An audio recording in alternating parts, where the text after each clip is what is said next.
Hello, this is a guy who likes fanfiction and is too lazy to read, so here is Protector of the Fairies in audio form. Check the description for the links to the author. Protector of the Fairies. The darkness at the Magic Council. Something was wrong. That thought had kept running through Nozomi's mind ever since they had gotten down to the lower hidden levels of the complex. It wasn't noticeable, she barely even registered the feeling herself, but something was wrong. Something was off with the situation they were in. Despite all the rooms around them, they had not even bothered to stop and check any. And she could pass that off as Ichigo simply sensing for people, but he had admitted at times that he wasn't the best. He might be able to pinpoint someone, but the range was limited at times. But again, Grand Doma might be far away, so that might be why they were rushing. But Shinji wasn't questioning him either, and this path was too direct as well. How did Ichigo know this was the right way? Sure, the chairman might be in this direction, but that didn't mean the way towards him was this way.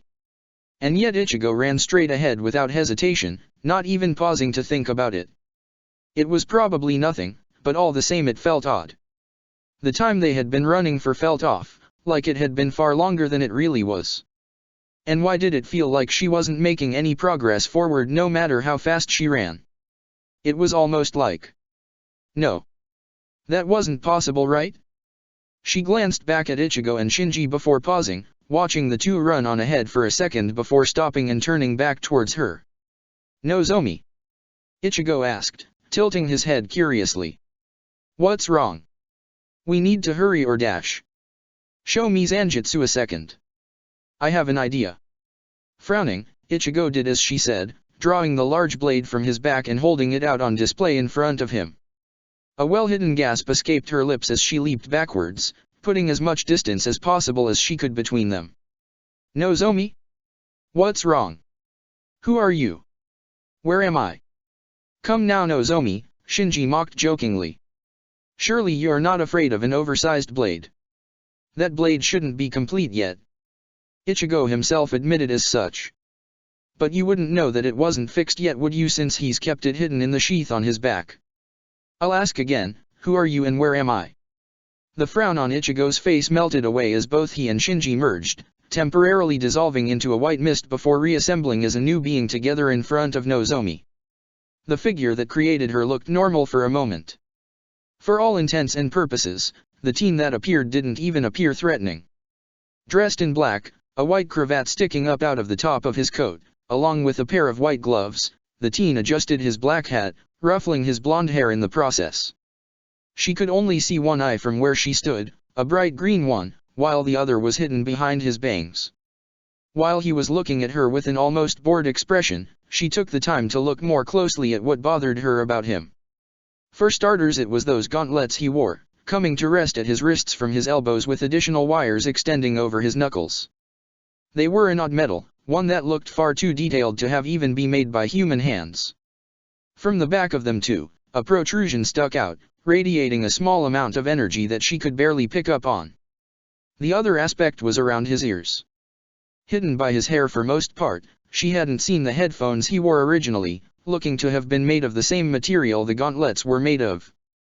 Despite looking human, there was something really off about this boy. Something wrong, like she was looking at a facade. Well, who are you meant to be? Yukio.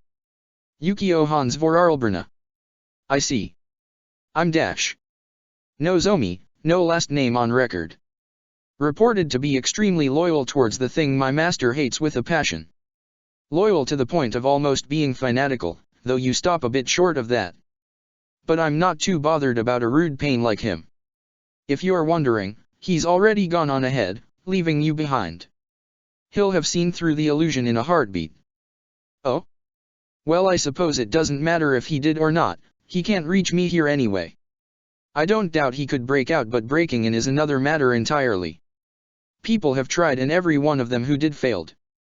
Everyone except you. Me. Yes. I was content to observe and do as I was told, but then you messed things up at the Grand Magic Games. My master wanted to see Gray put on a good show so bad that he spared no expense.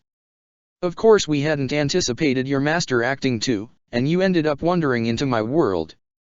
That had been what she had been feeling? It had bothered her at the time, but she hadn't been able to explain what it had been. Wait. Did this mean the place she had teleported into had been under this boy's control? She hadn't sensed it at the start, but how far had that illusion, if it could be called that, stretched? The consoles. They broke when we needed them to stop Gray. That was you. A smirk crossed Yukio's face. You were the one who assumed I had left. The moment you left my space, I got curious.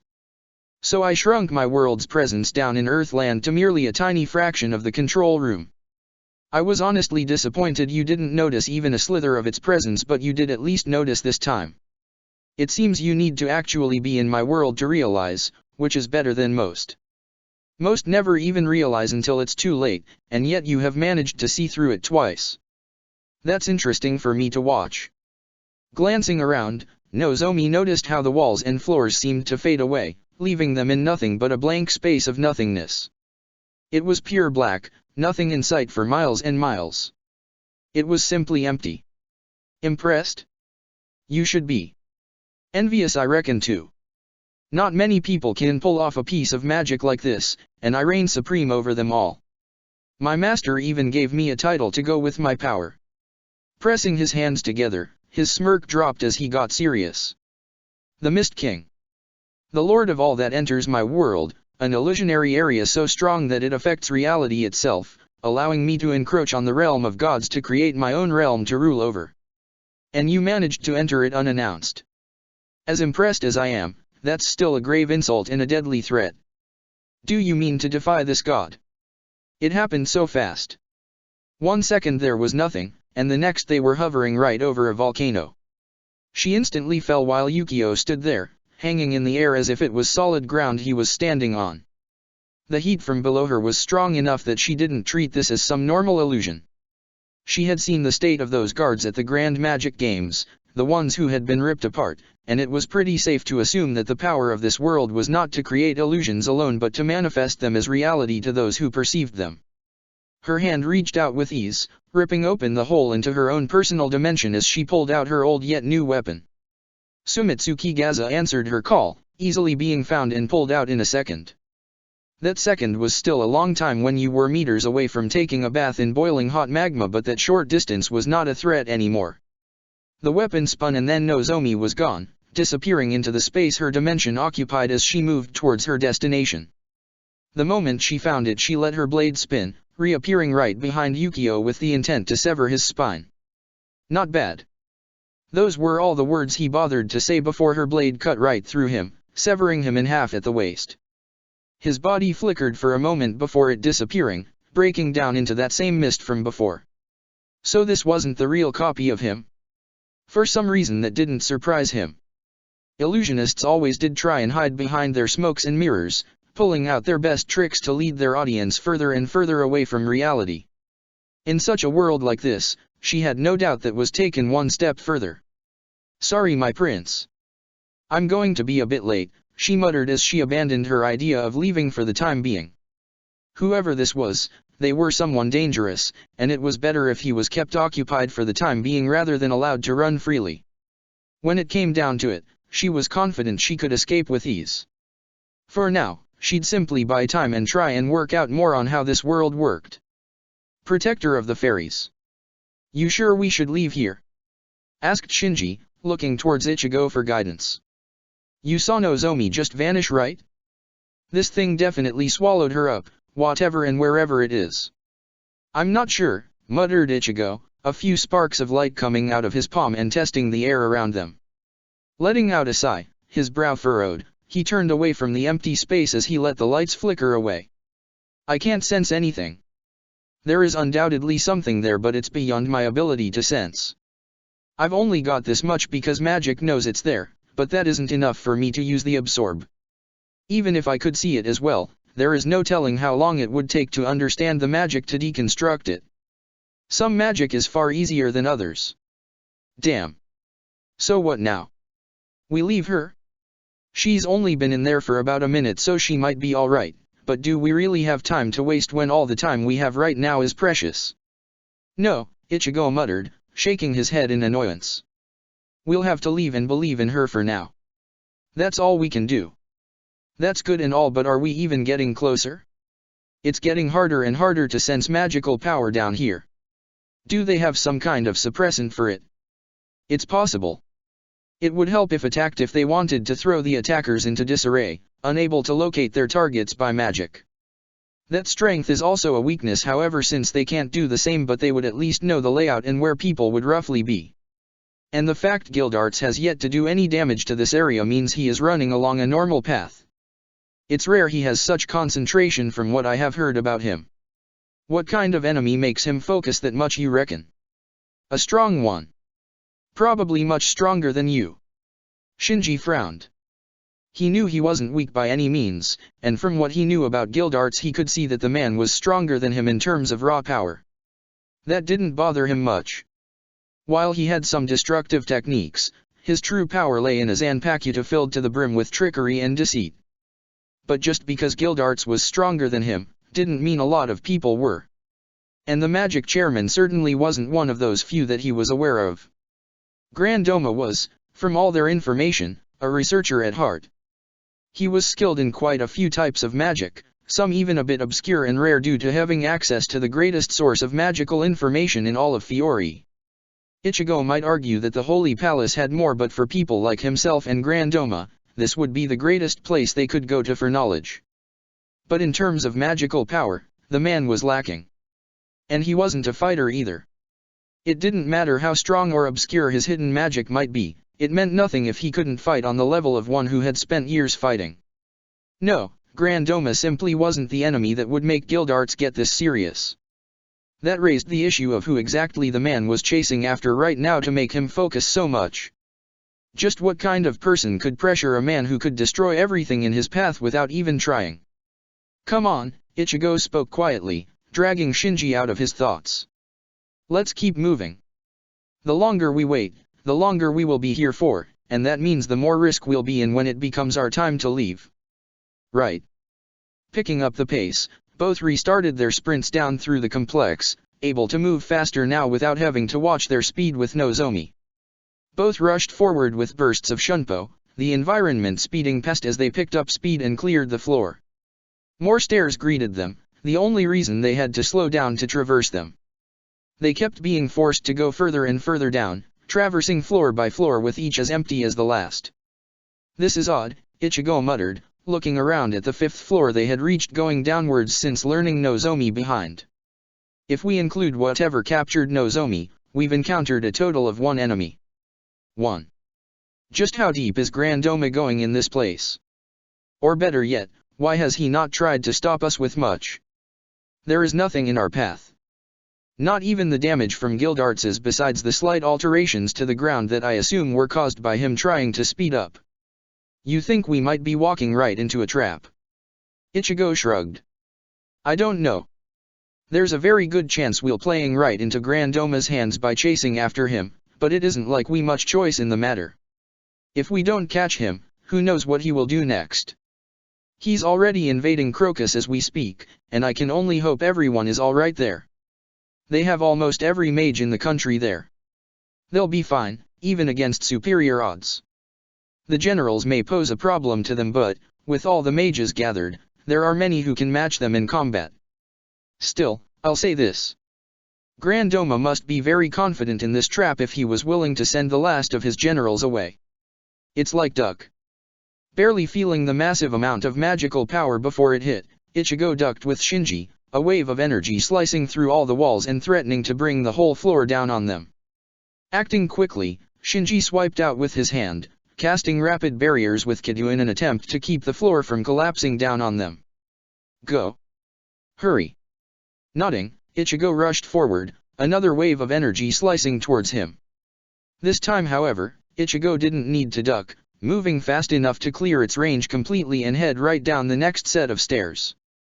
Shinji glanced towards the source of the attack in distaste as he pushed himself back to his feet, brushing off the dirt from his clothes. I really had wished you had died, you know? But I guess some wishes simply don't come true. The sound of footsteps greeting his voice, each one causing the ground to quake and shift as a face he had thought to have been long dead appeared before him. Shinji Hirako. Tell me, can you fly yet? Protector of the fairies. Vanishing the moment he stopped, his skill at Shunpo being put to the test, Kisuk barely avoiding the cross-slash of wind that threatened to cleave him in half. Swinging Benihime downwards as the enemy he was facing tried to close the gap, the sharp blade clanged against the two right arms of his opponent and failed to cut the skin, despite the deadly sharp edge Benihime possessed. It didn't faze him in the slightest, however. He had already been shown a display of this enemy's power at the start of their fight, and his head had paid the price for it. The remains of it weren't even recoverable, the entire thing slashed to ribbons in the brief moment when they had first clashed when his guard had dropped briefly. Joining him by his side, Mest placed his hand on his shoulder and both vanished, hoping to use the temporary loss of sight their opponent would have of them to try and catch him unaware. Their enemy wasn't human. There was no way he could be, even if they ignored the blue skin he had. For starters, there were the 4 arms their opponent had. Then there was the 6 massive tentacles that replaced where feet should have been and his fang-like teeth. Crimson tattoos ran along their enemy's body, crossing his chest and arms with strange markings along them. He also didn't seem to want to wear much, a simple bit of grey cloth wrapped around his waist. There was only one word that he could think of that would fit this form. Well, two, but he didn't see the single sign of a hollow hole, so that only left one. Demon. And considering how its arms could withstand the force of Benihime without any visible strain, a very powerful one too. "Stop hiding!" shouted the demon as he swung all 4 arms out to his sides, slashes of wind tearing across the landscape and causing the little structure still standing to crumble as the last supports they might have had collapsed. "Fight me properly, you pathetic human." Pathetic? Well, that was definitely a new thing to be called. Still, of all the demons he had to meet, why did he have to meet this one? It was far too battle-crazed, and certainly was not very useful for gathering intelligence on the species in general. Its magic was another matter entirely, however. What had the demon called it again?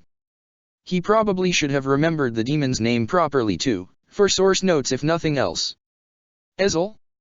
Yeah, that was it. He was surprised the demon had even introduced itself due to its obvious distaste for any manners other humans might use, but maybe that was the point. Maybe it didn't want to act even similarly to a human, considering how pathetic it seemed to think of them, even if it was matching him for the time being. He was getting off topic. There would be time for speculation later. What magic was it that this demon used? The name it referred to it as seemed to be curse. Was that the specific name of his magic? Or was it the name of a branch of magic? The latter could be possible, since he had yet to see any signs of curses that he could detect. But that still left the question of what curse this demon used. Depending on what it was, he could devise some plan to counter it. The question, however, lay in how it worked. A plan for a power that turned arms to blades was not necessarily able to work if the power was in fact one that made the skin as hard as metal, or for a power that allowed the user to cut their target. He needed more info to work out what to do, especially since he couldn't just rush in blind and hope to overpower his enemy with sheer power. As Mest appeared above Ezel with him, he dropped down, his blade going first as he tried to piece the demon's skull. The flicker of the demon's eyes upwards had Ezel reacting, all 4 arms coming upwards and crossing over one another as Benihime's point slammed against them. Using its superior strength, the demon whipped its arms back upwards out of their guard, sending Kisuk flying up slightly as Benihime was knocked to his side. One arm of Ezel's quickly swiped upwards and Benihime barely came round to block it. Or at least he had thought it had blocked it. He was only spared from the slash that should have bisected him across his chest by Mest's timely intervention, half of Benihime's blade left behind as they were teleported away in the nick of time. That settled it. That curse was dangerous. Extremely so. That was the first time he had blocked the demon's arms themselves with Benihime, and the force behind them was far different that the slicing wind attacks the demon had used before. There certainly wasn't that much strength in those arms when defending two, so that only left one possibility. His power, Kisuk muttered to Mest. It's cutting. I can see that, you know. It's obvious. No, it's not. Because he doesn't just slash at something and cut it with brute force. His power is something that is allowing him to cut anything. That's the only way I can see him to have the strength to break Benihime to such extent. Oh, Mest muttered in worry, a bead of sweat dripping down his head. Yeah, That explains some of the rumors I remember about a demon that could cut through blades. I never saw him in the future, and not many could tell us about the experience. If they were still alive when someone got there, they were probably still trying to clutch to life with their last breath while their bodies were cut to pieces. Any ideas on how it was beaten in the future? It wasn't. When I went back in time, it was still alive and responsible for at least a tenth of the total casualties we suffered. That we knew of. He could have been responsible for many more and we simply didn't realize they were done by him at the time. I see. That wasn't good. He would have preferred more detailed information on his enemy if it was really so strong, but he supposed he'd have to make do. The more he fought this enemy, the more he'd get to see its curse in action. He'd just need to experiment a bit to find out the weak points behind it. Luckily, experimentation was as natural as breathing for a scientist like himself. I have an idea. Ignoring the protests Mest made, Kisuk rushed forward, using Shunpo to close the gap between him and Ezel. The demon reacted quickly, spinning round quickly despite the lack of any pivot point like a foot, before slicing down with two arms, one from either side of his body. They barely missed him, Kisuk slipping past the demon's guard as he slashed at the demon's side. As he expected, one arm came to block it, unable to cut through his Zanpakuta so long as the demon was blocking and not attacking.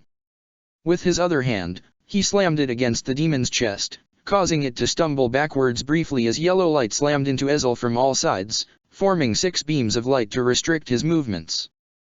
Bakuda number 61, Ryukujukura. With the first spell in place, Kisuk quickly backed away, even as he started the motions for the second. Despite being in the 60s, along with being cast by someone who had spent years dedicating himself to the art of Kidu, he knew it wouldn't hold for long enough if he didn't add a second spell. Not without an incantation to strengthen it at least, especially considering how strong this enemy had to be if he hadn't managed to be killed for so long in the future. Raising a hand towards Ezel, golden chains of light burst into existence and wrapped around the demon's body, binding the arms and tentacles together. Bakuda number 63, Sujisabaku. He frowned as he noticed the bonds already started to break as the demon struggled against them, lashing out slightly with the little movements his arms could break. With the demon's raw strength, coupled with the cutting power of his curse, even 2 level 60 Bakudos wouldn't be enough at this rate for the time he needed. Fine then. If 2 low level 60 Bakuda spells weren't enough, let's see if a high 70 would do it. Pulling his arm back slightly and bending it towards his chest, 8 black holes of black energy appeared around Ezel, a 9th one appearing in the center of the demon's chest. Bakuda number 79, Kuyushibari. Immediately the struggling ceased. It started up again a moment later, but it wasn't anywhere near as intense as before, and he could see in an instant that the demon would not be able to break free in time. Back away, Kisuk called over to Mest, the man complying immediately after having seen the show of Kidu. Whatever need Kisuk had that required that much power to simply bind an opponent for a brief time meant that the plan he had was simply even stronger. Sighing, Kisuk flipped Benihime over in his hands into a reverse grip, pointing the hilt towards Ezel. Limit of the Thousand's hands, respectful hands, unable to touch darkness. Shooting hands unable to reflect the blue sky. Around Kisuk, 10 pellets of pink energy formed, barely being held back from firing at the demon by some invisible force. The road that basks in light, the wind that ignites the embers, time that gathers when both are together, there is no hesitant, obey my orders. Maybe this was overkill, but he had to be sure of how powerful this demon was. Or rather, how strong all demons were when they reached this level. And if it couldn't survive it, well, that was equally as helpful. It would mean that most demons simply can't withstand attacks of such raw power. Light bullets, 8 bodies, 9 items, Book of Heaven, Diseased Treasure, Great Wheel, Grey Fortress Tower. Aim far away, scatter brightly and cleanly when fired. Hada number 91, Senjuyo Kautentehao. Firing forward, the 10 pink pellets rushed towards Ezel, colliding together as a massive explosion rocked the area and formed a large cross-shaped explosion of energy at its epicontre. Taking a step back from the explosion, one hand raised to shield his eyes from the blast as he stared towards the center of it, Kisuk tightened his grip on his Zanpakuto as a small frown appeared across his face. Did it work? Asked Mest as he appeared by his side, having teleported back from the safe position he had taken to watch the explosion happen. Did you kill him? If it was that easy, then I suppose demons really wouldn't have been as feared as much as they had been. No, I saw something right before my spell hit. That was a level 90 spell too. If he was able to break out of my Bakuta spells in time, he will have survived the Hada too. I'm sure of it. The sound of coughing met their ears as the smoke started to clear, Kisuk instantly narrowing his eyes as he brought up his broken Zanpakuto, ready for any signs of attack. Through the smoke he could just about make out Ezel's form, though something seemed off. Right as the smoke was about to clear up, he could swear he could see something else where the demon's arms should be. A hint of metal. And then the smoke cleared and arms greeted his sight instead, some of the only parts of the demon's body left unharmed. His tentacles were singed, which wasn't too bad, and the front of the demon's chest had patches of skin that were burnt badly too. It was odd, however. Not all of his skin was burnt, and the areas that had been burnt were in odd areas, as if the demon had swung his arms out and the areas behind them had been left unharmed. That didn't completely match up with the demon's arms conditions, however. They were perfectly unharmed. No, it was even more peculiar. They weren't even scratched, not a single mark on them. They looked brand new in comparison to the rest of the demon's body. Had what he had seen been right? A smirk took its place across his face as he made sure he kept a wary eye on his opponent. So that was it. It really wouldn't have survived his spell if it wasn't for something like that. So the demon didn't want to show all his cards too soon too, it seemed, as if afraid he'd be beaten if he revealed his trump card. No wonder he was looking like this the moment the smoke had cleared. How human of it to want to trick his enemy into a false sense of security. Or maybe it was them who were being like demons instead. It was said to have been demons who had been the ones who held cursed secrets to use against foolish humans after all. What was that, you fucker? Ezel arrogantly asked, ignoring the minor injuries on his body. Is that really all you've got? Come on, at least give me a decent fight. My, you really are an annoying fellow, aren't you? Glancing towards Mest carefully, making sure to keep at least one eye still on Ezel to track the demon's movements, he lowered his voice. We may have a problem. I see that. Can you still kill him? Or make an opening for me? I doubt that scythe of yours will do much against this demon. It's sharp, but Benihime is sharper and can barely cut this demon. And removing memories won't do anything against an enemy who wants to do nothing but fight. No, this is a problem. I would have liked to have captured him for study and interrogation, but I doubt that is possibly anymore.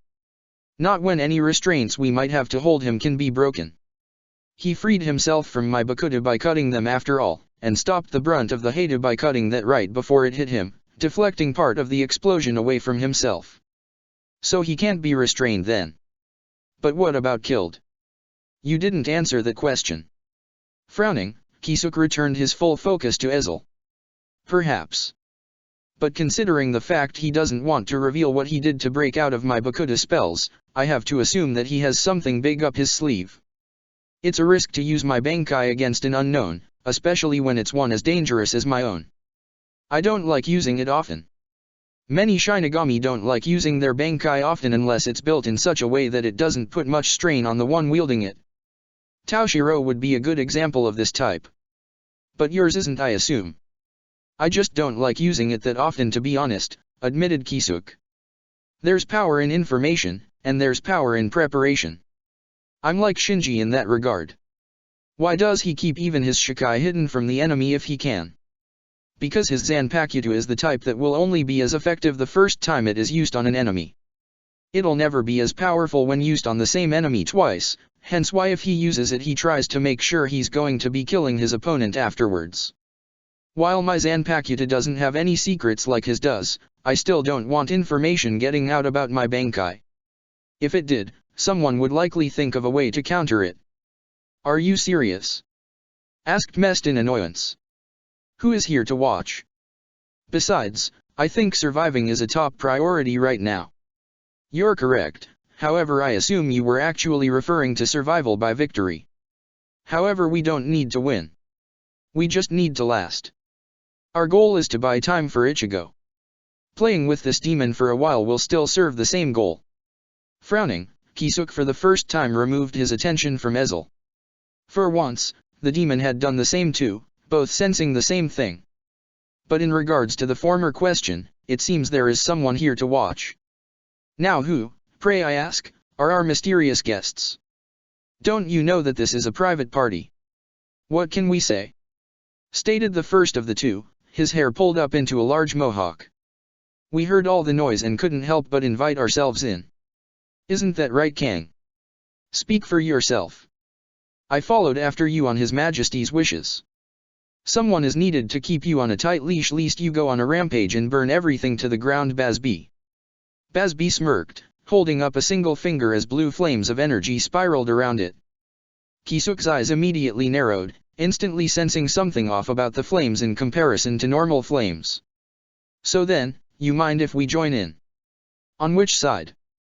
Asked Kisuk, aiming the half-broken Zanpakuto up towards them. Perhaps it might have not been the most threatening action from where they were standing, having a half-broken blade pointed at them, but if they knew anything about him then they'd be on guard anyway. A broken Benihime was still a sharp Benihime, and his intelligence didn't drop just because his blade wasn't as strong as it normally was. Ours? Or the demons? Really? Are those our only options? Bringing his finger down, he pointed it towards Kisuk. Then, just as quickly, he brought up his other hand and aimed a finger towards Ezel. Blue flames spiraled around him, intensifying around the point of his fingers that he had aimed at them like a gun. I have a better idea. Why don't we start a third side? And then he fired, twin beams of fire shooting through the air. Protector of the fairies. He was getting close now. He could feel it. After all the levels he had descended, there could only be one or two left. That thought however did not fill Ichigo with confidence. Why would it? The lowest levels held the most secure vaults from what Juoshiro had told him, containing the most dangerous weapons and artifacts that the Magic Council had developed or discovered. Artifacts that were so dangerous that there had been no choice but to seal them away so that they could never see the light of day again. If Grand Doma was still retreating downwards, he had to be confident that something in there would be enough by itself to stop him. And considering what kind of artifacts were done there, he'd be right to think so too. Turning a corner as he put on a final burst of speed, he accelerated right towards the stairs. He never saw it coming as every wall around him shattered, thorns flying out from all sides. Breaking hastily in the air, his hand shot forward and let a large fake version of Zanjutsu appear in his hands before he swung, the blade barely managing to cut through the thorns that came close to hitting him. His eyes glanced towards his sword, taking in the cracks already present on the blade after that single attack, before letting his full attention scan the environment around him. The area had been opened up at the cost of every room of the floor being destroyed, and it was a miracle in itself that the floors above hadn't started caving in on him. It probably had something to do with the walls of the newly opened space, the stone hidden behind tones and tones of vines that wrapped around the entirety of the room. His gaze moved back to what would have been the floor's exit to the lowest levels only to find it had already been covered by rubble from the old walls, overlapped with more vines and thorns to prevent him from going anyway. Turning his head back to the way he had come from, he could see the same had been done over there. Finally, his attention turned to the one other person with him currently. Dressed in a long, tatted black jacket, a light-colored flame pattern along it, along with far smarter clothes beneath it, the man continued to smirk, as he had done for the entirety that he had been in his sight. His hair had been pulled into a very large ponytail, keeping rough control of its messy shape from its size. The bangs around his hair obscured his eyes for the most part, but Ichigo could swear those eyes looked almost like they were slanted. "And who exactly are you meant to be?" asked Ichigo, noticing how the man seemed to rest on a throne of thorns, never once moving from it. Clutched in the man's hand appeared to be a simple book, and despite the indications in his mind that there should be something different about it, nothing in his senses could indicate as such. It really did seem to be a normal book, even if the man seemed to be clutching it very closely to himself. "You ask for Mardgear's name? How arrogant to presume such a being would give you his name. But I suppose it is acceptable to pass on such information to ignorant creatures." His smirk never vanishing, the man took a hand away from the book he was clutching and made an elaborate show of gesturing towards himself. "This one is known as Mardgear Tartaros, the Underworld King." "Mardgear. Frowning, Ichigo's attention focused onto the last part of that name that the man had given, his frown turning into a scowl as he realized who this man was allied with. Tartaros. I don't suppose it's a coincidence that you have the same name as that dark guild? Ah, what am I saying? Of course it isn't a coincidence. Mavis. Forming on his shoulder in her partial visible form, unseen by Mardgear's eyes, she swung her feet a bit as she steadied herself on her perch, tilting her head curiously at the man in front of them. This energy. He's got a trace of the same energy Zeref has. It's not much, but there's a part of his magic that isn't his own. A tiny bit that seems to act almost as an identifier. And there's no doubt about it, Mavis concluded, working out easily what the man was. He's a demon. With a name like the Underworld King as well, he's undoubtedly dangerous. Demons made by Zeref don't normally bother making up their own names or titles. Any given by Zeref are worth 100 times more in their minds. Are you talking to the fairy? Mardgear is curious. Master Zeref has told Mardgear a few times about the creature known as Mavis, and Mardgear understands the importance such a being represents to Master Zeref. Be careful, muttered Mavis, turning her attention to all the thorns around them. Any demon with such a title as the Underworld King cannot be taken lightly. Zeref chooses their names wisely based on what he thinks they can do and what he sees them as representing. I already planned to, so don't worry. Reaching for the smaller true blade, Ichigo pulled it from its sheath and held it by his side, his other hand still gripping the fake blade. Sparing the fake blade a quick glance, Ichigo sighed before raising the blade upwards, energy spiraling around it. In comparison to the amount of energy that his true Zanpakuto could hold, however, the energy wrapped around the blade was nothing. Getchuga Tenshou. How arrogant of you to think such a weak attack can harm one such as Mardgear. Leaning out from his throne, a foot being placed against the ground, the entire thing broke apart and shot forward, reforming into a web of thorns that protected Mardgear from harm. The energy of that attack slammed against the shield before rapidly fading away from existence, the energy disappearing as it continued to try and press against the thorns. Told you, muttered Mavis weakly. Hey, how long till Zanjutsu is back in action? Not soon enough. Charging forward, energy wrapping around the large blade once more, Ichigo swung down, this time at the vines with the blade itself. Immediately the blade started to cut through them, but it wasn't as fast as it should have been. Not with the Getchuga Tenshou still wrapped around the blade. Thorns shot out from the web and wrapped around the blade before he could even pull back, tightening their grip as all the energy around the blade vanished. The blade itself only lasted a second after that before that too vanished, breaking apart into specks of light that quickly vanished the moment the thorns and vines touched them. A second set of vines approaching from the side, Ichigo quickly whipping the smaller blade upwards, slicing through the thorns with ease before energy in the air gathered back around the blade, extending its length to 3 times its size. Getchuga Tenshou. The energy shot passed through the gap in the thorn shield that the fake blade had created before breaking, rushing towards Mardgear faster than the thorns could retreat backwards to protect their master. Instead of looking worried, however, Mardgear simply observed the situation with the same smirk he had on his face since the start.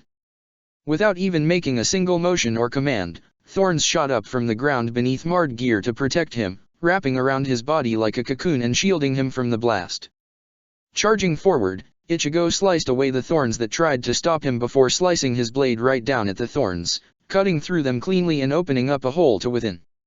All that greeted him, however, was a single large rose, the petals colored a dark black. The rose, taking up half of the space in the cocoon, suddenly began to glow slightly, the dark color being shined outwards as Ichigo kicked back off the cocoon. Or at least that was what he had tried to do if the thorns hadn't come alive the moment his feet touched them and ensnared themselves around his limbs.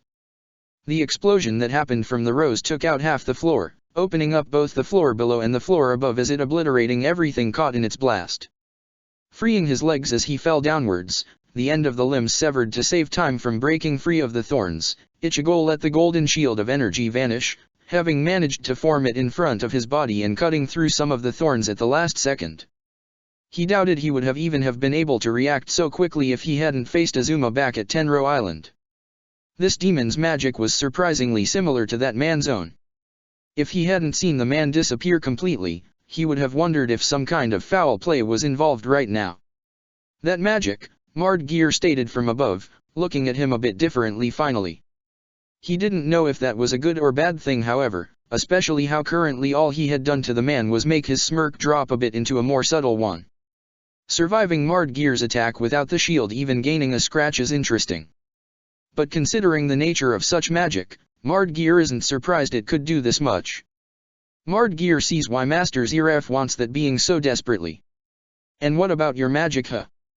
I didn't know anyone else knew Great Triarch bar one, and he's dead.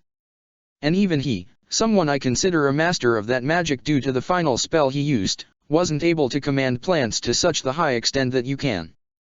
Great Triarch. The smirk returned full blast, Mardgeir's arrogance leaking through with every word. Ah, you believe someone such as Mardgeir to use normal magic like a human? No, such a being is far too superior to belittle himself by using the same style of magic that humans use. Mardgeir uses the superior form of magic, the style known as curse. Waving a hand forward as he peered over the hole towards Ichigo, thorns sprouted from behind him and shot downwards, piercing where Ichigo had stood a mere moment ago at an impressive speed. Ichigo barely moved back before thorns shot up beneath him, barely avoiding being piercing by them as he twisted out of the way and sliced through them with Zanjutsu's small blade. Perhaps this great Triarch magic is simply an inferior copy, Mardgeir wonders. An imitation of the unstoppable power of Mardgeir's own curse. Mardgeir's thorn curse is impressive after all, so much so that he would not be surprised if some foolish humans had decided to copy him. But such copies cannot hope to match Mardgeir's power. His thorn curse cannot be stopped by a normal human. Ichigo scowled as he ducked beneath thorns shooting out from the walls, hidden away behind rubble and half-broken walls. He had only taken one step away when the trap was triggered, thorns shooting out from all sides around him. They shot through the air so quickly that he barely noticed them before they hit, tearing through his body as they piercing it from one side to the other completely. Protector of the Fairies. You hear that? Asked Gildarts as he walked towards the chairman, the man walking back further and further away as he retreated into one of the open vaults. Gildarts carefully followed, perfectly aware of how dangerous some of the traps and defense systems were in such a place. They're getting closer. I really got lucky attacking when I did.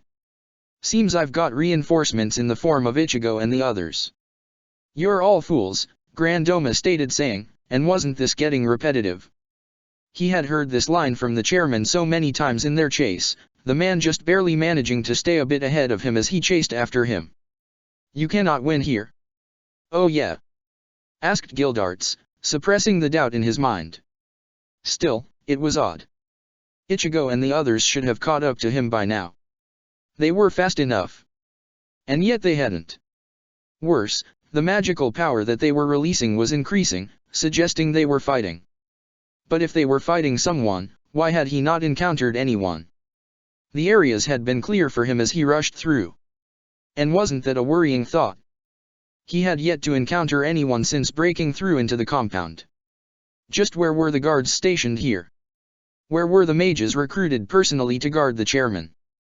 It was giving off such a large feeling of wrongness, and yet he knew he couldn't retreat. Not when he was so close to the man who was a danger to all mages in this country. Give it up, he stated, taking the first step into the vault. 100 seals already began to form around him, instantly identifying that his magical signature wasn't one of the authorized to enter, before he swung his arms out to the sides. His disassembly magic took only a second to destroy all the traps, breaking them down until they all exploded harmlessly around him as his crash magic acted on the air to deflect them explosions away from him. Grandoma continued backing away, his back hitting the wall as he reached for the item on the pedestal beside him. Stop now, stated Grandoma as he raised the item he had taken. It was just a simple sword, but Gildarts immediately knew it couldn't be. With how much work that had been put into keeping it sealed in this room, there was no way it could be anything a normal blade. His suspicions were proved right when a dark mist spread from the blade, causing the very air to distort and twist. He didn't let it finish, bringing back his flesh and blood hand and punching forward, his fist impacting against the air once more and halting. Cracks appeared, just like last time, and the very room shook as the walls and ground began to crack and break. Even the distorting air was being halted as his own power took control. The sound of shattering could be heard, and then everything around them collapsed, including the sword, as the whole blade shattered into thousands of pieces. Despite the hopeless situation, however, Grandoma still looked the same as before. Not confident so much. It was more like he was expecting this to happen. And he was happy because of it. So what trick did the man have up his sleeve? He watched as some of the ceiling began to fall, the chairman deflecting it with a combination of his staff and telekinesis. Luckily this floor had been deeper than all the others. If it hadn't been, he probably would have opened up a hole to the floor above, and that wouldn't be good if the chairman tried to escape back upwards and had help here to get him away. The slight shifting of the chairman's eyes, from their position of watching him to the air beside him, warned him of the danger before his trained reflexes did, feeling the shifting of the air as a blast of magic, barely avoiding tearing a hole through his chest. Instead it merely scraped against his side, stripped away all the flesh and blood there, and even some of the bone too.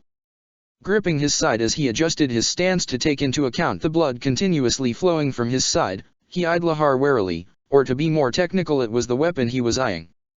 In Lahar's hands was what could be said to be a normal orb at first glance. But it wasn't.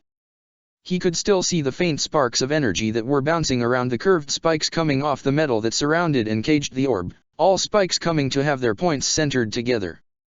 Already he could see the energy building up once more, creating an ultra-dense sphere of energy that must have been responsible for ripping that hole in his side before. He was really glad he had dodged. Gripping the edge of the orb's metal casing, the nervousness of handling such a weapon obvious in his eyes, Lahar focused as much of his attention onto looking threatening rather than looking afraid. Surrender, Guildarts. We didn't anticipate you arrived, but we did anticipate Kurosaka's arrival and attack. And you are not him. I know I'm not, but are you sure you should be saying that still? After all, I may not be as fast or strong as he is, but my magic is infinitely more powerful when it comes to destruction. It's natural for my crash magic to destroy. Even knowing that, are you sure you want to underestimate me? We aren't underestimating you, stated Grandoma, his staff tapping against the ground as he took a few steps back from the two of them, letting the hilt of the destroyed blade drop to the ground. Signs could already be seen of the blade slowly restoring itself, but the chairman already knew it wouldn't be fixed until an hour later at the least. But as strong you are, you cannot win here. We anticipated Ichigo Kurosaki. So our plans are not about power but rather focused on lethal damage to someone of that level. And as strong as you are, you possess no regenerative capabilities at all. You were foolish to attack us. Really? Hiding the discomfort as he clutched his wounded side with his metal arm, he eyed the situation carefully. He could act as well as he wanted, but there was only a matter of time until he passed out. He could only lose so much blood from an injury like this before it turned life-threatening, and they knew it too. If he didn't win in the next 5 minutes at the latest and get to the others, he might be in a lot of trouble. I won't deny that I've been called a fool at times, however that's for another reason entirely. What were their words? Ah yes. A fool like you can't possibly die. You probably wouldn't even understand how to do it. The ground exploding beneath his feet as his crash magic pushed him to his limits, he flew forward towards Lahar, his real arm outstretched towards the orb. Lahar acted swiftly, despite his obvious inexperience with the weapon, as seen by how he fumbled with it to get it to activate. Guildarts was only meters away when the orb fired, the condensed beam of energy tearing through the air and impacting right against the magic suddenly sent out from his outstretched palm. The ground shook as his disassembly magic pushed itself to its limits, doing its best to unravel the energy from the orb.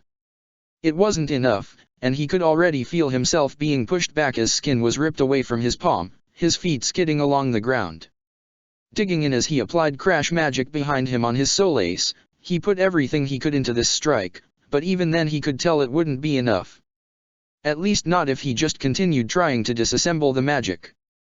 Disassembling it would have been the safest option. Who knew what kind of backlash would emerge if he went at it with pure destructive force? But it seems now, if he wanted to live, he'd have to commit to the attack completely. The air pulsed around his outstretched palm, crash magic hitting behind the disassembly magic and forcing a break in the stream of energy, causing it to part around him as he pushed forward. The orb didn't let up, the beam firing with no end in sight of its energy reserves. Lahar was getting tired, however, looking drained and like he could barely stand as he gripped the orb immensely tightly. Grand Doma raised his staff as the beams from the original beam pieced the area around him, a shield of energy forming a barrier before himself and the others. Part of one of the beams slashed at it as it passed, breaking a chunk away, and still Grand Doma looked on impassively, unafraid in the slightest. Gildarts never had a chance to see this, however, as he took a step forward, pressing his advantage as the beam continued to split around him.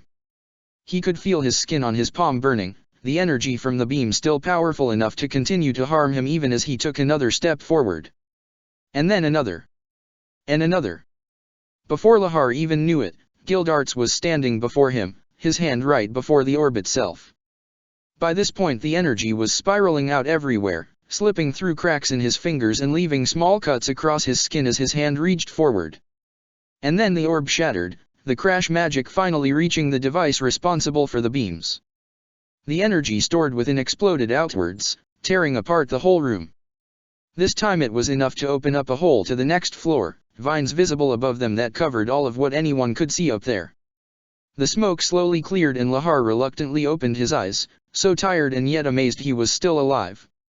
Using that orb had felt like his own life was being drained, and even after Gildarts had destroyed it he was sure he should have died in the explosion. The reason behind the latter failing revealed itself quickly, Gildarts holding the man carefully behind him as he used his own body to shield him from the blast. With his crash magic and his disassembly magic, he had barely managed to stop the blast from taking them both out. Unfortunately that was not without cost. His coat around his chest had been torn to pieces and blood could be seen pouring down his chest from the many open wounds across it. A lot of them were small but, when combined with how much blood was coming from his side, he knew things were looking even worse than before. "Get out of here," Gildarts said as he grabbed the man he had saved and threw him across the room, letting Lahar's body slam against the rubble from the destruction caused.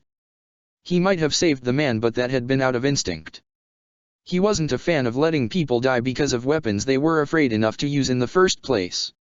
So instead he turned his attention back to the one person who could have given Lahar that weapon to use. "Is that it? Your grand plan, involving your own subordinate possibly dying in the process?" "I will admit that I did not expect Lahar to be able to be overpowered while using that weapon, but I guess I underestimated the difference in power such a weapon like that has when not wielded by the one who created it. Still, it has served its purpose. You can't fight for much longer. Against you though? This won't take that long." Despite his injuries, he still forced his body forward, ignoring the slight pain in his real leg. Grand Doma brought up his staff in defiance, barriers appearing between him and Gildarts, but the fairy tale mage simply smashed them all to pieces as he continued to walk forward, treated them as if they weren't even there to slow him down. As Grand Doma made one final movement with his staff, Gildarts' metal arm shot forward, grabbing the staff and shattering it in his grasp. Grand Doma took one step back but again, Gildarts was faster, grabbing the man with his right hand and holding him up by his neck. "I don't like doing this, but your corruption runs too deep. You'd never be locked away in jail forever, and I doubt we could find enough evidence of the stuff you'd done. You're smart enough to have either not left any or to have destroyed what did remain. So I'm left with only one solution to save my family from the chaos you would bring." Bringing his metal arm back, Gildarts clenched the fist tightly as he built up magic behind the fist. "For what it's worth, I'm sorry it came down to this." His fist buried itself in Grand Doma's chest, pulverizing everything in front of the blow, and his fist continued all the way through Grand Doma's body till it tore its way out through the other side of the chairman's chest. Pulling his arm back out, blood dripping off the metal, Gildarts let the chairman drop to the ground, already turning away when he felt a hand grip his leg. His eyes immediately flickered towards where he had thrown Lahar only to see the man still there, looking at him in horror. Ah, so the chairman wasn't dead quite yet. He turned back to the chairman only to see the man slowly forcing himself to his feet, unaffected by the blood pouring from his chest. "How sad," Grand Doma stated, letting his hat slide off his head as he cracked his neck, his hand brushing against the print left by Gildarts' own hand. "I thought you had killed me there. I guess this is the curse I'm forced to suffer. I can't have an easy death." "You." Gildarts pulled back, Grand Doma instantly reaching after him. With how high Gildarts' reflexes were running, however, the arm itself was instead ripped apart as a burst of crash magic destroyed the limb and turned it into nothing more than a splatter of blood across the ground. And yet still, Grandoma showed no sign of pain. "What are you? What the hell are you? You should be dead." For the first time since he had seen the man, Gildarts was treated to a sight he never expected to see. Laughter. Grandoma broke out into what could only be described as an expression of pure joy, clutching his chest with his remaining hand as he laughed as hard as he could. 7 years I've wanted to hear those words. 7 years I've desired for that truth to be revealed, for someone to discover and end this accursed lie. Without any signs of warning, Grandoma lunged at Gildarts, the hand that was left outstretched towards him even as his face continued to show the look on unrivaled joy. Gildarts acted as he would for any undead, his magic exploding in full force behind his fist as he slammed his metal hand forward.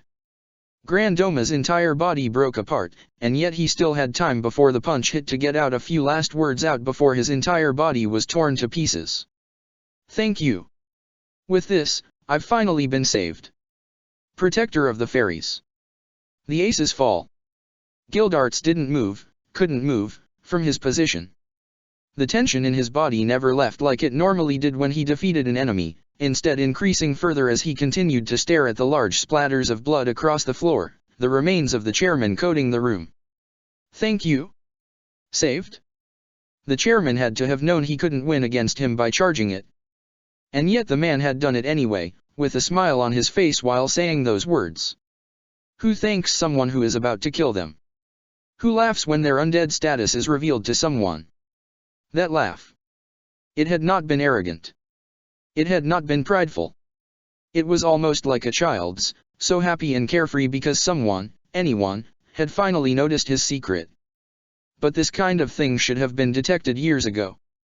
Maybe not by most, but someone would have encountered enough undead to see the signs. Merely by being in the public eye. Grandoma hadn't been in the public eye. He remembered now. The others had said how he had isolated himself more and more. For a man that wanted his secret to be revealed, it would be foolish to remove one's self from the very people who could reveal it for him. And yet he had done so. Was that on purpose? Or was there enough reason? One more sinister. Undead. Very few of people were capable of resurrecting themselves. It was a feat beyond life and death, one that surpassed normal concepts. Those that could do that, well, they weren't very nice to deal with. He had encountered one such being at one point in his life, a time where he had still been in a team with Kisuk. They had barely escaped with their lives, the creature toying with them for so long before finally letting them run away, treating them the entire time like toys it could play with. Grandoma was not that strong, and he lacked the presence that creature had too. That single difference was enough to rule out any kind of self-resurrection. That left the more common process when dealing with undead, but it still raised so many questions. There were many variations of such creatures. Some were skeletons, created from the bones of the dead and made into mindless golems. Others were dead corpses, slowly rotting as time passed while weakening the strength of the body unless something was done to slow the process down. You also had the ones who were reanimated with a massive increase in their physical and magical strength, but, again, Grandoma was certainly not one of those. He wasn't strong enough. What puzzled him the most was how good the man had looked. Grandoma had said 7 years. That could only mean he had been dead for at least that long, which raised the question of why he wasn't a rotting corpse.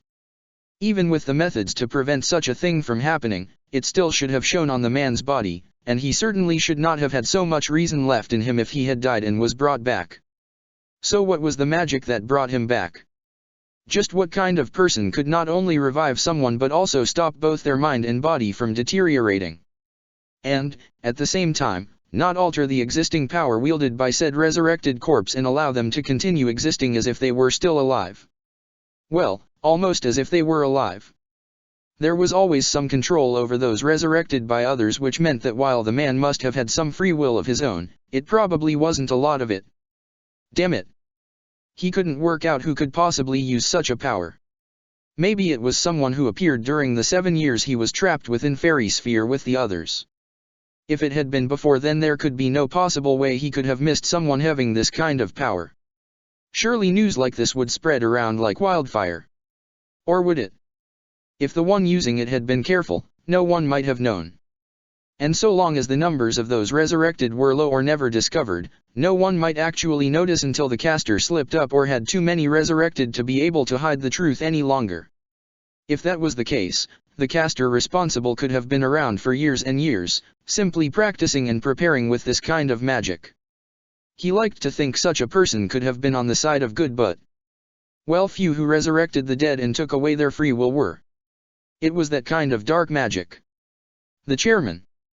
Lahar tried to push himself to his feet, failing a lot with how drained he still felt from using that orb, before he ended up tripping and sliding down the rubble, crashing against the ground in a heap.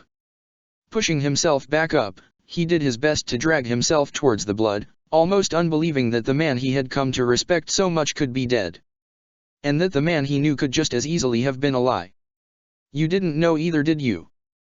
Gildarts sighed as he got no response from the other man, Lahar still looking on in shock at the blood.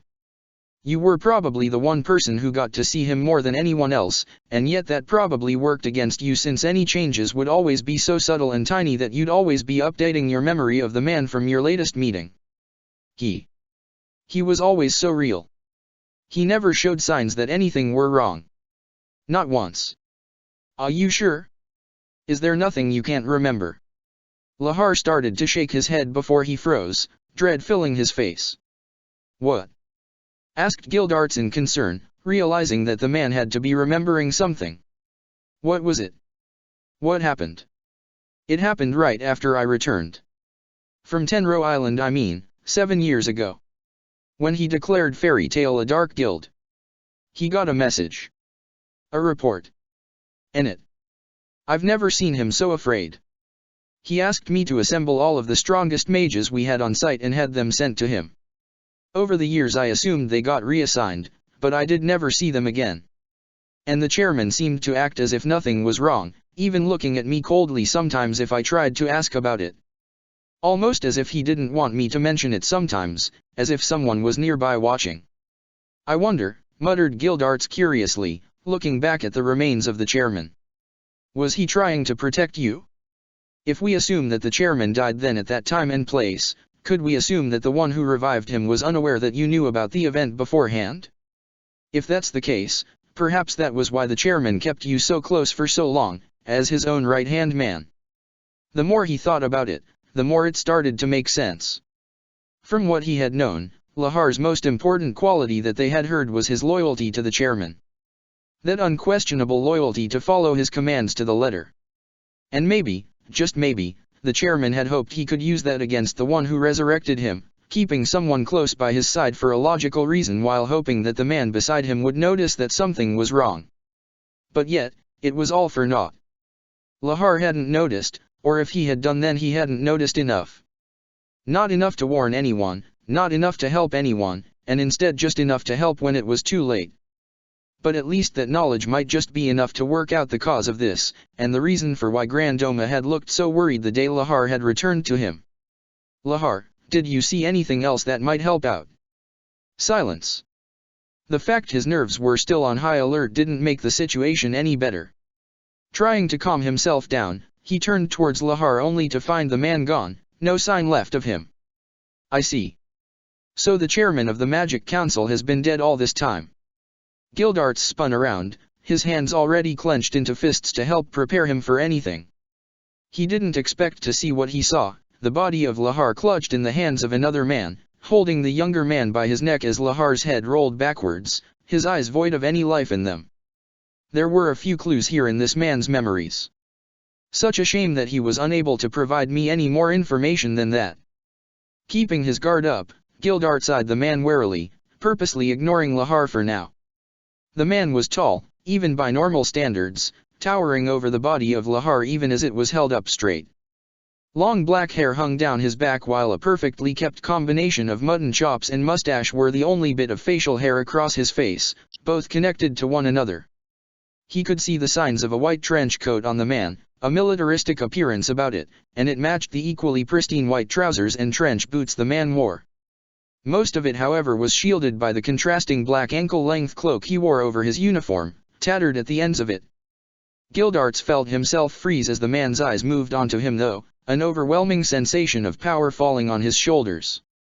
It was unlike any other he had ever felt, and the feeling he got from it was so unlike any other he had felt except for once during the past few years that he had been actively traveling during. He had faced nervousness. He had felt worry. Sometimes they occurred in a variety of ways, from both threats and more just nervousness from fighting a particularly strong mage who had a lot of potential. But this man, he made him feel something that only Acknowledge had made him feel recently. Fear. Completely and utter fear, for both his life and the world itself. But even Acknowledge hadn't been anything like this. That creature, that dragon, had been easy to identify for why he had feared it. Its tremendous magical power, its overwhelming physical and magical strength, the ease at which it toyed with him, all of it played a part in that fear. But this man was different. He lacked no weapon, not even the hint of one beneath that cloak, and yet that confidence in how he stood spoke loudly. Maybe he was just like him, not needing a weapon, but he never inspired that much fear in anyone by his mere presence. At least not without realizing his own magical power to its limits. The man's magical power wasn't even tremendously overpowering either. It wasn't like Acknowledge who had been a monster. Instead, it was almost subtle. His power seemed to flow perfectly around him, not even the tiniest bit out of sync of the rest, which showed in what could only be perfect control. But really, it was those eyes that scared him. Those eyes that looked at him, saw him, judged him, and then arrogantly dismissed him. The way the man was looking at him seemed to indicate that he wasn't even worried that he would attack, or if he did then it would be useless. The man was that confident in whatever skills he had. Taking a deep breath to try and calm himself, Gildarts hid his fear as best as he could as he faced the man confidently in turn, not wanting to show any weakness to such a strong individual. "Tell me, what did you do to Lahar?" "This man." The man looked down at Lahar in amusement before gripping the body tightly as he flung it to one side, releasing the body and letting it sail through the air. Gildarts moved on reflex, jumping in between the wall and Lahar and grabbing the body before it could hit it. He had no quarrels throwing the man before when he had been an enemy, but even then he had been considerate. This man however had thrown the man as if he was a piece of dirt that he was discarding, his usefulness gone. "You okay?" Gildarts asked only to get no response. Softly placing a hand against Lahar's neck, Gildarts sighed sadly at what he didn't feel. There was no longer a pulse. Carefully closing the man's eyes, he laid his body down to rest on the ground before getting back to his feet. As he moved his hands away from the man, he got a glimpse of what looked to the remains of blue lines across the man's skin, lines that had not been there earlier.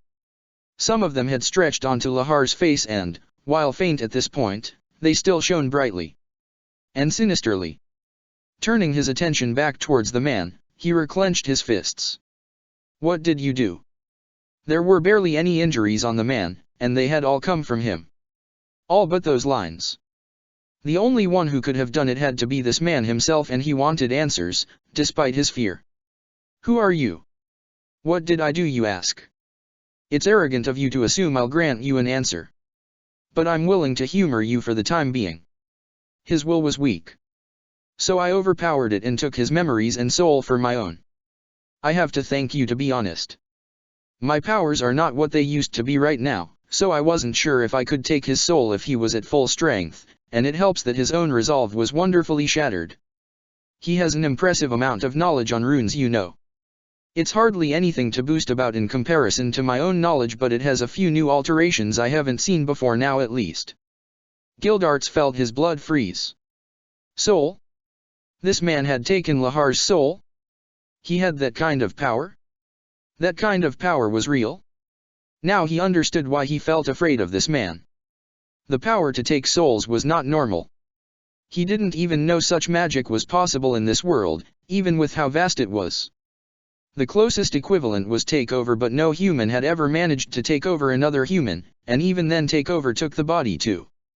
This man had instead ripped the soul out and left the body like a broken toy. As for my name, I do not blame people for not remembering it. This is not the same time as it was 400 years ago. Back then, only a fool wouldn't know my name. So I'll be considerate. Why, Whack? That is my name. Why-whack. Why-whack. That name. He knew that name. Spoken in legends and myths, a name from the time 400 years ago where some of the greatest civilizations existed despite the fear of dragons. Civilizations with the power to repel dragons if they did foolishly attack. And in those legends, some names were remembered more than others. And Why-whack was one such name. A name no one ever took but one man, a man said to have been a god. A man said to have ruled from a frozen palace of ice, his blood running through all that followed him. Why-whack, the almighty emperor of the Wandenreich.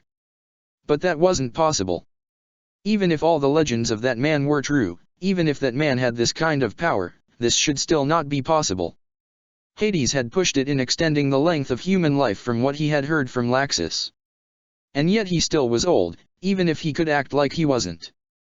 But if this was the same Why-whack, then that would put him at over 400 years old. No human could live that long. And even if they could, they shouldn't look like this man did. He looked about as old as he did, maybe a bit younger even. This wasn't possible. This had to be just someone who had taken the name. Yeah, that was it. He was just using the title. I assure you, I am real, Why-whack spoke, his voice echoing loudly around the room. Taking a step forward, the shadows seeming to shift with him, Gildarts felt his fear increase as the pressure being forced upon him shot up once again. The magical power the man was releasing was steadily rising, and in such a controlled manner too. This was less a show of force and more a show of how different their control of magic was. Any doubts he had about this Why-whack being real were crushed. You could practice for decades and never reach this kind of control. Even if you could, you couldn't also reach this level of magical power and have this kind of control at the same time at his appearance's age. This man, if he was even human, was real and was standing right in front of him. The moment the eyes left him, it was like a weight had been lifted off his shoulders. The fear was gone, and yet he knew it would return in a moment when the man returned his attention to him. He followed the man's gaze only to notice him looking towards the hole in the ceiling, glancing upwards to the vines above. Was it him or did them seem different from before? Almost as if they were completely different ones. Ichigo Kurosake, Why-whack muttered, an odd tone of fondness in his voice that made Gildarts awfully afraid. It seems you made it here in time as we expected. Very good, my child. Sorry, old man, said Gildarts, causing Why-whack to turn his attention back towards him. But I'm afraid you won't be getting anywhere near Ichigo. Not while I'm still here. Is that so? Gildarts nodded, the fear that had returned far weaker than before. Ah, he understood why. It was because he had a reason to be brave now. He hadn't meant to say those words, but he had said them anyway. Some part of him was telling him that he could never let Ichigo meet this man, no matter how strong Ichigo had become. I see. Very well. I suppose a good workout should help get the blood flowing. Raising a single hand, blue lines visible across the surface of the skin, Why-whack smirked arrogantly as he motioned for Gildarts to make the first move. Come on then. Let me judge your skill as a mage. Let me grade you against the world. Man, you really shouldn't have given me that chance, muttered Gildarts quietly before he shot forward, his real fist cocked back. His magic exploded around him at full force, every drop of magical power that he could handle being wrapped around his fist. Cracks appeared along the path his fist traveled through as he closed the distance to his target in a second, the ground still shattering beneath his feet as he pulled to a stop and released his fist forward. He could even hear the sound of shattering as his fist moved, prepared to slam right into Why-whack's chest. There was a brief moment where he could only marvel at his own attack. He could feel the energy behind it. He had never used a spell this strong. He was channeling the most magical power that he had ever used. Despite the condition of his body, he still was good for about another minute roughly. This was his peak. The moment of his strongest. And in the next instance he was flying backwards through the air, missing that same arm as he slammed against the back wall. Blood pouring from his right socket, Gildarts pushed himself up to one knee with his metal arm, gasping in pain as his vision started to darken. Damn. This wasn't good. With this much blood pouring from his body, he'd likely lost consciousness in about 30 seconds or less. What was worse was his enemy. Right when his fist had about to connect, That man had merely moved his palm in front of his fist and caught it like he would a simple ball. Every bit of his crash magic had been active, and yet the man had perfectly matched every bit of force with raw power. He knew that was possible. Kisuk had shown him that in the past that, with enough raw power at the right strength, his crash magic could be neutralized. But Kisuk had done it by extensively studying his magic, working out how much force was roughly used at different levels, and finally working out how to get his Zanpakuta to cancel it out. And after all that work, he had only managed to cancel out a small amount of his magic, and always at the Epicon tray. But as he looked at this man, he knew it was not the same. It was like his magic hadn't even been a factor. No bit of damage had happened beyond where the man stood, and there was not a single scratch on him or his palm too. In that brief instance when he closed the distance, the man had both analyzed his magic and perfectly applied the exact amount of force to every single location his magic would affect, and not even Kisuk had been able to predict that. Crash magic had a tendency to spiral out of control when he used a lot of power in his strikes, the force being released only predictable at the Epicon tray and not at the outer layers of the attack. The moment the force was cancelled out, Waiwak had simply ripped his arm off with one hand while slamming a fist against his chest, sending him flying backwards with unnatural ease. His arm had barely been given a second glance before being discarded to one side, not even being worth being remembered. Waiwak looked down at his palm. And then he looked straight back at Gildarts, not missing a beat. Not bad. That might have been enough to kill in my younger days. And that would certainly be enough to take down a minor dragon. Maybe even threaten one of the stronger ones. Congratulations. Now, let me give you your prize. All around Waiwak formed arrows, each made of pure energy and glowing with an almost ethereal-looking light. Each one was about the length of the man's arm, about as thin as a finger except for the arrowhead, and yet every single one of them had more magic packed in them than someone like Lucy, and she still had an impressive amount of magical power compared to most. Just how perfect was this man's control, to be able to not only wield so much energy with ease but to also compress it so much into such a small form. That also rose the question of how much magic Waiwak had. This kind of attack wasn't being used because it was needed in the man's eyes. This was to show off. This was to show his supremacy. Raising a single hand upwards, perfectly perpendicular to the ground, Waiwak let his fingers bend slightly. All the arrows suddenly started to vibrate as if they could barely wait to be fired. I wonder how far you can go. Amuse me for a little while longer. With that he lowered his hand back down, the wave of his hand causing one of the arrows to fly forward faster than Gildarts could even move to cross the distance between the two. And yet as the first of the arrows was about hit him, he pushed himself to one side, barely avoiding the deadly point of the arrow as it slid into the stone behind him and detonated. He felt the heat of the raw energy skim across his back but he barely felt it, the magic that was being released around him dulling it all. His hair was being forced upwards from the sheer force of his own power, everything around him crumbling to nothing as he pushed himself up from one knee to his feet. Waiwak chuckled slightly before gesturing at the arrows. Impressive. I wasn't sure you'd be in any condition to dodge that. He was right to say that. He had barely believed he could avoid it. But he couldn't think of them for much. He could barely see anything at the sides of his vision. All he could see was forward, towards his enemy and the arrows that surrounded him. Despite that last strike, he still had a decent amount of power left. That was simply all he could compress into a single point. But releasing it all around him? That he could still do. He'd probably burn himself out in a few minutes but it wasn't like he would even last a few minutes. He had at most 10 or 20 seconds till he was no longer able to stay awake. And so he started running. It wasn't as swift as before, nor free of unnecessary movements.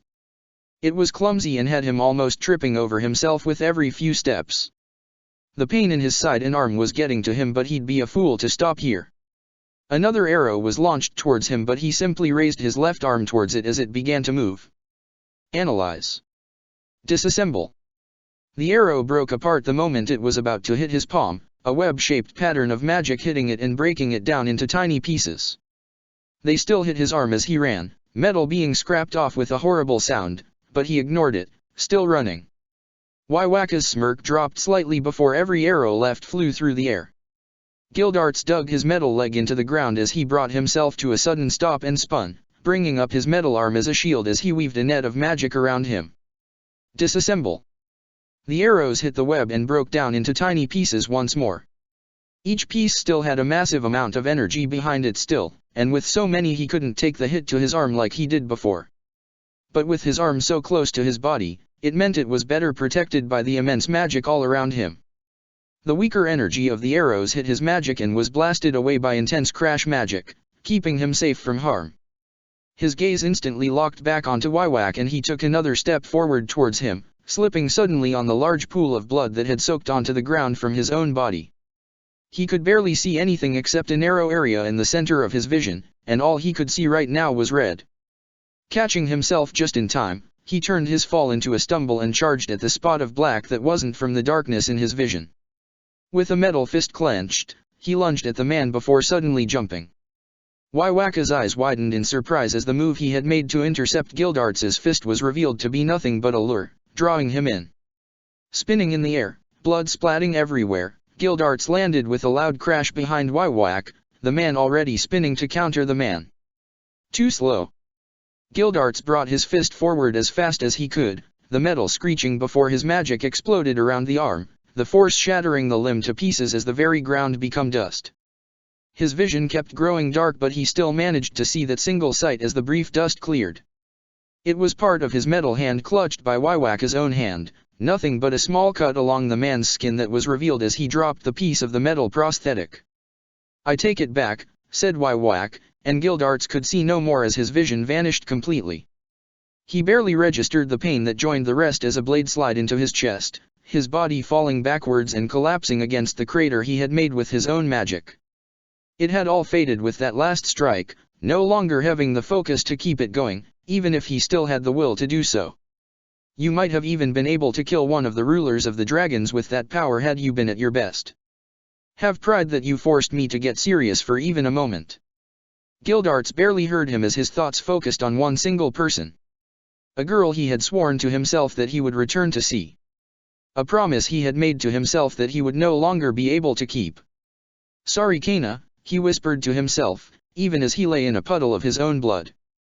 "Looks like this is it for your old man.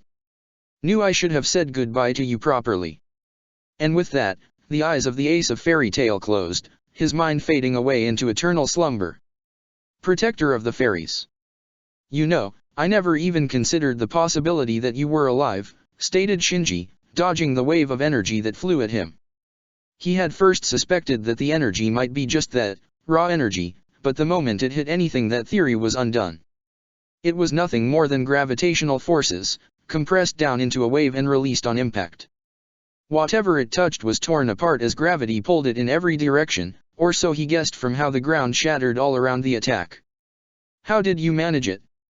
I was sure you had been killed according to Gildarts." "I flew," answered Blue Note, his arms crossed as he sent another wave of forces at Shinji with a flick of a finger against his arm. "That is all there is to it. I flew to a greater height, one I'd never even dreamed of reaching, and became reborn as I am now." "You got stronger too, I see," muttered Shinji to himself in annoyance. It wasn't just that he was a poor match against this guy.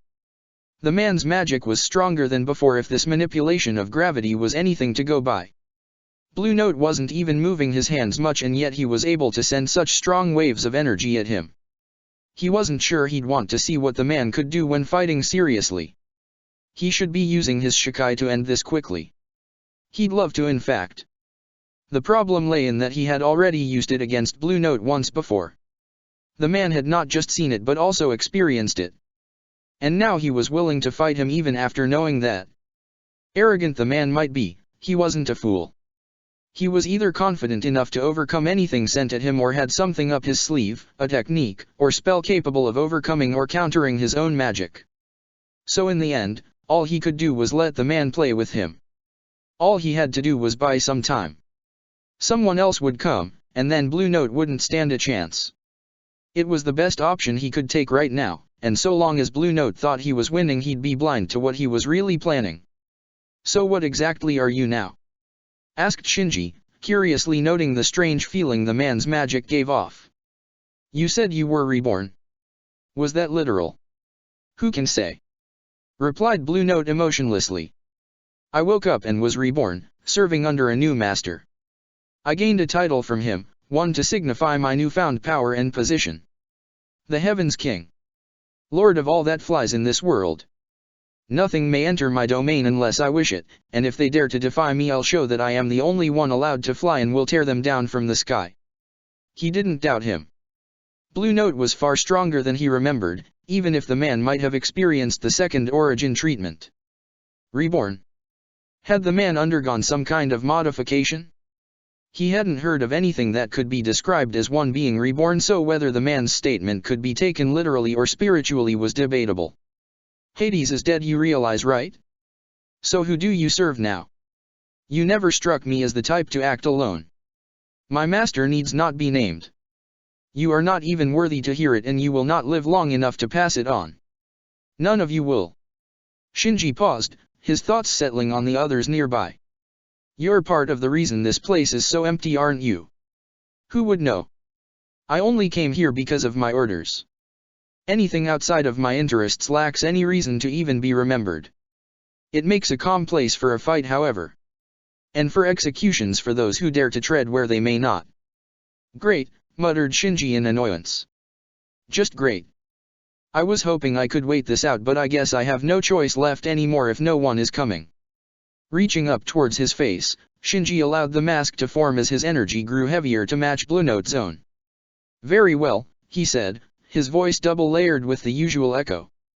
I'll just have to overpower you then and get to the sides of the others. Protector of the Fairies. Coughing up blood, Ichigo struggled against the thorns, piecing every part of his body. Something like this should have been easy to break out of. And yet he could feel his magic being sucked away through the thorns, just like it had been with the great Tenro tree by Azuma. The only difference here was this: the sensation was 100 times more painful, and even made it hard to move in the first place. Isn't Mardgear's curse wonderful? Asked Mardgear as he lowered himself down on a platform of vines.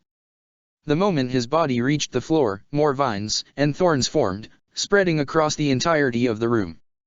Master Zeraf truly was kind when he created Mardgear, giving him such a beautifully twisted power. Mardgear's thorns do not just attack and bind. They also absorb, taking in magic from those bound by them as nutrients to further fuel their growth. Can't you feel it? The thorns in you multiplying, continue to grow without Mardgear needing to do anything. Get out of them, Ichigo! Exclaimed Mavis urgently. If you don't move dash! Mavis was cut off as Ichigo's right arm exploded to pieces, a mess of thorns overflowing from his elbow and immediately lunging for the rest of his body. Forcing his left arm to move, Ichigo swung at the thorns, slicing them off from his arm as he barely dodged them. Magic poured off his body as his skin seemed to come alive from his regeneration, thorns pushed out of his body as he slashed away the original roots. Mardgear didn't give him time to rest and completely regenerate, raising a hand towards him. The thorns around Mardgear shifted and rose, twisting around one another in groups as the ends shaped into something else. Large flower bulbs appeared at the ends of the groups, the petals of it opening up to reveal large sharp teeth of thorns. All five lunged forward, extending across the room and trying so devour Ichigo before he could move and recover. Gripping the smaller blade tightly, Ichigo brought it back while continuing to point the blade at the flowers. Energy flowed from the blade and wrapped around it as he carefully dodged the vines around him that lashed out, careful of any traps like before now that he knew what Mardgear was capable of. His regeneration was already working on overtime to crush the thorns still in his body, the most urgent threat for his regeneration to deal with, so he'd have to go without his other arm for the time being. As the carnivorous flowers tried to devour him, he stabbed forward with the blade, the energy wrapped around the blade shooting forward like an arrow. The flowers rushing straight at him had the misfortune to be destroyed completely as the beam cut through them, and the flowers that weren't still suffered as their control roots got severed. Mardgear swiftly dodged the beam as it flew through the air where he had been, motioning with his hand for more vines to come alive. Right as they started to shape behind him, however, Mardgear's face grew fearful for a second, a look that seemed almost foreign on the demon's face. Jumping backwards just in time, a large blast of energy tore upwards from down below, wiping out the ground and vines around it. More vines spread towards the hole as the energy cleared up to cover it, but Mardgear didn't have time to observe his work. being forced to dodge the strike from above as Ichigo appeared above him, energy wrapped around the small Zanjutsu. Getsuga Tenshou. A half-constructed shield of thorns made it just in time to deflect some of the blast, but it wasn't enough to stop it all, the energy slamming into the demon's body. Putting some distance back between the two, Ichigo gave a glance at his reformed arm as he made sure everything was all okay. His instant restoration had been having a tough time with those thorns since they kept stealing away magic to fuel their growth even as he destroyed them, but in the end his magic was faster. Glancing towards the smoke from his attack, he waited patiently for signs of his opponent to appear, the demon slowly stepping out of the smoke with half his side missing.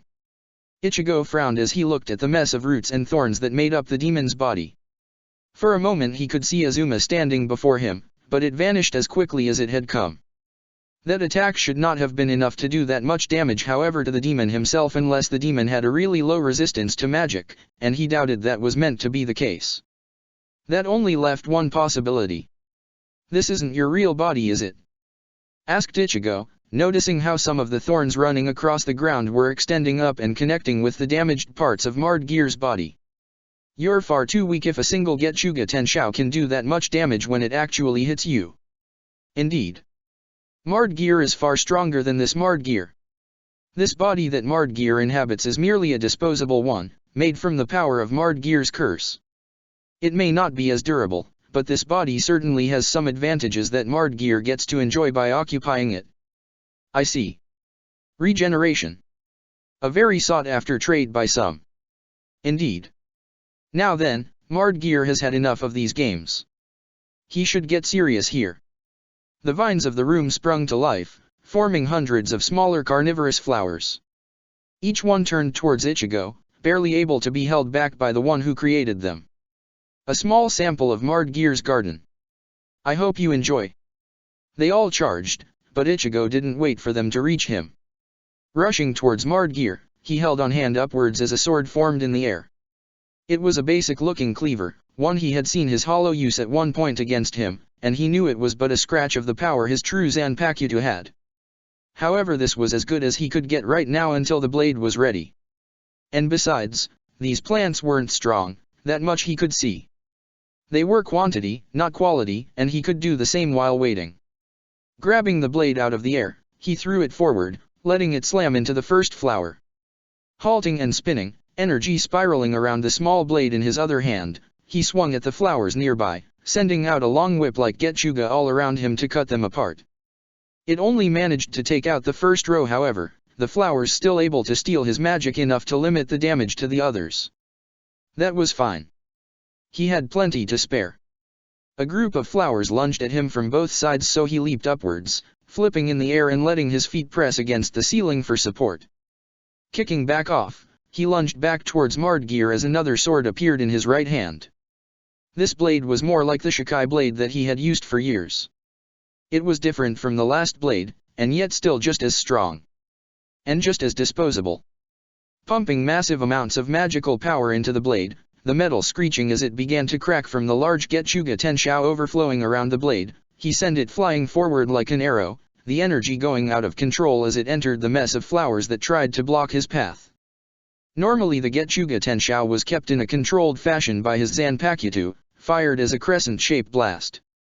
Only recently could he alter it enough to produce some other effects like the beam, and even that was based off a zero in the first place. But this wasn't some new technique. This was merely doing what he normally did. The only difference was that the fake blade could not handle the same amount of energy that his true Zanpakuto could. He hadn't had the same amount of magical power back then, and so the weapon only had one option left to it. To shatter and release all the energy unstably around it. The blast exploded outwards, wiping out all the flowers nearby and opening up a hole through the mess for Ichigo to pass through. Clearing the smoke away with a fast strike of his small blade, the air pressure continuing past and slicing apart the ground just by Marred Gear, Ichigo let a new blade form so that he could wield two blades once more and struck. This one was similar to the cleaver except with a spike pointing inwards at the end. The Quincy side of Zanjutsu had made all these blades for him when he had originally trained him for Bankai. It had only been later that he realized that they had all been failed attempts of the man to make a blade that could equal his Zanpakuto, and even then the old man had been forced to settle for the best piece that he could create, and that was one that had managed to handle enough energy to be considered a bankai.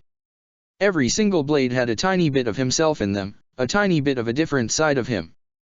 Fear, hope, love, desire, duty, honor, humor, joy, sadness. If there was an emotion available, there was a blade to represent it. It was a shame they would never be able to match his true Zanpakuto, but at least they could be created far quicker in a pinch if he didn't have even the option to retrieve the blades.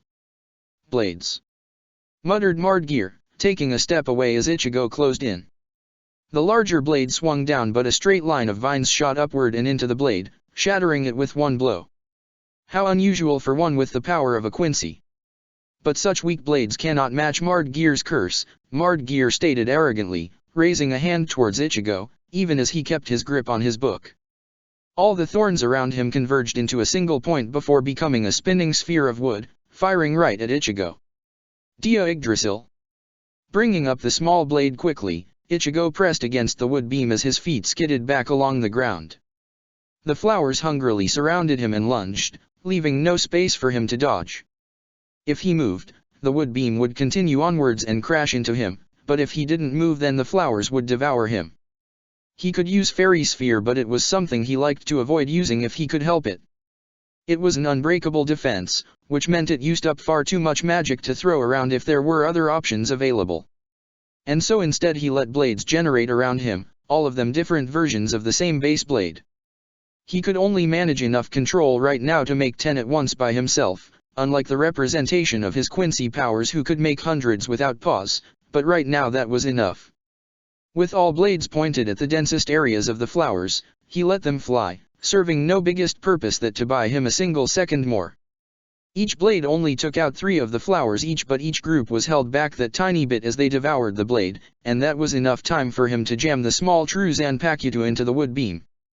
Getchuga. Energy poured from the entry point of the blade, the normal blue energy turning a dark black as it began to rip apart the wood from the inside. Tenshou.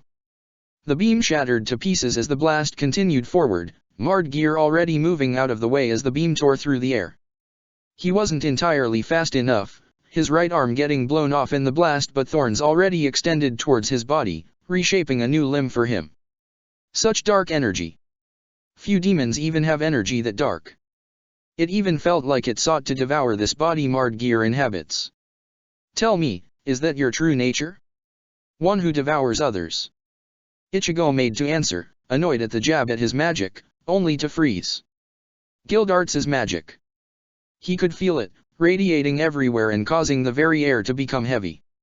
It seemed Mardgear could notice it too, the man looking towards the hole in the floor from before and actually pausing their fight for the time being. He hadn't ever felt Gildarts use this much power before. It was unreal. Just what kind of enemy had pissed him off so much that he'd gone?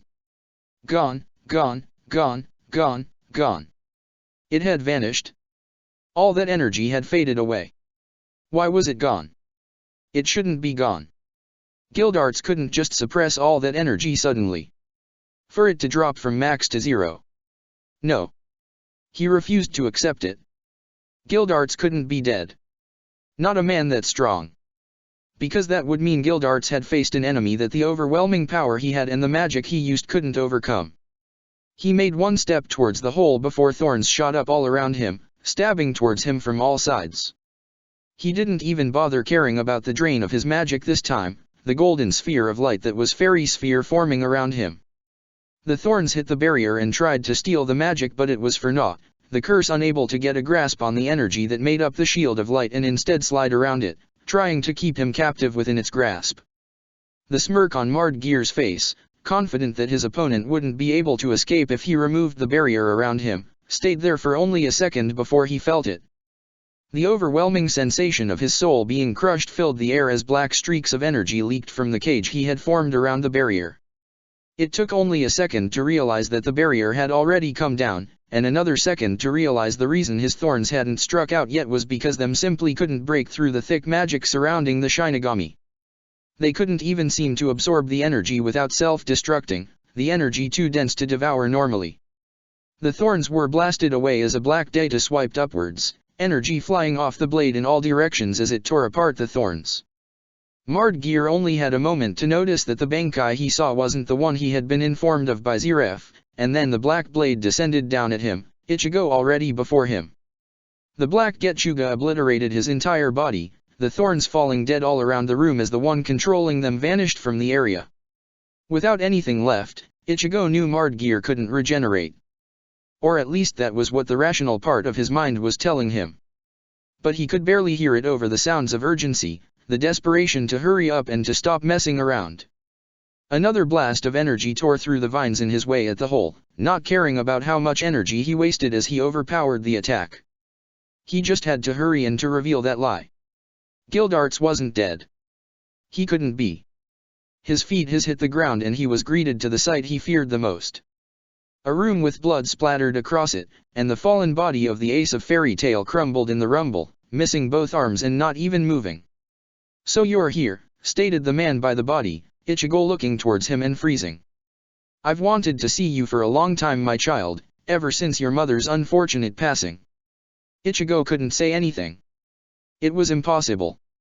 Because the man in front of him, he shouldn't be standing there. That man, he had seen him before. Because that man looked almost like the Quincy side of his powers. That man looked almost like Zanjitsu, protector of the fairies. Watching the situation from above, multiple screens floating around him, Hibiki gazed down out of the window at the situation below. He could see many things, from the constant explosions in one area to the stream of fire and spells from another. There were some strong opponents down there, and yet not a single one of them matched the records he had in the super archive. Maybe he should have told them about it. Perhaps it would have been worth it. But if he had told them, wouldn't that be the same as telling them not to go after the chairman? Without realizing, he had already summoned the same note he always looked at, a short message across the screen. He had gotten it years ago. He hadn't understood why, and the message had been brief too. But it had been from the chairman. The man had said that the power of Super Archive would be best wielded by someone who could truly understand its potential. The man who they were hunting had willingly given away one of the most powerful weapons at his disposal. A system of pure knowledge and intelligence. It was part of why they had managed to make such headway with the ship he was now sitting on, but he couldn't have admitted that without revealing the existence of this. Part of him wanted to stop them. He wanted to ask the chairman why. Why he had given such a device to him. Why had he seen him as someone worthy of a device that contained all the country's knowledge? And why had he given him the command system that held every single secret weapon the Magic Council had at its disposal? But if the others knew, then they'd hesitate. The chairman must have had a reason for giving this to him. But no matter why he had done so, he knew he couldn't get the answer. Because this might have been something the man could barely do to stop someone, and perhaps he wanted him to notice something because of it. Sighing, Hibiki closed the note once more, turning his attention back to the window. His thoughts were interrupted as a sensor on of the nearby monitors went off, a blaring alarm going off throughout the ship. Covering his ears, the noise deafening, Hibiki quickly did his best to shut off the siren as he looked for the reason for it happening in the first place. Lines and lines of data flashed before his eyes as he let the screens spin around him, his eyes gaining a ring around his pupils as one of the subsystems of Super Archive activated. It was nothing more than a spell to help the user read and process information faster, but when it came to Super Archive, that ability was a godsend considering how much information it could process. There. He had it. Frowning, he turned his attention from the screen back to the window, looking out into the distance. That was odd. It was coming from the sky, a distortion being created unlike any other. Wait, hadn't the system said there was a match? He didn't waste any time, doing a search for the matching signature as quickly as he could. One eye glancing towards the window slightly, his frown turned to shock as he noticed what was happening. It was almost like the sky was cracking, a faint opening growing larger and larger with every second. The sound of the search completing drew his full attention, his eyes scanning the contents of the files rapidly as he digested the information. He wished he hadn't. His hands were moving before his mind was, a connection being made to Kisuk below. It took a few moments, but it made it through. Hollows. Kisuk was silent on his side for a moment before he finally spoke. I know. Sorry, I can't do anything from down here. I'm being held up. What about the others? Probably the same. But I need to know, is the use of a Gargantua normal? No. How big is it? Hibiki took another glance out of the window, seeing how the Gargantua seemed to be the length of half the compound. The only good part was that it wasn't actually that close to them. His voice fell silence as he saw the Gargantua snap open, ripping downwards too as it opened up into a dark and empty void. And then the first of them appeared. Hollows of mammoth size, towering over everything around them and reaching up to the clouds in height. Each and every one of them looked exactly the same, their body similar to a large black cloak. 2 large pointed feet rested at the bottom of them while some of them had revealed large white hands, each nail incredibly long. Most of them had those hands hidden within their cloak body however. What terrified him however was that bone-white mask, all masks exactly the same in design. They all had a pair of bone-white teeth on them along with an elongated nose, 2 eye holes just above. In the center of their body too was a massive hole in their chest, while spikes protruded from their body a bit below the mask itself. Oh God! What are those things? I see them, muttered Kisuk, half worried and half curious. Those are Jillians, the lowest rank when it comes to Minos. The normal term for them as well is the Minos Grande. What do we do? Hibiki asked, already skipping fear and falling straight into pure terror. I know the tales about such creatures, and I'm counting at least 20 already. There's never been so many documented in one location, and why would they come here now, and why dash? Calm down, snapped Kisuk's voice, a hint of exhaustion creeping into his tone. You're the only one of us in the skies right now, so you need to act as you see fit. Minos Grande are strong, but they are nothing compared to dragons. Their size is intimidating, but really their most dangerous weapon is the Zero they can use.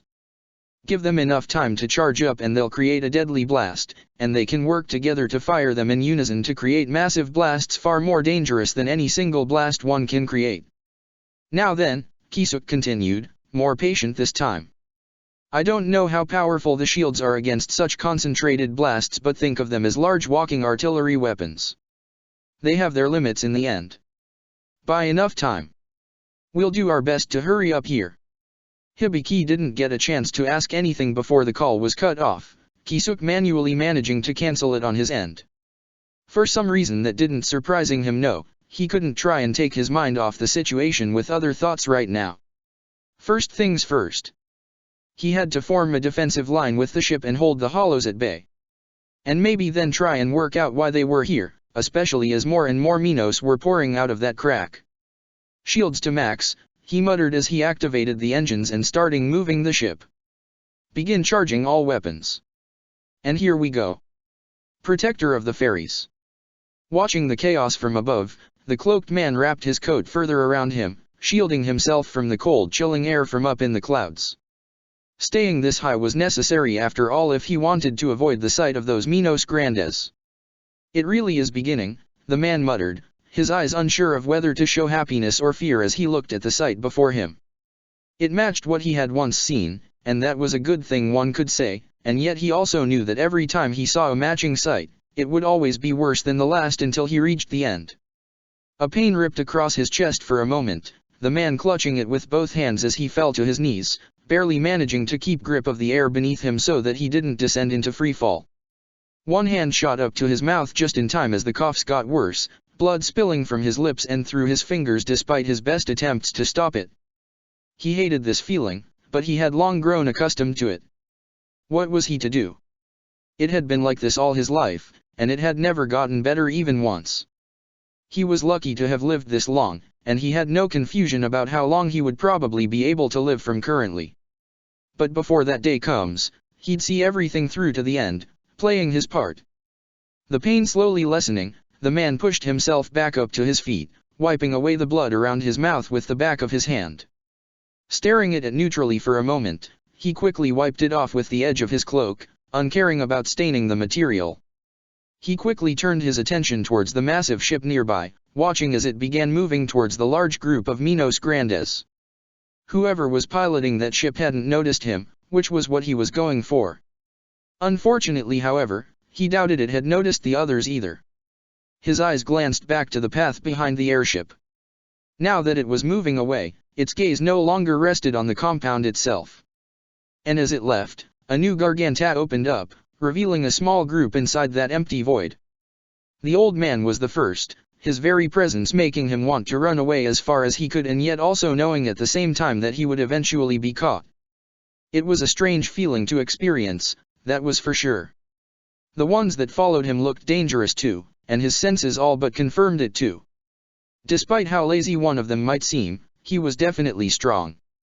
And the expressionless look the other had simply made his power seem like a fact, not something to be arrogant over. He let them all pass freely, not one of them noticing his presence.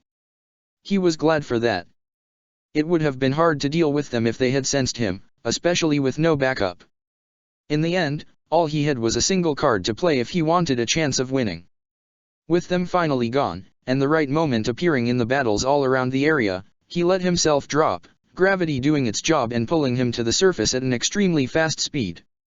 He might have gotten there quicker if he had used other methods, but this one would at least make sure he wasn't able to be detected as easily. Only when he was nearing the ground did he purposefully slow himself down, braking slowly so to not damage himself from the sudden change in acceleration. His feet lightly touched the floor before his power faded, leaving him to collapse slightly into a crouch as he tried to catch his breath. Pathetic, really. This is what he had been reduced to at times if he had an off day. But he couldn't take his time and rest just yet. He had to hurry. He knew this wasn't the end yet. Not by far. It had all been confirmed long ago, and if it was still the same then he'd have to move quickly to keep the correct flow of time moving. That meant getting to Ichigo before he died, and with these men assembling here he had no doubt that it was a possibility that might happen. And so he rushed towards the center of the compound, his feet taking him across a path he recognized from long ago, even if the actual base itself was in a different place. He didn't even notice as the force from nearby battles caused the winds to pick up randomly, his hood being knocked down from his head. If anyone had been watching, they would have seen a long trail of white, spilling down the man's back. Protector of the fairies. The father of all Quincy. Laxus kept pacing across the ground between the two doors, waiting impatiently for his grandfather to be done in the meeting currently going on. Bags under his eyes, he refused to even get a single second of rest until he could finally talk to Gramps and find out what they were doing next. Or more importantly, what the next move could even be. They had managed to stop the assault from the Magic Council, but the only reason they had no lost any lives, and wasn't that something to be thankful for after already having lost too much, was merely because the Rune Knights themselves couldn't find it in themselves to continue. Not with the generals mysteriously gone and their will to fight against their own people even they saw as innocent, shattered. Ever since then, and since the death of the king for real this time round, his grandfather had been with all the other guild masters, providing support to the newly and hastily crowned queen. His grandfather had claimed that she needed as much experience as they all could give her right now in regards to the Magic Council, since there was no way to make peace with Grand Doma at the reins. He had sent an army to take over Crocus, and such an act could not be left unchecked. If it had been Crocus and its army fighting, they would have never stood a chance from this point onwards. Compared to the amount of Rune Knights in Fiori, the army of Crocus was pretty small. It was meant to only protect the city, not fight a war. But with most of Fiori's mages also here, admittedly weakened after the battle with the dragons and the losses they had taken, they might have a real shot at fighting back. That was if the Magic Council was still around after Ichigo was done with it. And that was the dilemma he faced. He knew that he'd never make it to Ichigo in time right now to warn him. He was walking right into a trap if that Quincy's words were truthful at all. This king of theirs could be nothing but deadly if he was able to control such strong individuals, and the idea he was heading towards Ichigo filled him with pure dread. And he wasn't the only one who felt that way. He couldn't see Levi right now, the girl having retired to help some of the others, but he knew she had only done so because he would pass on anything he heard. That and she could distract herself by working to try and not think on the issue too much. It was what most of them had been doing for hours before this all happened anyway, to deal with some of the pain losing their comrades had given them. Continuing that process would help most with the situation to come. Nothing good will come from just waiting there, commented the one other person nearby. Scowling, Laxus turned to face Doran Bolt, The man sitting on that chair he had brought a while back once he had realized that he wasn't going to leave any time soon. The man was watching him carefully, almost as if trying to work out if he'd try and do anything that could be considered hostile, and it didn't help that his little watcher also had that massive scythe by his side. Seriously, when had Doran Bolt gotten that? Well, what the hell else am I meant to do? Growled Laxus, pausing in his pacing to send a glare at the other mage. My best friend is running into a trap, while assaulting the most dangerous organization out there currently. Excuse me if I'm not a bit patient right now. And I'm saying you need to calm down, countered Doran Bolt calmly. Glancing to one side out the window, he stared off into the distance, lost in memories for a moment. There are more dangerous threats out there, I would say. The Magic Council certainly has always been a dangerous organization, but they have always been the lesser of two evils. Laxus frowned, confused at what on earth Doran Bolt was even talking about. I don't quite understand who you're talking about, but it doesn't matter. Ichigo is still in danger. Not that you would want to help him. You aren't even a member of our guild. Actually I was, or at least according to the master I was. Still am even. My name from when I was a member of Fairy Tail was messed according to him, the one I took as my fake name when I infiltrated Tenro Island. I still prefer Doran Bolt. You were a member. Laxus glanced skeptically at the mage, half sure that the man had to be lying. He remembered his time in Fairy Tail very well, and he was sure he would have noticed if this man had been a part of it. Even if he had been, he would have had to have been a member before he became a Rune Knight, and if he remembered correctly that would have been around the time when Ichigo first went on a mission for the Magic Council. Maybe even younger. Considering how long he had been a member for as well, he was pretty sure he would have noticed this guy at the time. Doran Bolt chuckled, amused at the skeptical look on Laxus's face. You know, it's not surprising that you don't remember. I erased all the memories of my time in that guild from everyone but the guild master. I even had my own memories erased, only able to be restored by the master himself. You erased your own memory? Isn't that dangerous? If you were that idiotic though, I can perhaps see why you were in Fairy Tail. Something still didn't add up, however. Why did you join the Magic Council though? Did you grow tired of the guild or something? Doran Bolt shook his head rapidly. Nothing like that. How should I put it? Scratching the back of his head, Doran Bolt gave the other man a beaming smile as he remembered all the feelings of joy he had with Fairy Tail from his past. I love Fairy Tail. Even though I haven't been there for many years, even though my memories of it are newly recovered and faint, I still love it.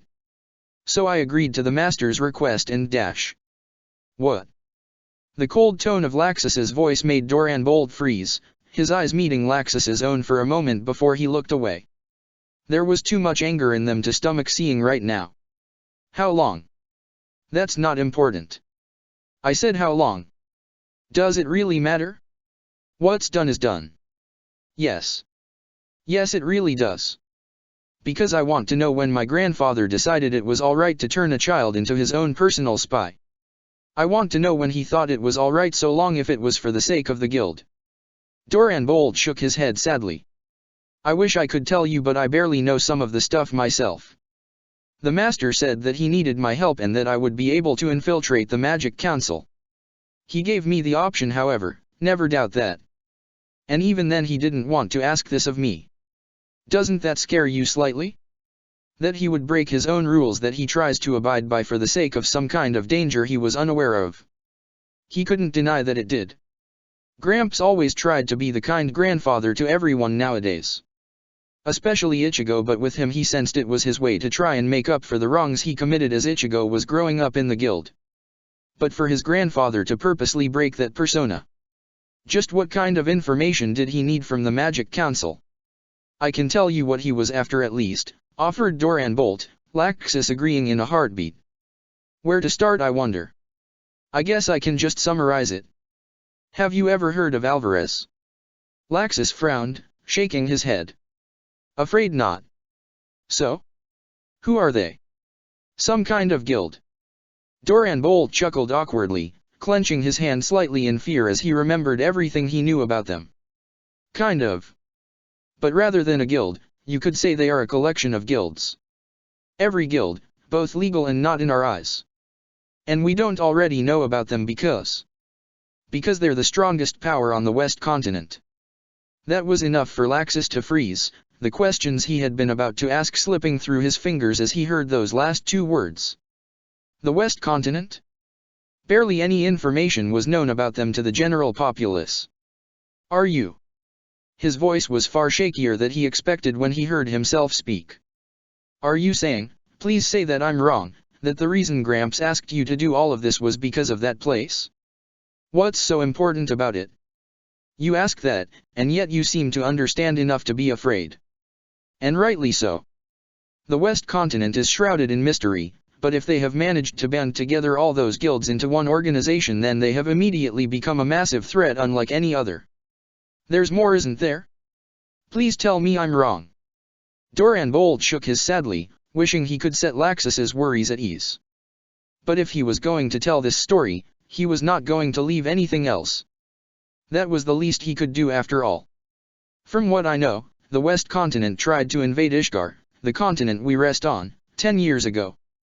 You're lying, Laxus said in denial. If they had, then why don't we know anything about it?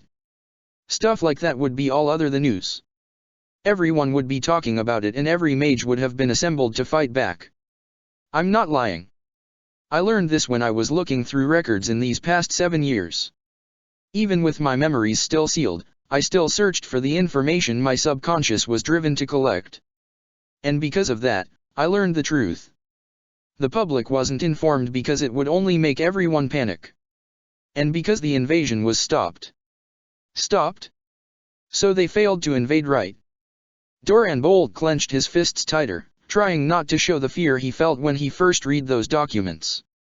No. They did not fail.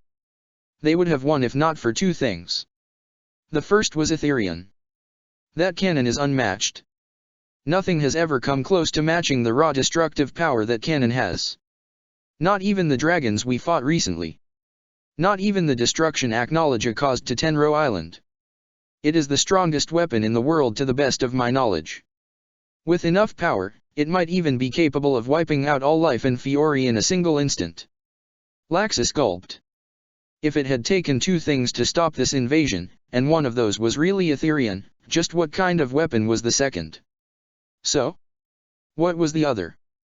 I don't know, Doran Bolt admitted, immediately noticing the disappointment on Laxus's face. I'm sorry, that's all I know, but whatever this thing was, it has the highest level of secrecy around it that I have ever seen. To be perfectly honest, it makes me more afraid of it than Ethereum because of that single reason. Especially considering both were needed to stop the invasion. Laxus took a deep breath, doing his best to try and calm himself down. It wasn't very effective, but it did at least help clear his head somewhat. Do the other guild masters know this? Why do you think so many were careful to obey the Magic Council, even as they became more and more twisted? They were the lesser of two evils, and so long as they were still safe for the most part, they could look past some of the injustice. Because without them, there lies the risk that Alvarez might invade once more. But now all the guild masters are preparing for the civil war about to erupt. Doran Bolt nodded reluctantly. Yes. The Magic Council can't be left alone anymore, but at the very least we still have 3 generals of the Rune Knights. Quite honestly, I believe they are even placing their hopes on Ichigo. They are preparing for if he fails, but they are also preparing for if he succeeds. They're preparing to reinforce the power left behind once the chairman is dead and to make sure the Magic Council can survive in some form. Because if we lose those deterrents, it's likely Alvarez will move in once again. And this time they might just succeed. Laxus tried to take all he had heard in, collapsing back against the pillar behind him as he clutched his head with one hand. Damn. So in the end we're racing against the clock, right? Even if we win, we could still lose? Is that right? Mest. The name came off awkwardly from his tongue, and yet it sounded right. Almost as if he had said the name in the past once before. I already told you. I'm Doran Bolt now. Mest is part of me, but I haven't gone by that name in many years. But you are right about the rest of what you said, I'm afraid, Mest replied gravely. If we run out of time, Ishgard will once more be invaded. And every mage on this continent will likely die in the battle that will follow. Protector of the fairies. How? How can you be here? Waiwak frowned, tilting his head slightly in fond amusement. Did you know about me? I'm surprised. Or are you merely mistaking me for someone you have already know? What the hell are you talking about? Zanjitsu, don't dash. I'm here, came a voice, cutting Ichigo off. It took Ichigo a second to realize that it wasn't the man in front of him speaking, but instead the one inside his mind. How? How was this possible? How could Zanjitsu be in both places at once? It shouldn't be possible. It defied all logic. Yes. Yes it does, Ichigo. The Quincy side of Zanjitsu's voice was like a soothing tone to his ears, calming him down when all other attempts from Mavis to do the same had failed. He could almost feel the hand being placed on his shoulder, the familiar sense of reassurance from the old man flowing towards him from the small blade held in his left hand. Do not trust this man. I feel my very existence struggling to hold myself in place in your soul just from his mere presence. Whoever this man is, he is undoubtedly dangerous. And to think he shares my form too. Are you done speaking to your Zanpakuto? Waiwaka's voice cut Ichigo from even thinking a response, the man making no moves to attack and yet still managing to put him on guard all the same. I should introduce myself.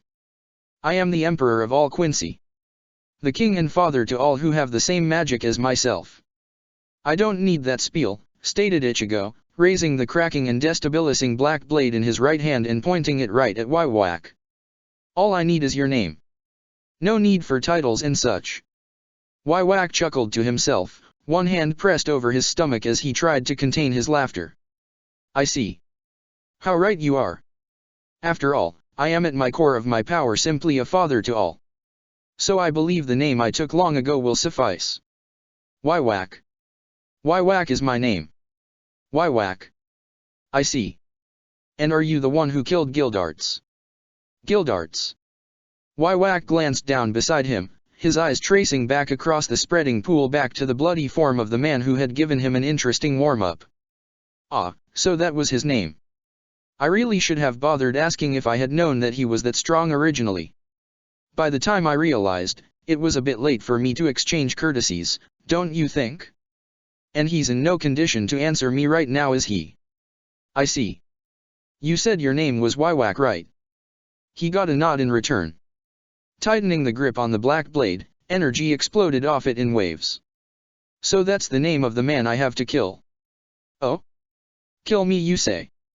Holding out both hands in front of him, Waiwak opened them both wide in an inviting motion. You are welcome to try. Go right ahead.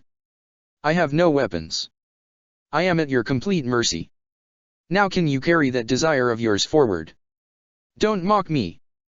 Ichigo, don't. Mavis's cry broke him out of his charge, putting him dangerously close to this enemy he was quickly remembering he knew nothing about except for that he was the one to take down Gildarts, a man who had been regarded fairy tales' strongest. Unfortunately he hadn't realized the true reason for Mavis's cry until a second later, the blade held in his right hand shattered. The shards were sent flying through the air from the force, many finding themselves bouncing off the wielder's own arm. The half-formed coat around him faded away instantly, leaving slight burns across his skin where it had touched in the process to his shock. See, Mavis whispered into his ears, her eyes never leaving Waiwaka's own as she stared at the enemy in front of them. Back away from him and rethink our options. A fake Bankai won't do anything against someone of this level. She's right, you know, stated Waiwak, his smirk only growing when he noticed the shock on the faces of the two in front of him. Ah, you were under the impression that I lacked the ability to see her, right? Or did you forget to check? Ichigo narrowed his eyes suspiciously, only taking a moment to see what he had missed. The slight change in the pattern of the magic around Waiwak indicated one thing. He was like him. And that meant he could see Mavis too. However, I find myself disappointed that you would be resorting to such unstable techniques, continued Waiwak, shaking his head in disappointment almost like he was scolding a disobedient child. Trying to form a weapon of magic is one thing, but you honestly can't expect a blade like that one to handle the full power of a Bankai. Or at least you can't if you try and shove the same amount of energy into it that your true Bankai uses. I'm impressed it managed to last that long considering your magical power only rose a minute earlier.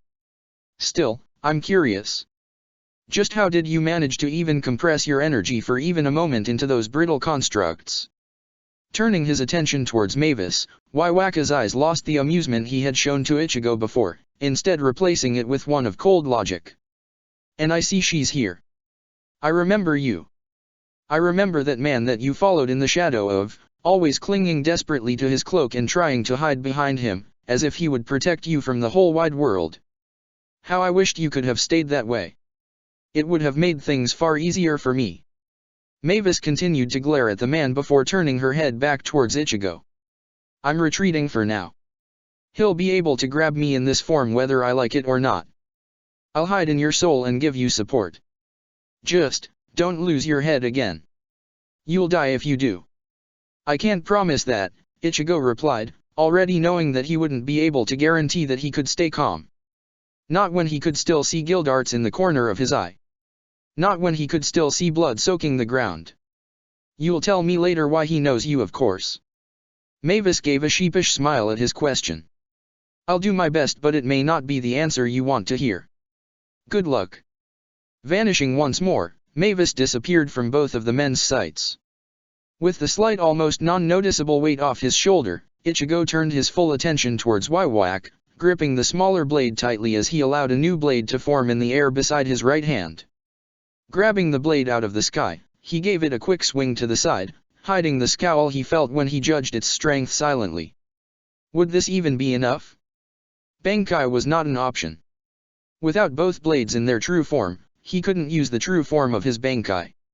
Not that it was the best idea with him still recovering from the fight the previous day, but at least he could cross it off for the time being. Using a fake Bankai, or to be more precise the Bankai he had used when he still had a fake Zanpakuto, was also off the table. He had hoped it would have been able to manage his power, but he had underestimated his own strength in relation to the fake blades. He shouldn't have let his anger cloud his judgment as much as it did, as it could have easily gotten him killed if he wasn't careful. At least he knew now that the strain he put on the blades if he tried to force the kind of power he used in Bankai normally into such blades. That left only his own brand of Quincy powers and hollow powers until his Zanpakuto could restore itself. And if only that would hurry up, then everything would be sorted. Are you done trying to think of a plan? Asked Waiwaka, his eyes glancing curiously towards the manifested blade in Ichigo's right hand. And I have to ask, is that really the weapon you make from magic? I suppose every Quincy has a preference, but are you sure you wouldn't want to try and make a bow? Many of your brothers and sisters prefer. Ichigo shot towards him, his right arm snapping forward and causing the blade being swung to crack in the air, the strain from the force almost shattering it in an instant as his blood enhanced his body's offensive capabilities. Waiwaka, however, never broke sentence, continued talking even as he raised an arm up and blocked the blade with his bare skin, a faint pattern of blue lines running across his skin. A variety of types. Uriu loves the rapid-fire types of bows, preferring speed over strength, as I'm sure you already know. Personally, I'd think you'd like a long bow, or perhaps a bow that can transfer a lot of power to the arrows. Preferably something that can help put that impressive strength of yours to good use. What the hell are you talking about? Ichigo demanded as he brought up the smaller blade, taking the time to release his grip on the almost shattering large blade his right hand had held. As the small blade's strike forced Waiwaka to take a step back to avoid it, he used the time to let a new blade appear before him before grabbing it. Energy swirled towards the blade as he overcharged the blade's power, kicking backwards and crossing the distance of the room in one step. His back was about to hit the opposite wall when he threw the blade, the fake Zanpakuto shooting forward like an arrow. Waiwaka simply rose both hands and caught the blade by its edge, holding the blade carefully so to not break it before he could get a chance to observe it close up. Ichigo wouldn't have given him the time to let him do that, but luckily he didn't need to. The energy in the blade was already doing that as it went out of control and caused the energy inside to rupture outwards. Waiwaka barely concealed a frown as the energy went off before it all parted around him, leaving him perfectly unharmed. If that is the best you can do, he cut himself off as he noticed the already finished charging red orb clenched in Ichigo's right palm. Of course. It wasn't going to be just that, was it? The crimson orb fired, tearing away everything between it and its target as it took up half the room, barely avoiding the body of Gildarts to Ichigo's relief. It took a moment for the smoke to clear and Ichigo took that opportunity to approach Gildarts's body, kneeling down before him with a sigh. Another glance at the smoke from his attack gave him all he needed to know. Waiwak wasn't there, but he wasn't dead. An attack of that level was not enough to kill someone who could kill Gildarts. He reckoned the man was simply pushed down the corridor, waiting for him to catch up. Why'd you have to get dragged into this?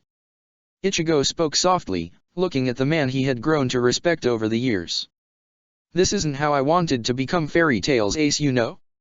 Not that I could anymore. He half wished that, by some luck, that Gildarts would still be alive. That he would open his eyes, maybe weakly, and put on a smile like he had done back at the guild all those years ago. Perhaps give him some words to help like he had done that time when he had come so close to losing sight of his path after killing all those dark mages. He never told the man, but if it hadn't been for him that night, if he hadn't been there to relate to him and to help understand him, he might have gone back to Jushiro and done whatever the man wanted, no matter how many he had to kill. And he would have done it in Fairy Tail's name too. Why couldn't Gildarts just be alive to say even one more word right now? His anger rose up again as he heard footsteps approaching, Waiwak apparently having grown tired of waiting. He didn't let the man make it all the way back, walking towards the doorway and blocking it with his own body. He could see Waiwak standing halfway down the corridor, a few burn marks on his cloak but nothing that even indicated that the man had been damaged. The only difference, however, was the sword in the man's hands, one slowly breaking down as its need vanished. I'll admit it, that Zero was a tough one. I had to deflect the blast around me and even then I was sent flying back. You truly have become quite strong, haven't you, Ichigo? Ichigo froze for a second. The man knew his name. No, that wasn't something to be surprised about. He would be surprised if people didn't know his name after the stunt he had pulled at the Grand Magic Games. He wasn't surprised at that, but rather the fondness that was said with that name. No, fondness wasn't quite right. It was something else. Something he couldn't identify. Nevertheless, he held his ground as the man took another step forward, 10 blades forming in the air around him. Waiwak paused as he prepared to take another, actually looking shocked for a moment before he recomposed himself. I see. Not just a melee weapon. Multiple constructs, able to be wielded at range rather than just in close quarters. No wonder you threw that blade at me as a bomb. You won't be leaving this floor. You won't even be leaving this corridor. I'll kill you here before you can even try escaping. Is that so? Waiwak chuckled to himself before raising a hand upwards, the last remnants of his blade freezing in their scattering only to be drawn back together with additional energy around a small 5-pointed cross hanging from his wrist, bringing the blade back to its former glory. It resembled a pretty simple blade for the most, except for having a very elaborate crossguard shaped like a bird. Around his side formed 10 arrows of an ethereal light, glowing brightly and illuminating the room brighter than the lights from the lacrimas did. Well then, why don't we put that theory to the test? I quite want to test this weapon that you're using too. I've never seen a Quincy use blades in place of arrows before, and I would quite like to understand why you're so fond of doing as such. Ichigo didn't waste words, letting the blades fly forward as Waiwak did the same with his arrows. Each arrow perfectly hit the points of his blades and sliced through them, continuing forward towards him at half their original size.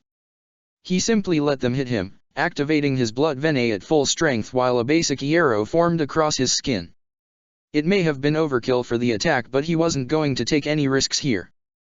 And he wasn't going to dodge and show weakness right now. The arrows shattered on contact with his skin, the light temporarily blinding him for a second. His sight was only obscured for a single moment, but the moment it cleared up he saw Waiwak standing right in front of him, his blade swinging down from his right hand. Responding just as quickly, Ichigo had the small form of Zanjutsu get brought up by his left hand, catching the edge of Waiwaka's blade with his own and deflecting it down just by his side. It barely missed him, and the act set his enemy off balance for just as long as he had been blinded. Not wanting to waste the change he had been given, he slammed his fist into the other man's chest as red energy gathering around the limb, being released in one swift strike in the form of a bala. Waiwak was only forced a single step back before he regained his footing, only a slight burn mark across the front of his uniform that could barely be noticed in the first place. Instead of pushing his advantage forward, however, Waiwak took another step back, letting more arrows form around him. Ichigo knew what that meant, and he also could tell they were stronger than the ones before. He wouldn't have time to deflect them all with his blade if he didn't want to move from his spot. It would be easy to dodge, but he was too angry to even try. Simply trying to kill this man wouldn't be enough. After the state he had found guild arts in, he wanted to utterly crush this man, or at least deny him the chance of even having a hope of winning. Rushing to form the fake Zanpakuto around him, each blade different in shape but identical in purpose, he poured more energy into them as he tried to make them durable enough to withstand the arrows. As the arrows launched forward, he hurried to fire his own blades in response. One of them, however, shattered before even moving, the energy within breaking it apart into pieces that bounced off Ichigo's skin as they hit him. The other blades rushed forward meanwhile, cracks already covering the blades as they collided with the arrows and broke.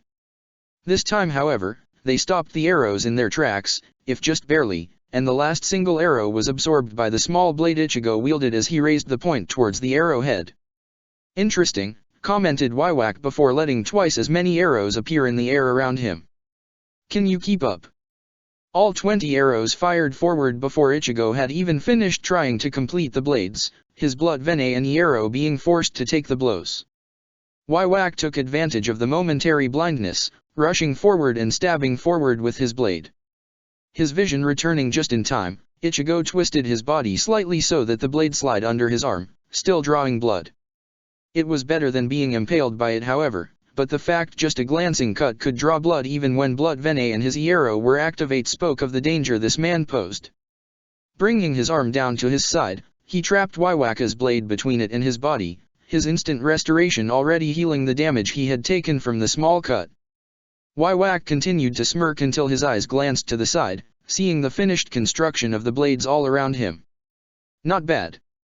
All the blades fired forward, so Waiwak let his blade shatter into energy as he pulled his hand back, dodging the blades with a burst of Hirenkyaku as they impaled themselves into the ground where he had been standing. Grabbing one, Ichigo spun his energy swirled towards the blade and cracked it, throwing it forward like a spear as he adjusted his grip. This time Waiwak dodged the blade, letting it fly past him as he moved to one side and allowed the energy to explode behind him. The energy tried to catch him in the blast, but it was countered by a brief burst of energy from the man himself, taking control of some of the energy that got too close to use against the rest of it. I'm impressed. I'm starting to see now why you use blades as you do. I really want you for my empire now. Holding out a hand, Waiwaka's smile returned to a simple fond one as he gave out his invitation. Join me, Ichigo. Join the organization your mother would have wanted you to join. My mother. Correct. Masaki Kurosaki, a Quincy I remember fondly, even if I had been asleep for most of the times I had met her. She even came to see me when she was pregnant with you, along with a pregnant Kani Ishida who later gave birth to your brother, Uriah. Though I suppose to him the relationship would be more like adopted cousins. He always is so hesitant with his emotions, always so quick to reject things that don't fit perfectly into his little world. He has yet to truly comprehend that all Quincy are part of the same family, that they are all my children. Seeing the still quiet frown he was getting from Ichigo, Waiwak continued, pressing his advantage as he kept talking about the woman who had gotten Ichigo's attention completely. She was quite a strong Quincy at her peak. Not the best shot by far, and not very good with Volstandig either. And she was hopeless at some of the other Quincy techniques beyond Hirenkyaku. But when it came to her skill with blood, she surpassed almost every Quincy I have ever met in my long life. She had an understanding of the blood that flows with us that translated even into her shrift itself, taking the form of the shield, a power that took her impressive control of blood even further to make her blood vein impenetrable. Why, I'm not even sure if I would be able to break through it easily if I were to try. Sighing, Waiwak raised a hand to his brow. It's such a shame I had no choice but to take her power and let her die. She would have made such a wonderful stern rider. Alas, sacrifices must be made for dash. Sorry, Ichigo said as he cut Waiwak off, his voice lacking any emotion in it. Could you repeat what you said? Did you just say that you were the one responsible for my mother dying? Waiwak nodded gravely, looking not even ashamed at such a fact. I wish there had been another way, but I had been given no choice. I lacked a lot of strength at the time. The process to force myself awake had drained away almost all of my original strength, and so I had been forced to build myself back up. And since she was one of the few Quincy around, she was forced into becoming a candidate. You were an option too, but taking back that power would have been detrimental considering my current state, so I went for the better option. But don't dash. Shut up. Shut up. You're lying. It was that Demhalo and Kisuk. I don't lie. All fondness and amusement previously shown was gone currently, Waiwak taking his hand away from his face to reveal how serious he was as his eyes stared coldly at him. I despise his lies. They are appalling things, hiding away the truth behind a curtain and pretending that no one can notice. So I don't lie. Every word I speak is the truth. Every praise spoken is what I have perceived to be correct. Lying is for those that wish to hide their true self from the world. Even my stern Ritter know this fact about me, and you should too as one of my fellow sons. So you killed my mother. Why? For what purpose did she need to die? Crap, this was not good. He wasn't able to see clearly currently. Even Mavis, the two spirits of Zanjitsu, and his brother could not reach him with their voices. It was like they were muted, just static in the background that he couldn't make out. All he could hear was the words coming from this man's mouth. I already told you. I needed power. But as for why she needed to die, it was unfortunately really. You see, the conditions were just right when she threw herself in front of you to protect you. It was the only time that opportunity actually appeared before me in the week I observed you and her, and I had been so close to leaving to find another Quincy at the time too. But, when she became prepared to sacrifice her life for yours, when her mind was in tatters, she opened up an opportunity. I would have gone and collected you at the same time, you know, stated Waiwak as he continued. But unfortunately I was not the only watching you and her that night. I went for her power. Another went for her death. You know who that man is, and so do I. At the state I had been in at the time, I never would have been able to beat him. He simply had too much power compared to my insignificant reserves at the time, and so I was unable to stop him from taking you and turning you away from the path of the Quincy that you should have taken. Not that I can complain with how you turned out, however. Now why don't you tell me, which of us was really the evil one? Which one of us was the only who really killed your mother? Which one? A crude laugh escaped Ichigo's lips before his head shot upwards and his eyes met Waiwaka's own. The normal brown color in his eyes had been replaced by muted gold of that of his hollow's eyes. His mind could only think of one thing, and that was rage. He wanted, no he needed, to kill this man. That was his only thought. His only desire. To kill. Even if I forget that, even if I can look past that, you realize who is lying dead in the other room, right? 10 blades formed around Ichigo, being launched forward before they even had completed forming in an attempt to catch Waiwak off guard. Retreating back slightly, Waiwak responded just as intended when Ichigo abandoned any pretense of protecting the position he had taken up, appearing right behind him and swinging the small blade at his exposed back. Showing off an impressive degree of control of Hirankyaku, Waiwak used it to move just a tiny step to the side, avoiding the blade as it slashed wildly through the air. The other blades that had been flying through the air almost skewered him until he used another burst of Hirankyaku to dart around them, letting Ichigo take his place as the blades pieced his own skin. Ichigo ignored the injuries as the blades broke apart back into energy while still inside him, not even feeling any pain from them. He couldn't remember when he had forgotten to keep up his Iero, but he didn't care. His blood vein pushed to one side so he could keep blood artery continuously running. The pain wasn't even capable of being registered at this point in time. Letting more blades form around him as the others finished vanishing, he launched them forward at Waiwak as he charged forward with them, only to be stopped in his tracks a moment later as a barrage of arrows hit his path. Funny how our roles are reversed right now, stated Waiwak in amusement as he purposely stood where Ichigo had stood before. Continuing to make arrows, he sent them flying at Ichigo, purposely keeping the power within them down so that it took more than one arrow to break one of the blades being sent flying at him. One of the blades broke through his barrage, but he caught it easily with one hand, immediately swinging it against the remains of a wall beside him and breaking it into pieces. "I've finally worked out why you fire blades now," stated Wywak as he kept up his barrage, each arrow slowly gaining more and more energy with each set that he fired, Ichigo barely able to stop all the arrows that his blades didn't stop as he rapidly wrapped energy around his Zanpakuto and used it to deflect some of the arrows that came closer. Not all of them were deflected however, and Wywak could see the unnatural movements of the flesh as it repaired itself from the minor damage the arrows did. "You can't fire arrows, can you?" Wywaka's question was simple and didn't get an answer, but he knew it was correct simply from what he had already seen. "That's why you're firing blades. All Quincy have a speciality to certain types of arrows and weapons. Basby uses a crossbow for example because he isn't very good at putting a lot of power behind his shots, so the weapon helps do it for him. It also helps with his aim. BG9 however has a problem with his firing rate, and so uses a very interesting weapon to compensate for that. But you? You can't even shape an arrow, can you? Why is that?" Wywak continued to ask, keeping up his assault.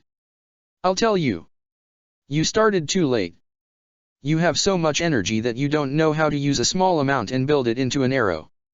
It's not that an arrow cannot hold such large amounts of energy. Rather, the initial state requires so little that you can't form it correctly. A beginner's first few arrows can barely dent a tree when they actually make contact, and no one can make further progress with arrows without first learning the basics. It's why you can use the other techniques more easily since they require a moderate amount of magical power anyway." Letting one of the blades purposely through again, Wywak caught it by the hilt as he dodged it and swung it round till he could inspect the blade, his barrage of arrows continuing even as he stared at the blade. "This is the other reason. If I'm correct, your Quincy powers must have manifested into some kind of form inside your mind.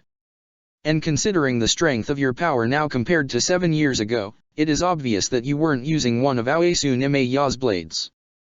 That leaves only one option. You were using a fake Zanpakuto. It's unusual," Wywak admitted, continuing to stare at the blade as he spun it around in his hand. "I've never heard of a Shinigami using a fake Zanpakuto. Not even a Quincy should be able to do it under normal circumstances. But you aren't normal, are you? At some point you must have used the power inside you to copy the form of a Zanpakuto, and the power inside of you worked out what parts were constant in any Zanpakuto and tried to make one itself. It's a far cry from the craftsmanship of Aoyasu Nimeya, but it is still more powerful than any basic weapon constructed from magic that a Quincy could make." Gripping the blade tightly, Wywak watched as it shattered in his hand.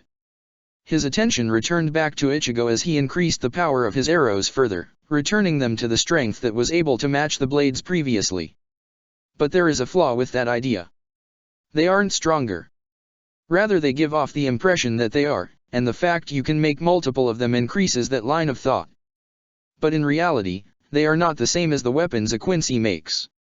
Even if you increase your control, there is a limit to how much energy they can hold. Because they were designed with your past self in mind, and they cannot get stronger now because they already hit the limit they can reach as fakes. The blades that had managed to match the arrows suddenly began to fall short again as Wywaka's arrows broke through, barely shrinking in size. Ichigo forced himself to move faster as he tried to cut or blast away more of the arrows, hurrying to create new blades even as the arrows started making contact more and more often and doing more and more damage. They also have another weakness. While definitely deadlier than a normal arrow for the most part, they have one critical weakness. In relation to how fast an arrow can fly, they are painfully slow. To prove his point, Wywak let his arrows fly forward faster, the blades that kept forming making contact closer and closer to Ichigo and making it harder and harder to get the time he needed to knock away the arrows. Do you see now? These blades fail both as Zanpakuto and as projectiles. It was an interesting idea to use them as you are, but they live up to what you see them as. Expendable objects. They take very little time to craft, but isn't that because they hold such tiny amounts of energy in relation to your true Zanpakuto? Isn't that why you won't form a copy of that smaller blade? Because such an act cannot be done on the fly like this.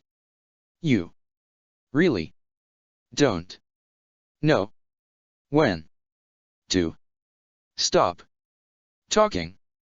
King. It's ready. Barely snapping out of his anger for a moment to hear that voice, Ichigo let a blade form in his hand as he hid it behind his back, Waiwaka's smile growing as he sensed the energy radiating from Ichigo. He made to speak as another set of 10 blades flew forward before one of those blades shot through his barrage of arrows far faster than the others. His head snapped to one side quickly as the point of the blade barely missed his head, the momentum of the blade sending it right into the other room behind him. Or at least it would have done if its momentum hadn't suddenly been halted as a hand grasped around it, the faint remains of the fake blade that had been in Ichigo's right hand vanishing as he solidified his grip on the air and swung back around. Waiwaka's only blade formed in his hand equally quickly and came up to block the strike only to shatter as the larger blade cut through it like butter, Waiwaka managing to take a single step forward to avoid the strike that might have been able to cut his blood if he wasn't careful. The smaller blade rose to strike too, but Waiwaka had already retreated back down the corridor, ending up back where he had started as his cloak gained a new rip across its back. Waiwaka couldn't help but smirk, even as he sensed the threat of the blades. It hadn't been noticeable before, but now that both blades were there he could feel it clearly. He had certainly never expected for the true Zanpakuto to be thrown with the others in an attempt to trick him too. Any lesser enemy would have never had the experience to dodge such a strike. He did wonder however how long that blade had been waiting to be used or whether it had just been finished. Considering how much anger he had been present to, it was probably the latter. Ichigo meanwhile struggled with his own emotions as he let go off the chance to press his advantage. He could already hear the jabs he was getting from the hollow form of Zanjutsu, the subtle warnings the Quincy side gave him, and the slight disappointment hidden in fake amusement from his brother. Mavis. Well, she made her displeasure clearer than any of them, almost deafening him from within his mind. Sorry guys, Ichigo muttered to himself, gripping both blades tightly as he felt a familiar sense of strength radiate through his body. Just holding both blades was enough to calm him down, and he was lucky the blade had managed to get finished in time, else he might have continued to lose himself in his anger. I'm a bit calmer now. It's okay. Turning his attention back to Waiwaka, Ichigo pointed the blade towards him, a newfound confidence running through him. Shall we continue where we left off? This time it won't be the same as before. I can see that, commented Waiwaka as he turned his head upwards. Unfortunately it seems we are out of time.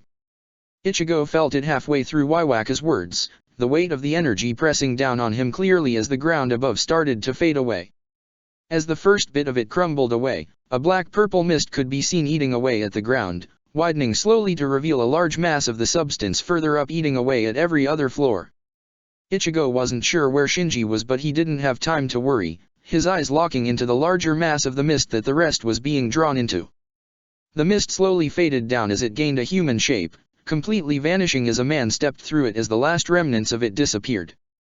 So this is the mighty Waiwaka, the man spoke deeply, his appearance very old with his white hair and mustache.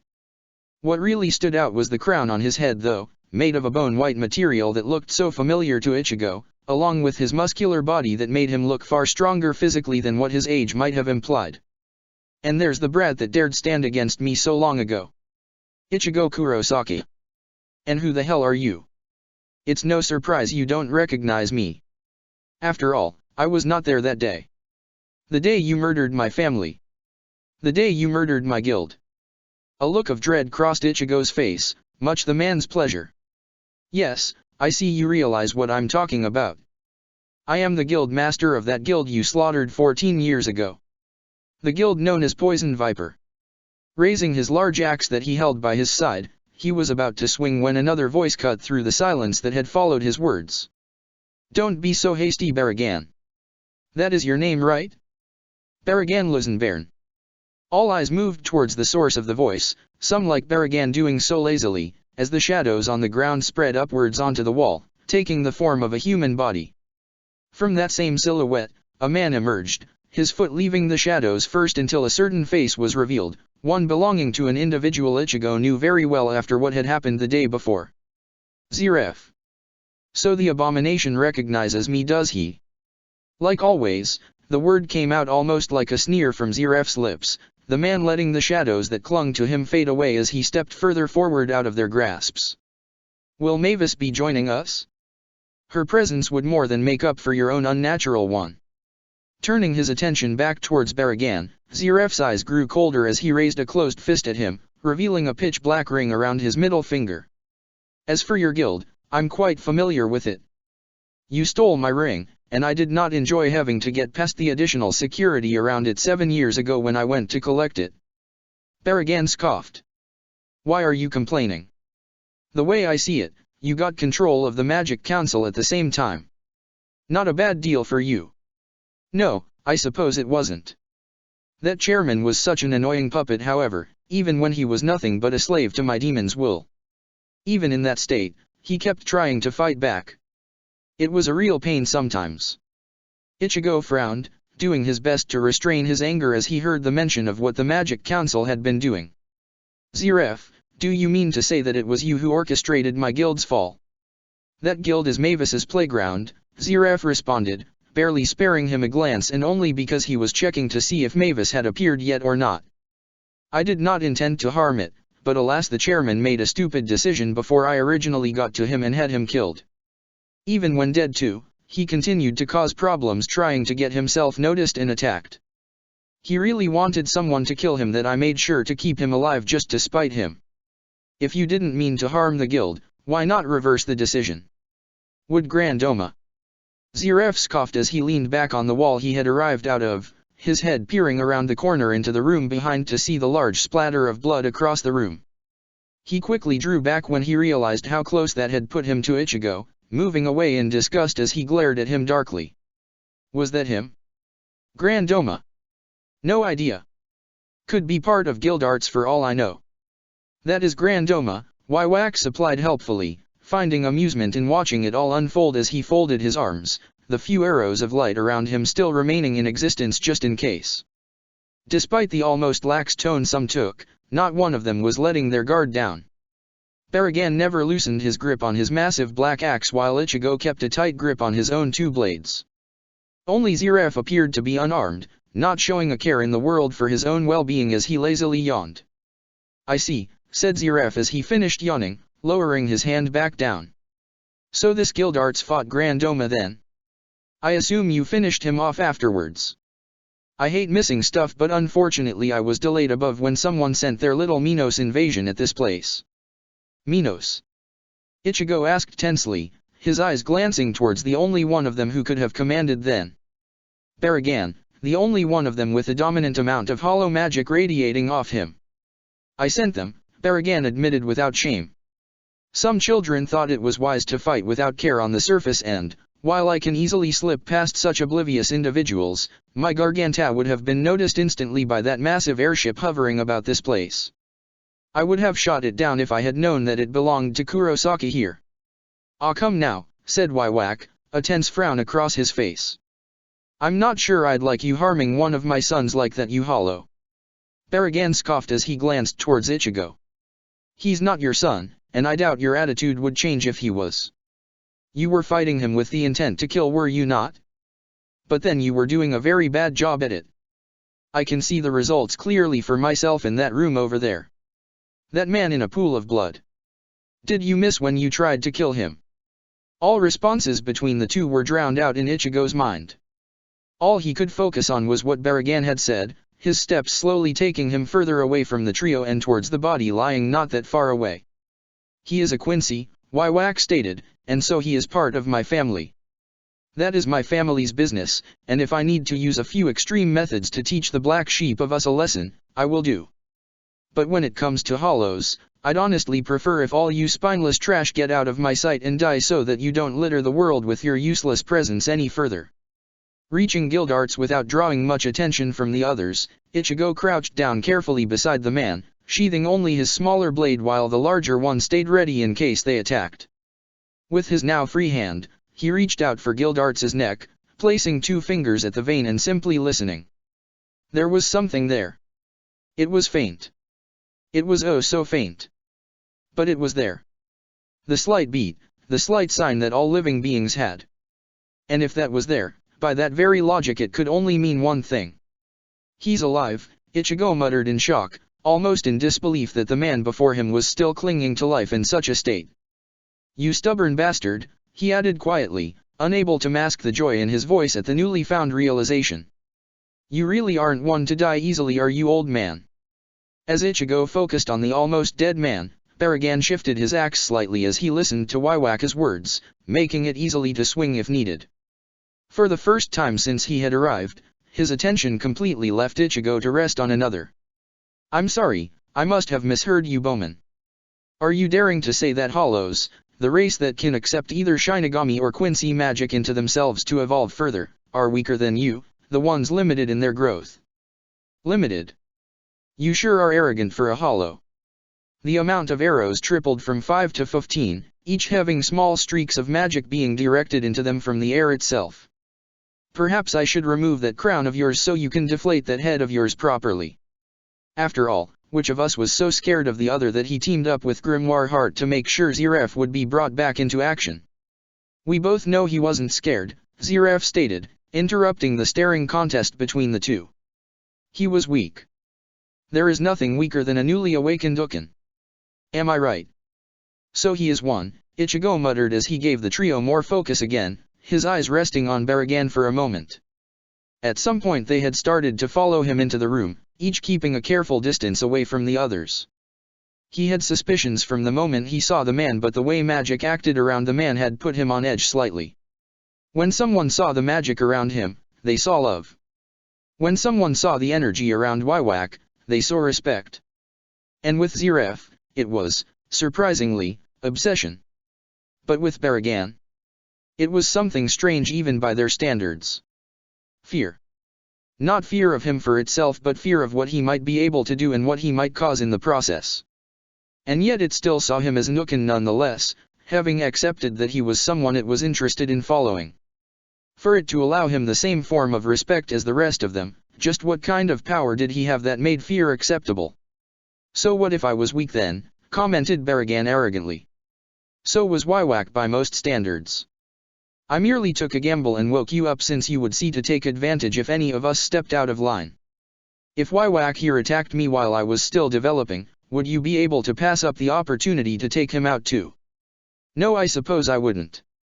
But we could have easily made a temporary truce to kill you. Would you? Would you have been able to watch each other's backs and your own when you both know you want the same thing? Out of all of us, am I the only one who cares little for that magic? The magic that the hybrid over there has already stacked his claim on. Don't you dare speak about her like that, snarled Zeref, his hands clenched into fists as he tried not to make the first move. Say one more word about her like that and dash. Don't treat it as something with feelings. It is not like us. I don't really care about the consciousness, stated Waiwak, the arrows still hovering dangerously in the air. That can be separate if done right. But nonetheless, the one with the consciousness is the one closest to that magic right now. Turning his attention back towards Ichigo, his scowl returned once more. After all, she's right there, he continued, even as Mavis formed into existence on Ichigo's shoulder, slowly floating upwards into the air so she could tower over them all. It seems the lady has blessed us with her presence. Mavis Vermilion, the first fairy. Or should I call you by the name that your magic goes by? The name you hide from the world so they don't realize what you really are. That's right, said Mavis as she glared him down from her high position, her eyes cold as she glared at the man like he was beneath her. I'll greet you by the name I gained from my creator then. The name that had people commit atrocities all over the world just for a glimpse of the light from it. The light and dark of the world, the flow of everything and nothing. You wanted to hear me say my name? Well, here it is. Taking a deep breath, Mavis said the words that had not left her mouth in a long time. Not since she had confided in Ichigo over a year ago in the Holy Palace. My name is Lumen Histo Ire. Protector of the Fairies. The light falls once more. Lumen Histo Ire.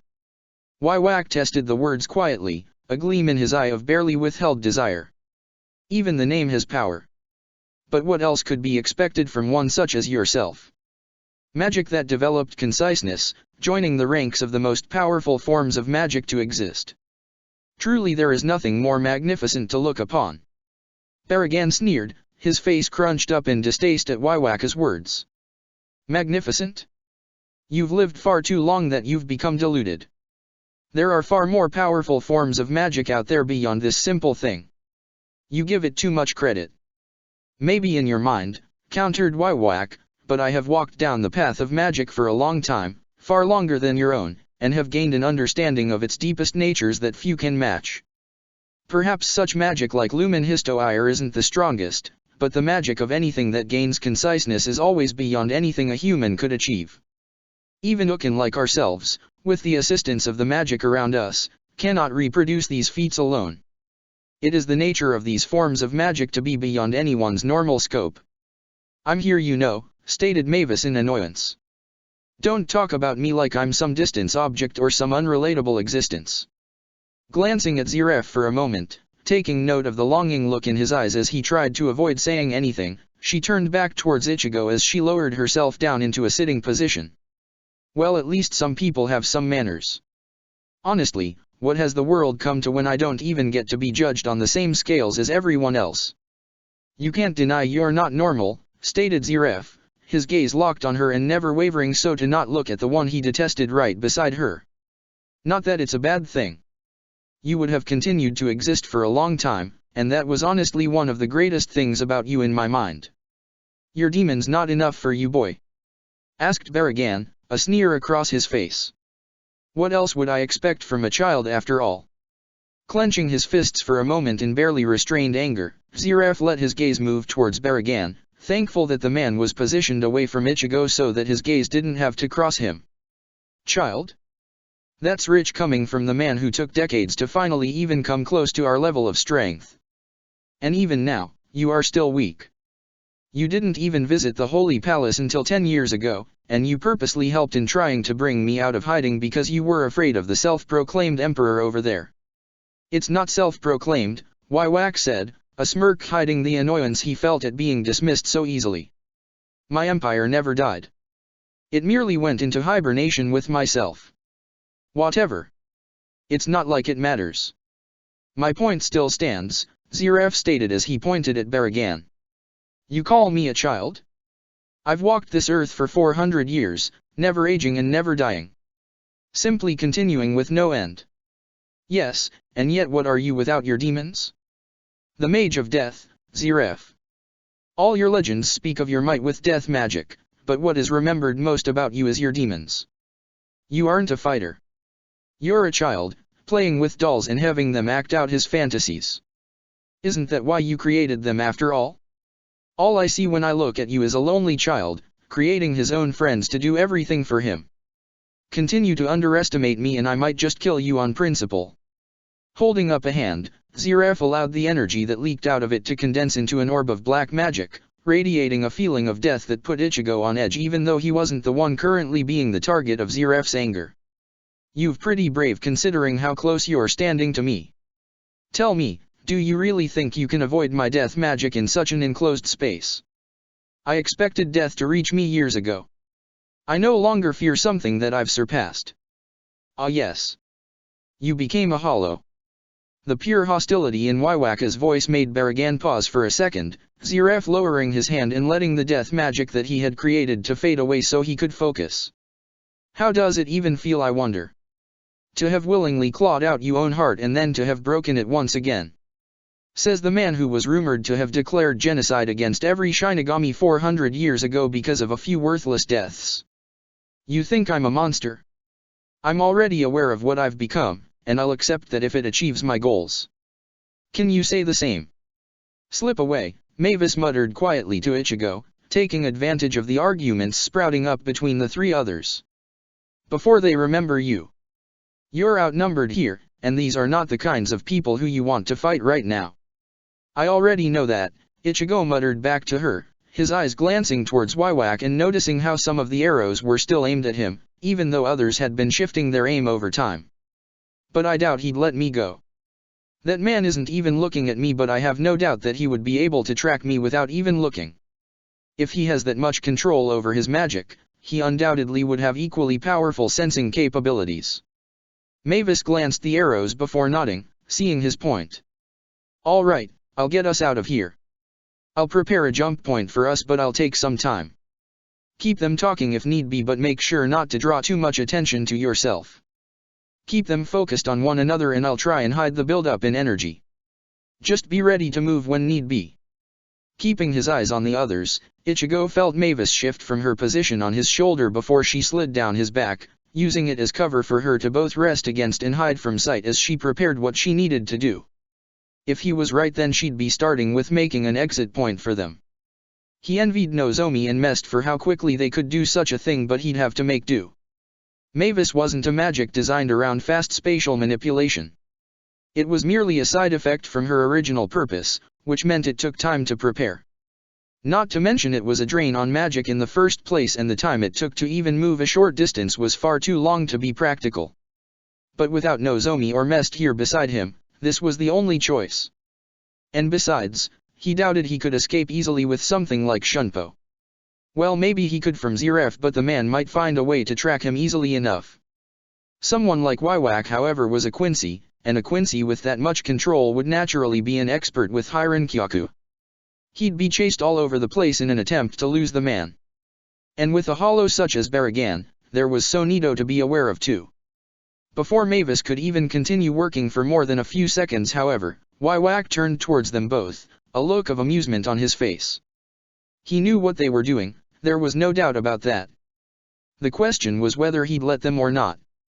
The arrow sent at them was the answer for that, Ichigo deflecting it with the large blade of Zanjutsu and letting it obliterate the surface of the wall behind him. The release of energy was enough to draw back Zeref and Baragan's attention, however, the latter regaining his former scowl as he turned back to face him. "Ah yes, we almost forgot about you, didn't we? I suppose I should apologize. There is no point in wasting your time, and when we could simply end it instead. Make any moves and I'll kill you," stated Zeref towards Baragan, his gaze locked on Ichigo in disgust.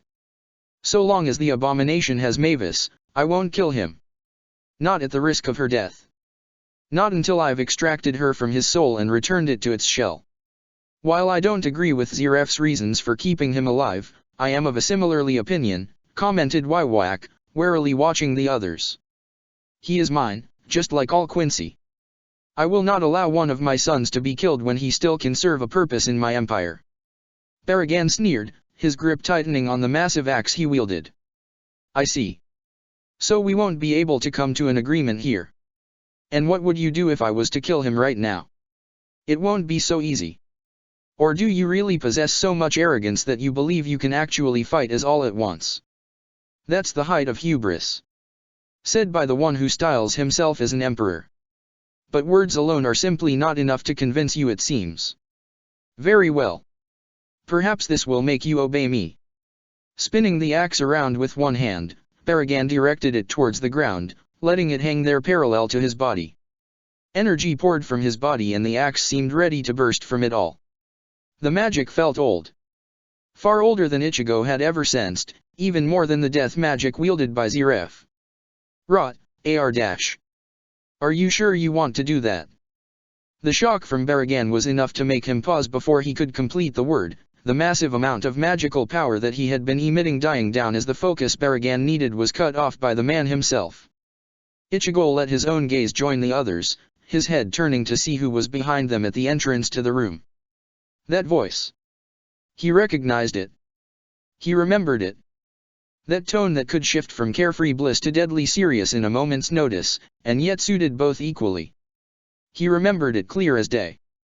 He remembered the man who it belonged to, a man who had always tried to do his best for the sake of the country. But it was impossible. It wasn't possible. It was a lie. An illusion. It had to be. And yet, as his head turned, he noticed the mixture of expressions across the faces of the other Okin. Confusion from Zeref. Annoyance with a hint of shock from Baragan. Puzzlement from Waiwak. He knew what had meant to have happened to this man. And from the look of it, so did the others. Maybe they even knew more of it than he did. But he couldn't deny it as he finished turning, already ready for the face he thought impossible to ever see again. And as he finished his turn, he saw the same smile that had greeted him so many times, the same long white hair hanging down from the man's head down his back, the same blades by his sides, the same everything. And that smile was directed at him. Juoshiro Yukatake never let up with his grin as he brought his hands together happily. "It's been a while. I always wanted to say this, so now's a better time than never. It seems that the rumors of my death have been greatly exaggerated. Protector of the fairies. Just die already! Screamed Bambietta, the force of the explosions she created pushing even her back in the air as the wind snapped in all directions from the blast's epic entree. Jackal couldn't be stopped by the blast however, offsetting it with an explosion of his own from around his body.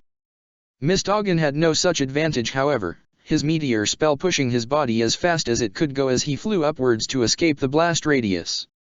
Barely making it above the blast zone, the solace of his feet slightly burnt with what remained of his shoes falling apart, Mistoggan rushed at the black-haired girl. His hand brushed across his chest before he brought it back, making a blade of light in his right hand. The blade seemed to scream as it cut through the air, half of it breaking apart as he rushed towards her. This didn't normally happen. No, it was happening because he was pushing his body past its limits and moving faster than he normally did, at great risk to his own health too. And the blade wasn't made to move at that speed.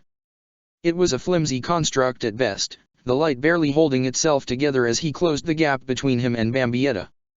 Somehow he already knew it wouldn't be enough by the time he reached her. It had only taken a second or two at most, a slight delay having been present in having to arc down at her from being at the peak of the explosion's radius, but she had already prepared a defense to block him. Rather than fire of an explosion, something she had seen miss him before when he was moving this quickly at her, she had taken to employing a different method to stop him. He had seen the cross around her wrist shine as she used it as a focus to create a short but thick blade. His flimsy blade never stood a chance against hers. His was only a small creation brought into reality through light manipulation. Hers was made from the condensation of raw magic into a blade, one that could not be destroyed by such a weak blade, especially when it was already in the process of deteriorating. Already he was moving back, even before the blade had finished breaking. He let a burst of energy expel from his feet as Meteor sent him speeding right back to the ground, an explosion narrowly missing him as it tore upwards through the air and schemed over his position. Bambietta wasn't caught unaware however, just like he wasn't.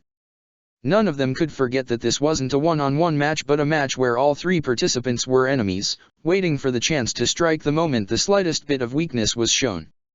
Jackal snarled as his attack missed both of them, Bambietta's skill at Hiran-kyaku allowing her to dodge at almost the last second to get herself back a few steps. That space was all the space she had needed to fire off an explosion of her own, returning the favor Jackal had done earlier to her explosion. Halting in the air, only a few meters away from the ground, Mistoggan eyed the two of them. Both were too dangerous with how widespread their magic was.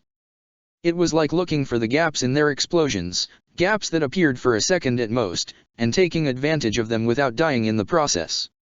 It was a risky plan to use, far riskier than he normally liked, but he had no choice right now.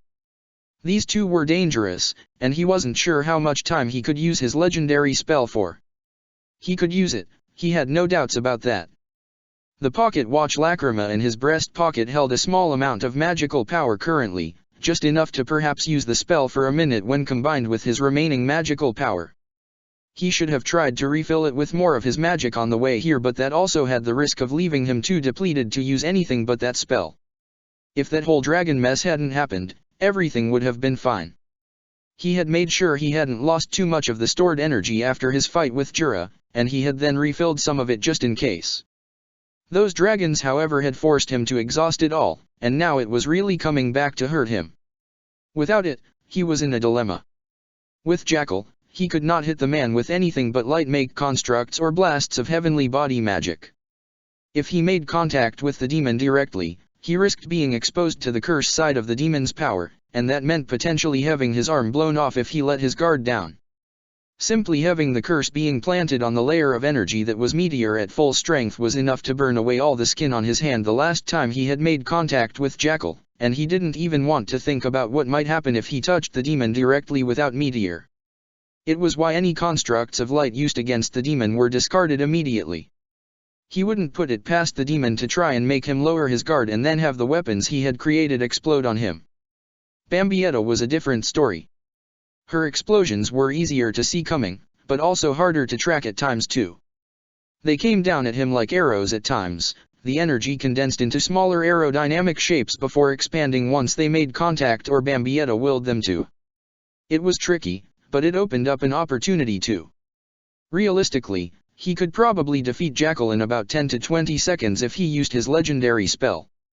The demon's curse would not be able to break through the dense energy layer of Danga Jiao with just a single use, he was positive about that, which meant he had to first rid himself of the other obstacle.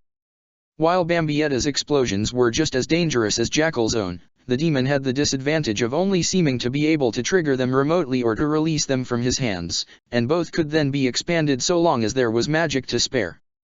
Bambietta could fire them wherever she liked, and could use it at both short and long range. However, the explosions weren't instant. Jackals were detonating the moment they began, but Bambietta had to fire hers first and then have them detonate at will when she desired them to. It was risky, but if he used enough force with Meteor, he might just be able to deflect the blast away from him before it could detonate. It would explode, the Quincy wouldn't miss the chance, but he could tank the blast so long as he wasn't at its epicentre, and if he could get her down for the count during that opening. It would only be able to be done once, however. She'd realize what he'd be doing next time and be ready for it, potentially detonating the explosions before they hit him directly just so he wouldn't be able to deflect them. He'd have one shot, one chance, so he could not mess it up. "This is getting annoying," taunted Jackal, his arms crossed as he spared a glance at his singed tail. "Is this really all you're capable of, Miss Explode? I've met hamsters with more bite than you." Bambietta laughed, lacing it with as much mockery as she could to express what she thought of the demon. "Oh yeah? It's more than you can do, you filthy rodent. The more I watch you, the more disappointed I get. You've got a big bark but the bite is lacking." "Oh really?" Stretching his arms out, Jackal let a grin appear across his face, his eyes gleaming in excitement. "Maybe I should just show you what I'm really capable of." Master Ziraf said to avoid using this, but I'm sure he'd understand. The clothes on Jackal seems to stretch slightly, the gaps between threads widening as his fur began to shift. "The situation has changed after all, and I can't help but want to go wild and destroy everything." "Oh no you don't!" shouted Bambietta, holding her hand up as a gun and shooting a blast down towards Jackal. The demon abandoned his attempts at whatever he had been planning only to set Bambietta on edge with the smirk across his face. Was he mocking her? Her? She was not someone he should be mocking, not when she was more than enough to beat both of these two. Both. Her head spun round, Mist Ogden already gone from where he had been standing. She swore, her eyes immediately moving to track where he had gone to as her head spun towards her blind spots. He had seen the same thing she had done, and he had let it happen. He must have realized Jackal was planning something neither of them wanted and had planned to let her stop him while he maneuvered himself into a position to strike at her. There was no way that demon would be smirking at her just because she had made him stop what he was doing unless there was something he was happy about too. She caught sight of her target a moment later, Mist Ogden already having traced out 7 magic circles in the sky, light connecting all of them by a series of lines. "Oh no you don't," she muttered, her sword fading away as she used her cross for another creation. She wasn't a fan of bows, to be honest, much preferring to use a blade or to simply throw her explosions, but right now she needed accuracy. A simple bow appeared in her hands, not even solid and instead just a construct of energy. As she knocked an arrow on the end of it, however, the arrowhead shaped like an explosive, it was enough. Letting the arrow fly at the same time the magic circles activated, she found her single arrow up against 7 beams of energy. The arrow flew as true as she expected, which meant it would miss all of the beams and end up right in the middle of them all. Just as she wanted. The moment the arrow was about to reach the beams of light, it detonated, the massive payload stored within exploding outwards and completely overpowering the energy from Mist Ogden's own spell. Her bow fading, she glanced at where Mist Ogden had gotten to only to see him charging down at her, having moved in the area to try and get into her blind spot. That was easier in her mind to deal with. Mist Ogden saw her raising her hand, a single blast being sent towards him. Meteor shone brighter as he pushed as much energy into the spell as he could. He had to time this perfectly. Too early and he'd end up swinging and missing. Too late and he'd be hit before he could swing. He had to get this right. He had to. As the bullet of energy was about to hit him, glowing slightly in anticipation, he swung his arm out, smacking the blast away from him as he moved as fast as he could towards Bambietta. At this distance she wouldn't be able to fire anything strong enough to stop him that wouldn't catch her in the blast too. If he could finish her here and now, he'd win. And yet why was she smirking? She had to have seen what he just did. This was an opening, right? She had to be trying to make him second-guess himself. To make him doubt this plan and slow down. She was bluffing. And yet why was she so confident? Her mouth moved and he could see her mouthing a single word towards him, one hand placed arrogantly against her hip. Boom. Pain. That was all he could feel. That was everything he could feel. The blast consumed him completely, tearing apart his meteor spell as it shattered every defense put in place and hit him directly. He could hear screaming. It sounded familiar.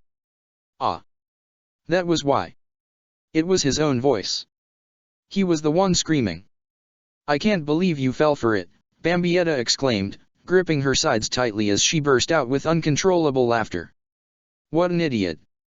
You ran right into the blast. You're a moron. A brain-dead loser. Jackal watched with interest as Mistoggen fell towards the ground, watching as the man's meteor spell flashed into existence once more as the man screamed for just a moment, just long enough to cushion his fall.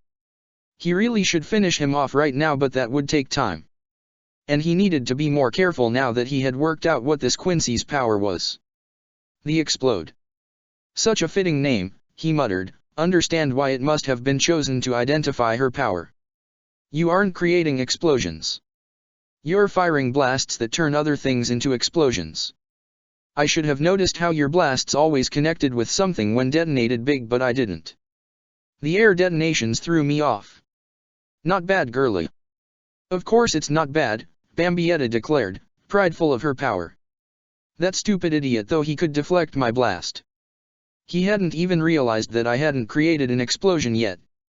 He knocked it away with that full body barrier thing of his, only to turn it into a prison to contain the blast within instead. Sparing a glance at Mistoggen absent-mindedly, Bambietta's eyes widened in disbelief when she saw movement from the burnt form of the man below her. No way. You've got to be kidding me. He survived that. Mistoggen wanted to swear, but he couldn't find the energy to do so over the pain.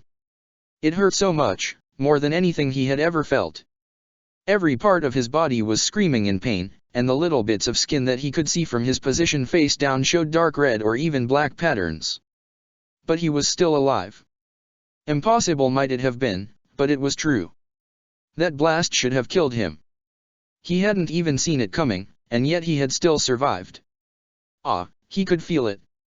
An almost tiny layer of meteor, coating his skin. It clung far closer to his body than the normal layer of meteor he used, and despite how weak it was still enough. It had neutralized just enough of the blast when the original layer had been turned into an explosive. But how? How had it appeared? What had caused it take shape over him? The fact it clung so close to him was impossible enough as it was. The closer the meteor layer clung to the skin, the more potent it could become. He could only overlay himself with the energy, with a small gap between the magic and his skin. But this one? He could feel it against the skin as he moved, the few tiny hairs that hadn't been burnt away brushing against it. Was it him? No, that wasn't possible. He hadn't acted up in a long time. He had done it once a year ago and then nothing. He had made sure to never let his guard down, or at least around him. He could almost picture him now, sat in that stone chair in the darkest corner of his mind and bound with chains of the brightest gold. But if a moment of weakness had appeared? If he had been about to die? Had his focus weakened for a moment? The amused laughter from the girl above him caused him to abandon those thoughts for the time being, remembering exactly what kind of situation he was in. He had no idea why Jackal had decided to stop attacking Bambietta for the time being. Maybe he was finding it entertaining to watch currently. That would match the demon's own chuckling.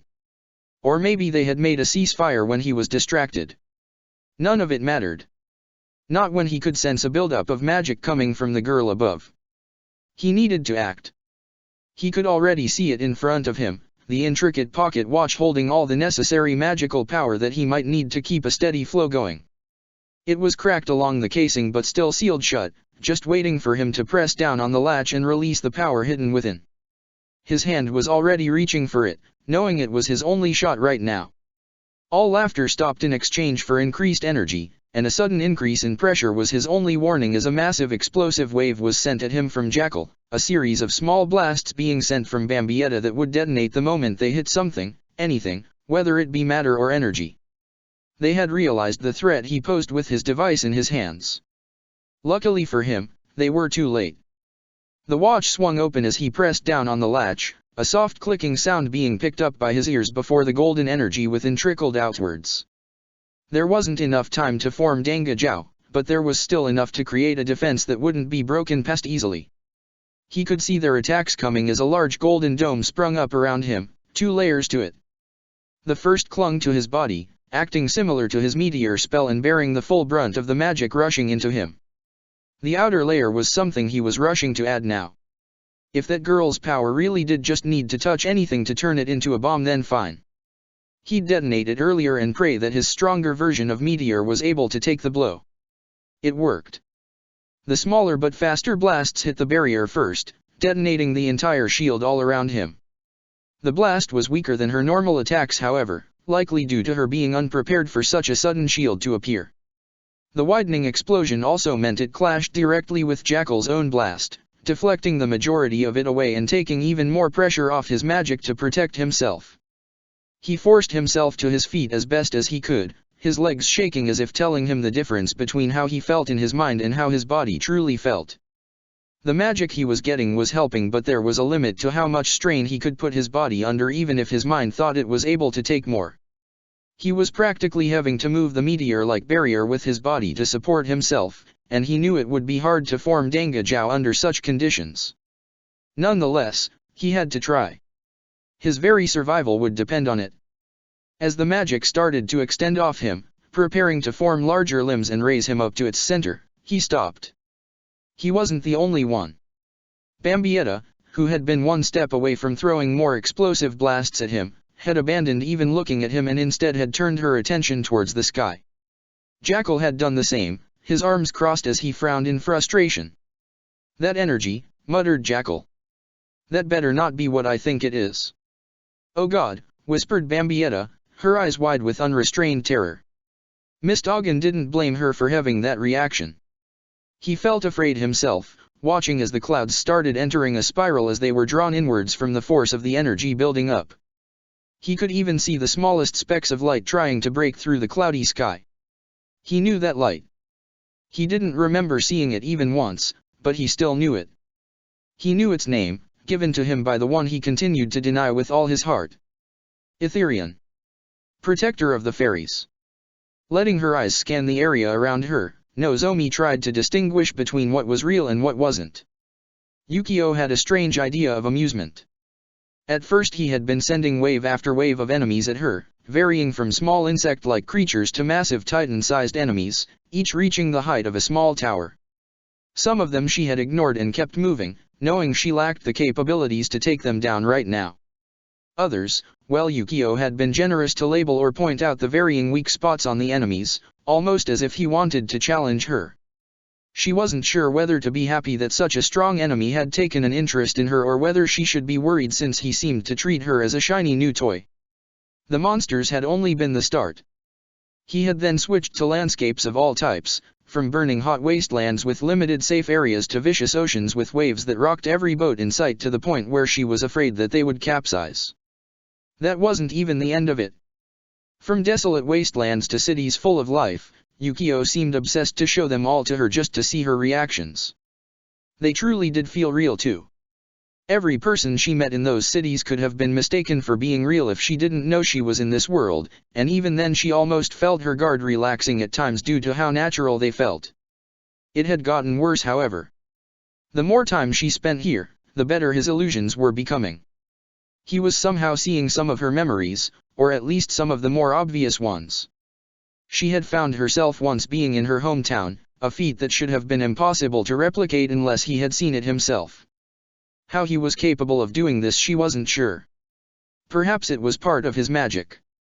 She was currently in his world, a world he ruled with an iron fist, so maybe that meant he could understand her as easily as he did with his illusions. She wasn't sure, but the fact he hadn't drawn on some of her tightly guarded secrets meant that he could only reach so far passively. It might be a whole other story if he made her let her guard down. Right now though, she had to make sure she didn't give much away. Yukio was obviously experimenting to see how she reacted to events from her past. Right now she was walking through the same battlefield she remembered from so long ago. It was the battle outside of the capital, the one where she had followed her king into battle with her 5 other friends. Dawn, Shuakura, Ririka, Senna, Sujiro, they were all mirror images of the people she remembered. There were slight alterations however which proved Yukio's method of gathering this data from her wasn't perfect. Shuakura here was too young, while Ririka had the hairstyle she had taken up a year after the battle. Dawn had armor too advanced for the time while Sujiro acted shyer than he was even then. Senna was the only one close to perfection, and only in personality was it completely true. But then she hadn't changed much from her devotion between meeting her king and dying years later. Not letting her guard down, she spun her weapon behind her as she lashed out at a nearby illusionary guard. They fell so easily, just as she remembered they did years ago.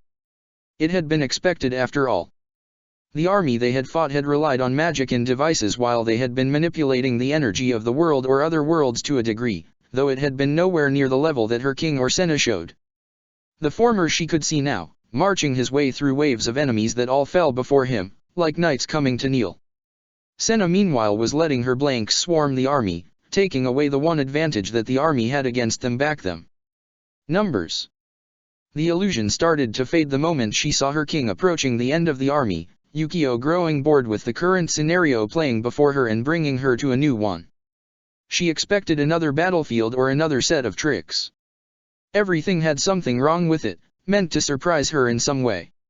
She didn't expect to find herself in the jail cells beneath the Edala's palace, standing by the one cell that contained bars of pure energy.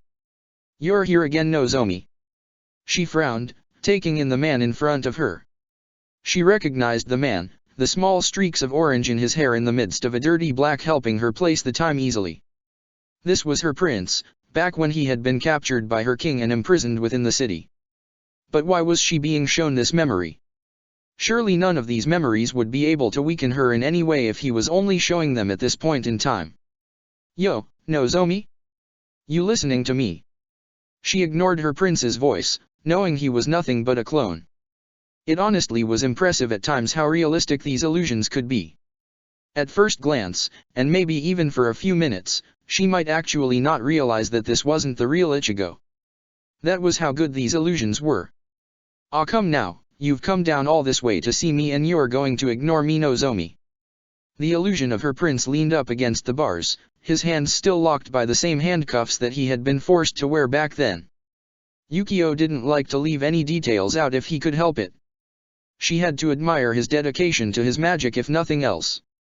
"You're not normally this quiet. Is something bothering you?" How long would it take for Yukio to get bored with this illusion? He normally changed them quickly if he couldn't get a rise out of her, and with ones like this she definitely wouldn't give him what he wanted. Besides, if she didn't do anything then he'd easily grow bored of it and... Her brain froze for a moment as a pair of lips pressed against hers, and it took a brief moment for her to realize that the source was standing right in front of her. The illusion of her prince pulled back, a small smirk on his face as he let the bars that had moved rejoin together. "Don't let my brother know that I've already learned this little trick," he said softly as he gestured at the bars, a smile on his face. "He might get overzealous in making sure that I stay. Not that I would leave with such a beautiful reason to stay right in front of me."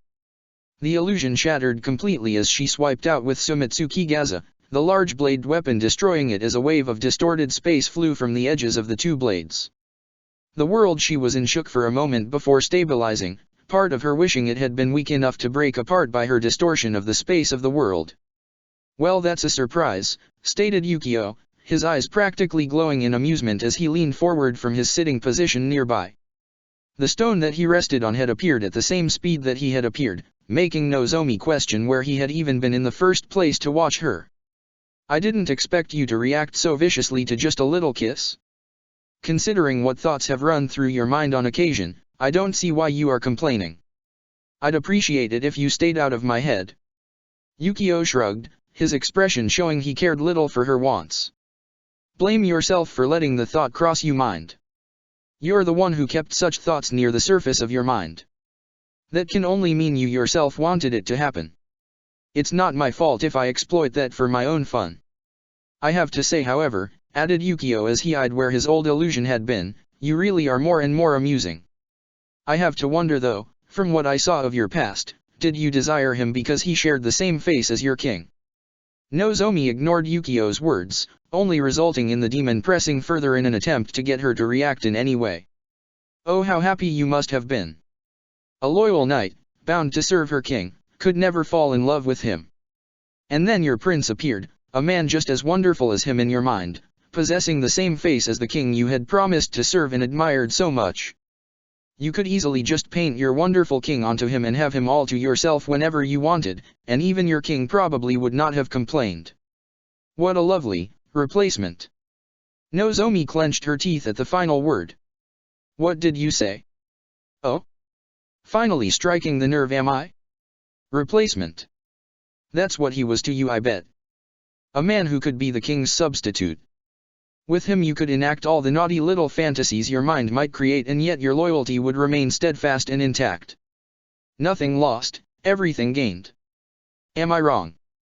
Yukio ducked underneath the edge of the blade as Nozomi vanished and reappeared, letting it soar over his head as he spun round to face her once more. I really am hitting a nerve, I see, he stated, licking his lips as he spotted the anger that burst to life in her eyes. It seems it was silly of me to try and mess with your head. It works with most, but some people are simply too stubborn, or strong-willed as some might say, for it to truly take root. It's far more effective against those kind of people if I mess with their heart. I'm tired of your games. Really? I'm not. The fun is just beginning. The world distorted around them, Yukio holding out his hands as if ready to play the piano. Now what kind of illusion can make your heart flutter here? I think I'll take my time and unravel all those little secrets that you're guarding in that pretty little head of yours. Right before anything could form, however, Yukio froze, his hands dropping back down to his sides. Nozomi tightened her grip on her weapon, doing her best to not attack him there and then. She didn't like it when someone messed with her head, it was even worse when they went for your heart instead, and she wouldn't stand allowing Yukio to run his mouth any longer. However, if she attacked in rage, she could easily walk into a trap, and his sudden shock could easily just be a lure to reel her in. A regretful look appearing on the demon's face, Yukio sighed in disappointment as he returned his attention back towards Nozomi. I apologize, but it seems that our fun has come to an end.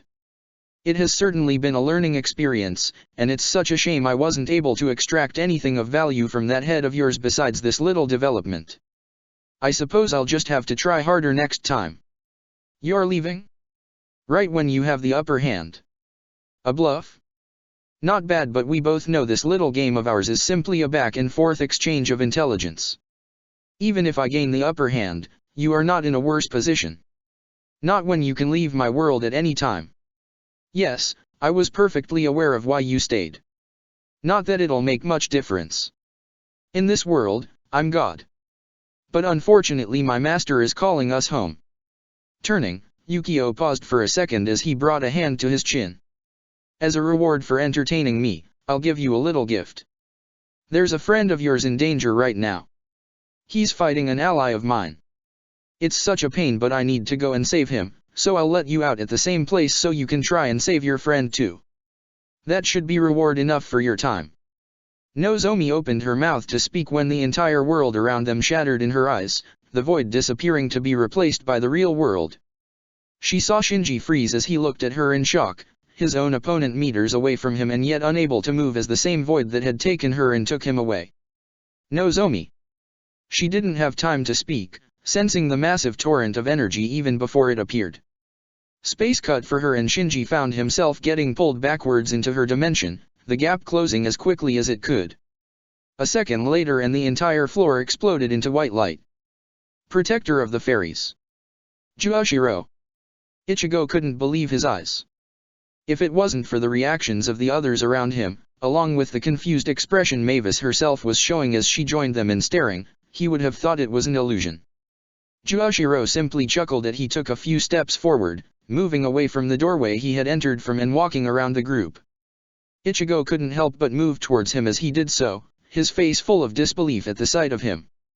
Releasing the strap from his cloak at his neck, Juoshiro let it fall behind him, revealing his normal robes that he preferred to wear with a white jacket over it, the crest of the Magic Council embedded on the back. "I know," Juoshiro said simply, stopping in front of the man that had once been his favorite freelancer to call on and his part-time student. "I guess you heard a few things." "I went to your house," Ichigo muttered in disbelief. "I saw the blood. I saw the state of the place. I felt the magic present." He paused, remembering exactly how foul it had been. But there was something else to it now when he thought back. That energy, he could put it to a name. No wonder it had felt so foul. It was the same as the energy Levi and Laxus had used. Magical barrier particles. "How are you alive?"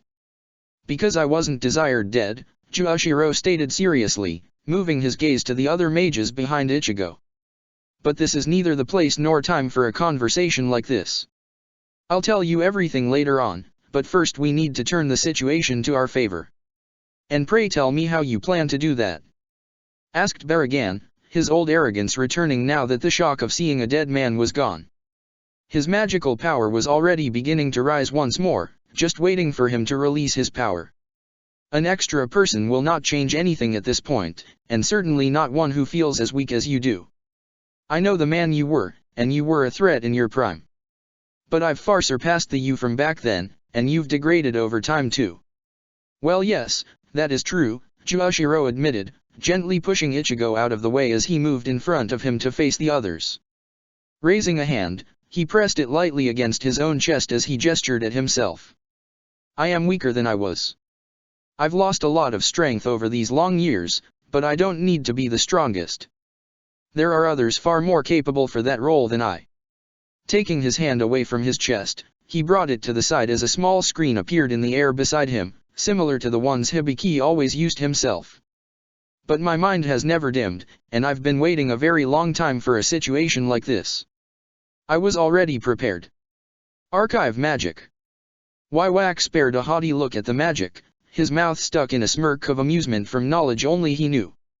"You plan to fight with your intellect, I assume then, combined with some obscure bit of information hidden in that limited database in order to try and trick us up. I expected more. Don't worry. There is." Moving his hand towards Ichigo, Juoshiro grabbed the orange-haired mage's hand before shoving it against the screen. "Hey. What the hell are you dash? Access rights granted." "Welcome back, Juoshiro Yukatake." "Sorry about that," Juoshiro stated as he moved the screen back in front of him. "Allowing you access to my hidden office meant changing all my security code identifiers, which I assume you already were aware of, I hope. Now then, onto the real stopping power." Flicking a few buttons on the screen, a smirk crossing Juoshiro's face, he turned towards Waiwak before pressing the last button. "Does this live up to your expectations?" "Launch sequence preparing," came the same mechanical voice as before, originating from the small screen itself. "Error. Target location matching signal origin. Override, authorization 5 Alpha 6. Lock safeties and reduce blast zone radius to minimal. Override accepted. Etherian launch sequence confirmed and ready. Firing in T-5. Bastard!" screamed Baragan, the panic in his voice shared by the two hollows beside him, though it was hidden well on Ulquiorra's face. All three were quickly reaching into their coats before each pulled out a small purple cube, gripping it tightly with both hands. Their other hand had already pulled apart any piece of cloth between the cube and the hole in their chest, and the three wasted no time in shoving the cube into the large holes. 4. The energy shot out from the cubes the moment it made contact with the void in their chests, wrapping around them in a cage of energy before completely encasing them and made them all vanish. Ziref finished watching before stepping back himself, the shadows wrapping around him as his body began losing its color, continuing till he was nothing more than a mess of darkness. This isn't over, Abomination. 3. Waiwak was the only one who had still stayed, his eyes meeting Juoshiro's even as the man turned his attention back towards Ichigo. "Not bad, Chairman. Not bad. Robert.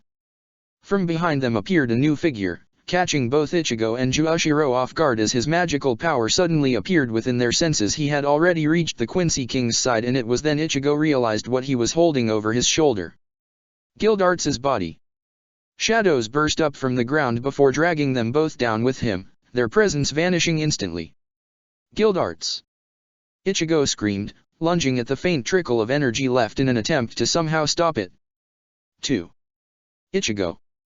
Mavis was already acting, a golden barrier springing up all around him and forcing Ichigo to slam against it.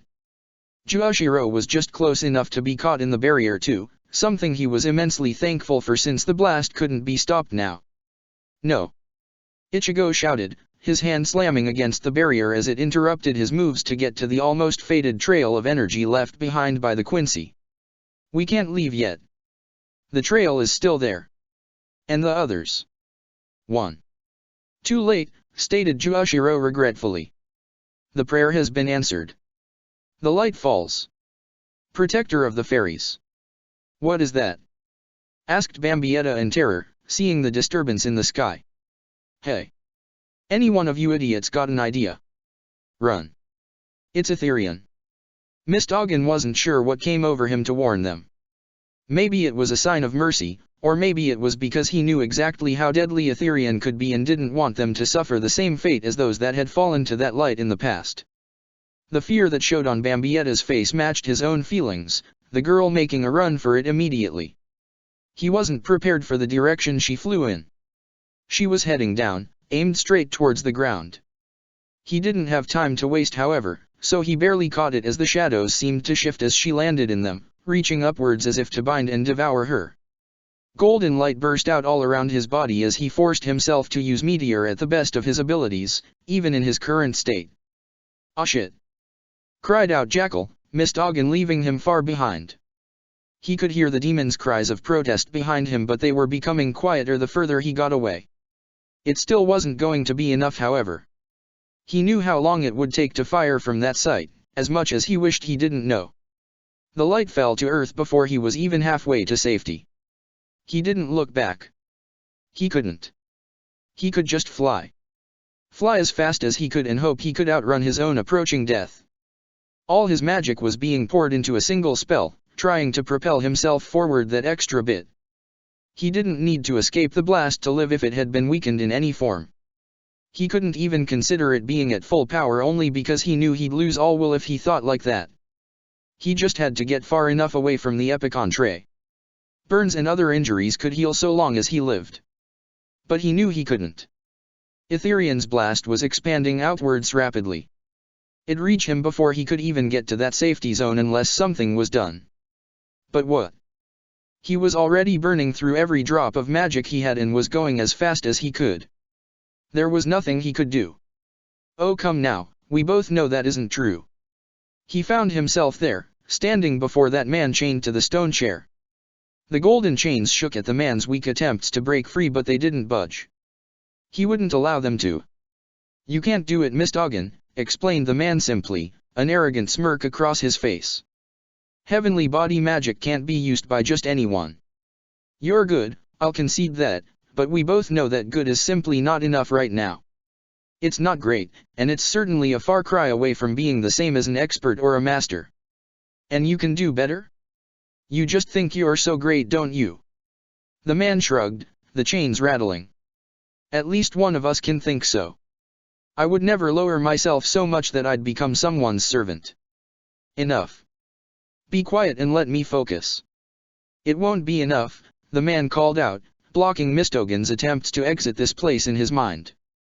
"Besides, even if you can find the speed to make it, then you certainly won't manage to survive in your condition. Who do you think saved your ass when you fell for that bomb girl's power? Who knows how to perfectly manipulate Meteor till it's almost a second skin? Me. It's always been me. I can make it." "No you can't. Not with your skills, and I'd really like us to not die right now. Whoever is in charge can do whatever they like in my opinion. It's their right as the one on top. But I won't die because of your stubbornness. If you refuse to accept my help, you'll die." "I told you already," replied Mistoggen coldly. "I do not need your help. I will never need your help. You say that, but you will die. But if that's not enough, then what about Ichigo? Mistogin froze, turning around in anger. What are you saying? Doesn't he need you? Or was I wrong about his intentions? If anything, the man's smile got wider, revealing the man's thoughts with ease. He already believed he had won. If you die, you'll cause him pain. I know his type, the ones who value their friends above their own lives. He brought you here because he needed help, but what if you die? Just who do you think he will put all the blame on? Himself. Exactly. So come on, let these chains loose, let me have some fun and get our sorry ass out of this situation that you were stupid enough to put yourself in. No. No. The man paused, watching Mistogen's shaking head. Even after all this, you still won't admit that you need my help. Why? Why are you so stubborn? Mistogen clenched his fists tightly, not daring to look at the man chained down. We both know the answer to that. If I rely on you, if I accept you, for but a moment, then these bonds won't ever be as strong as they are. I'll be risking my own existence. I might live, but I'll also die.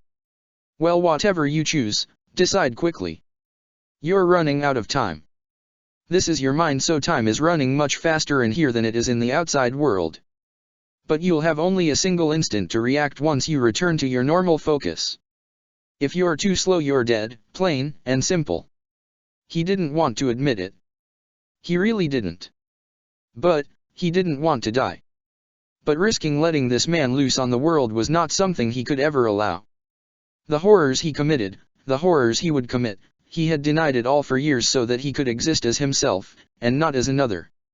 He was Mistogen. That name was his existence. That name was the center of what had become him, proposed to him by the one who had saved him and suggested by the one who had been able to understand the desire to start over. But even so, he wanted to live. He wanted to talk and laugh and travel and even fight, more and more than anything. He wanted to be alive.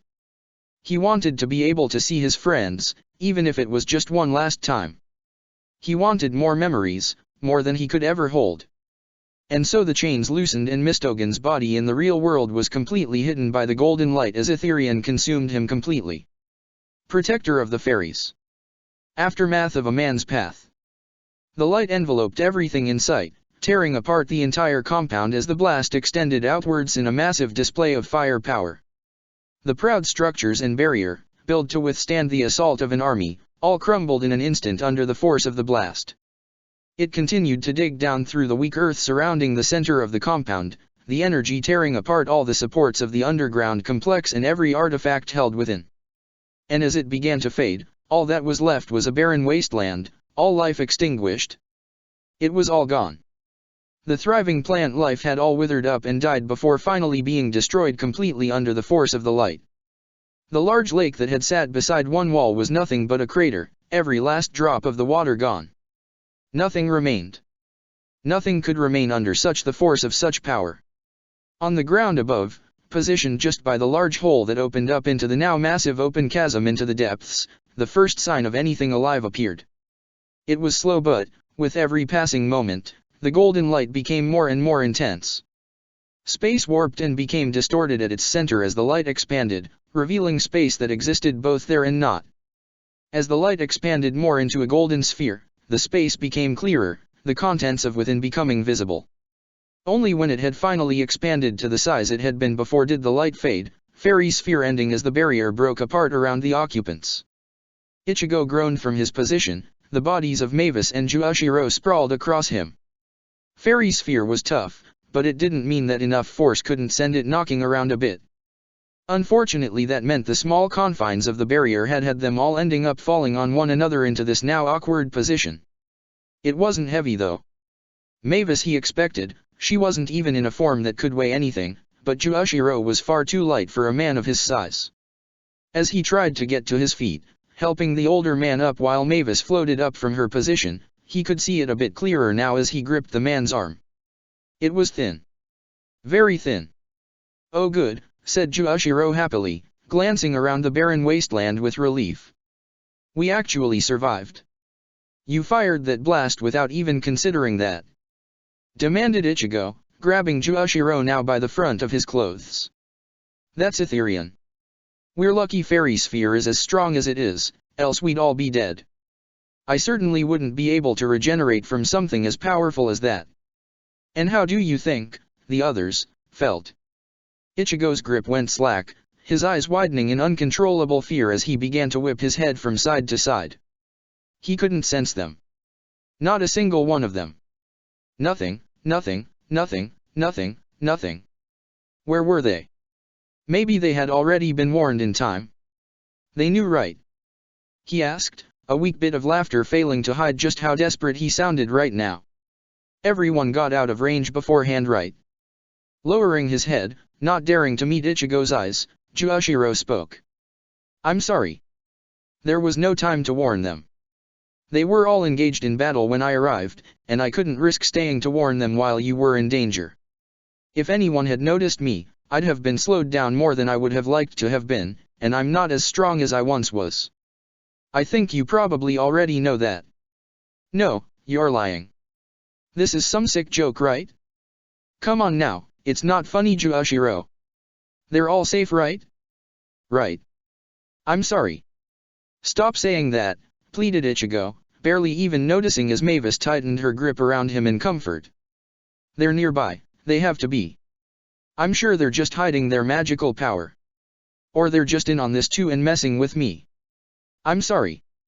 "Stop saying that," Ichigo shouted, grabbing Juoshiro once more even as Mavis tried to calm him down. "They can't be dead. They shouldn't be dead. If they are." His grip went slack again, his body falling back against the ground as all his strength left him in weariness. When he spoke again, his voice could only be described as broken.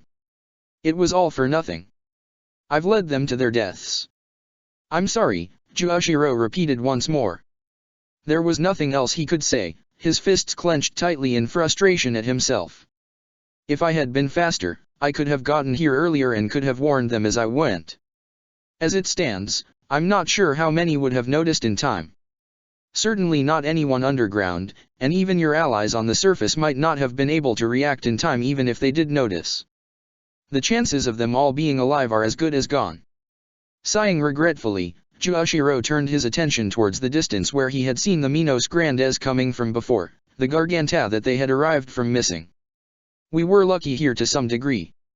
I had already anticipated such events, briefly mind you, and while I did not realize the outcome that would unfold, I did at least realize there was significant risk, both to you all here and to everyone else. Time is of the essence," continued Juoshiro as he stared out into the horizon. "You saw it with your own eyes. All three of them escaped. Baragan, Zeref, Wywak, they are all coming back. Maybe not back here, and maybe even not back in a day, but soon. The fact we had access to Etherian put them at a tactical disadvantage, one they will be wary to put themselves in so soon. However, they will learn quickly that increasing the range of Etherian increases the risk to ourselves, and we cannot waste time right now sitting here. They will return, and they will return with forces unlike any this world has seen." As Juoshiro continued to speak, he found his hands coming to unconsciously rest against his Zanpakuto, a great sense of unease filling him as it always did when he remembered any info about the threat he had been aware of for many years. And even if they did not return soon, it would not matter in the slightest. "I know about the other threats out there in the world, I have experienced them firsthand, and nothing is as fearsome as what lies on the continent of Alakatasia to the west of us. You probably don't know this," he added, "but they have tried their luck once before. Two things held them back. Two weapons, each of incredible power, and Etherian was one of them. But they were items in possession of the Magic Council. Even if we have hold of some defenses, we are not coordinated, and we certainly lack a crucial sign to show them we are still a threat. The Magic Council is gone. That wasn't your intention, I know that, but having to fire Etherian at ourselves will be nothing short of a signal to them. A signal that they might now have a chance once more." Finally finishing, Juoshiro had expected some form of response from Ichigo. But, as he turned back to face him, he got not even a sign of acknowledgement, Ichigo still lying there and looking up at the sky aimlessly. "They're all dead." Did you even hear me, Ichigo? I know you're upset. I know you're in shock. But there are priorities to consider here. There is more at stake than you can imagine. Then what are you waiting for? Ichigo asked emotionlessly, slowly pushing himself to his feet. He ignored Juoshiro's gaze as he turned away from the man, aimlessly walking towards the distant sides of what would have been the compound. Go. I need you, Ichigo. Ichigo. Ichigo didn't stop walking, his gaze still searching aimless for any scrap of hope he could find. Before Juoshiro could say another word, a small hand grabbed his arm, forcing him to look down towards Mavis beside him, who had purposefully allowed herself to become visible to him. Let him be, she muttered forcefully.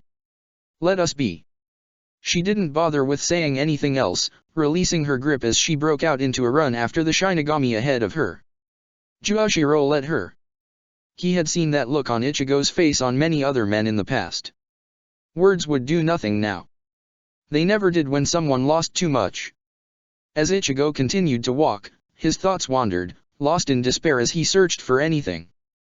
The larger blade cut across the ground lazily as he dragged it along, the smaller blade sheathed away on reflex, but even the presence of the two blades and the spirits within them could do nothing to help. Mavis didn't say anything as she walked beside him, for once not leaping onto him from behind or pestering him. She didn't dare push him past the point he already was at. His head turned like always, looking for something that he could attach his hopes to.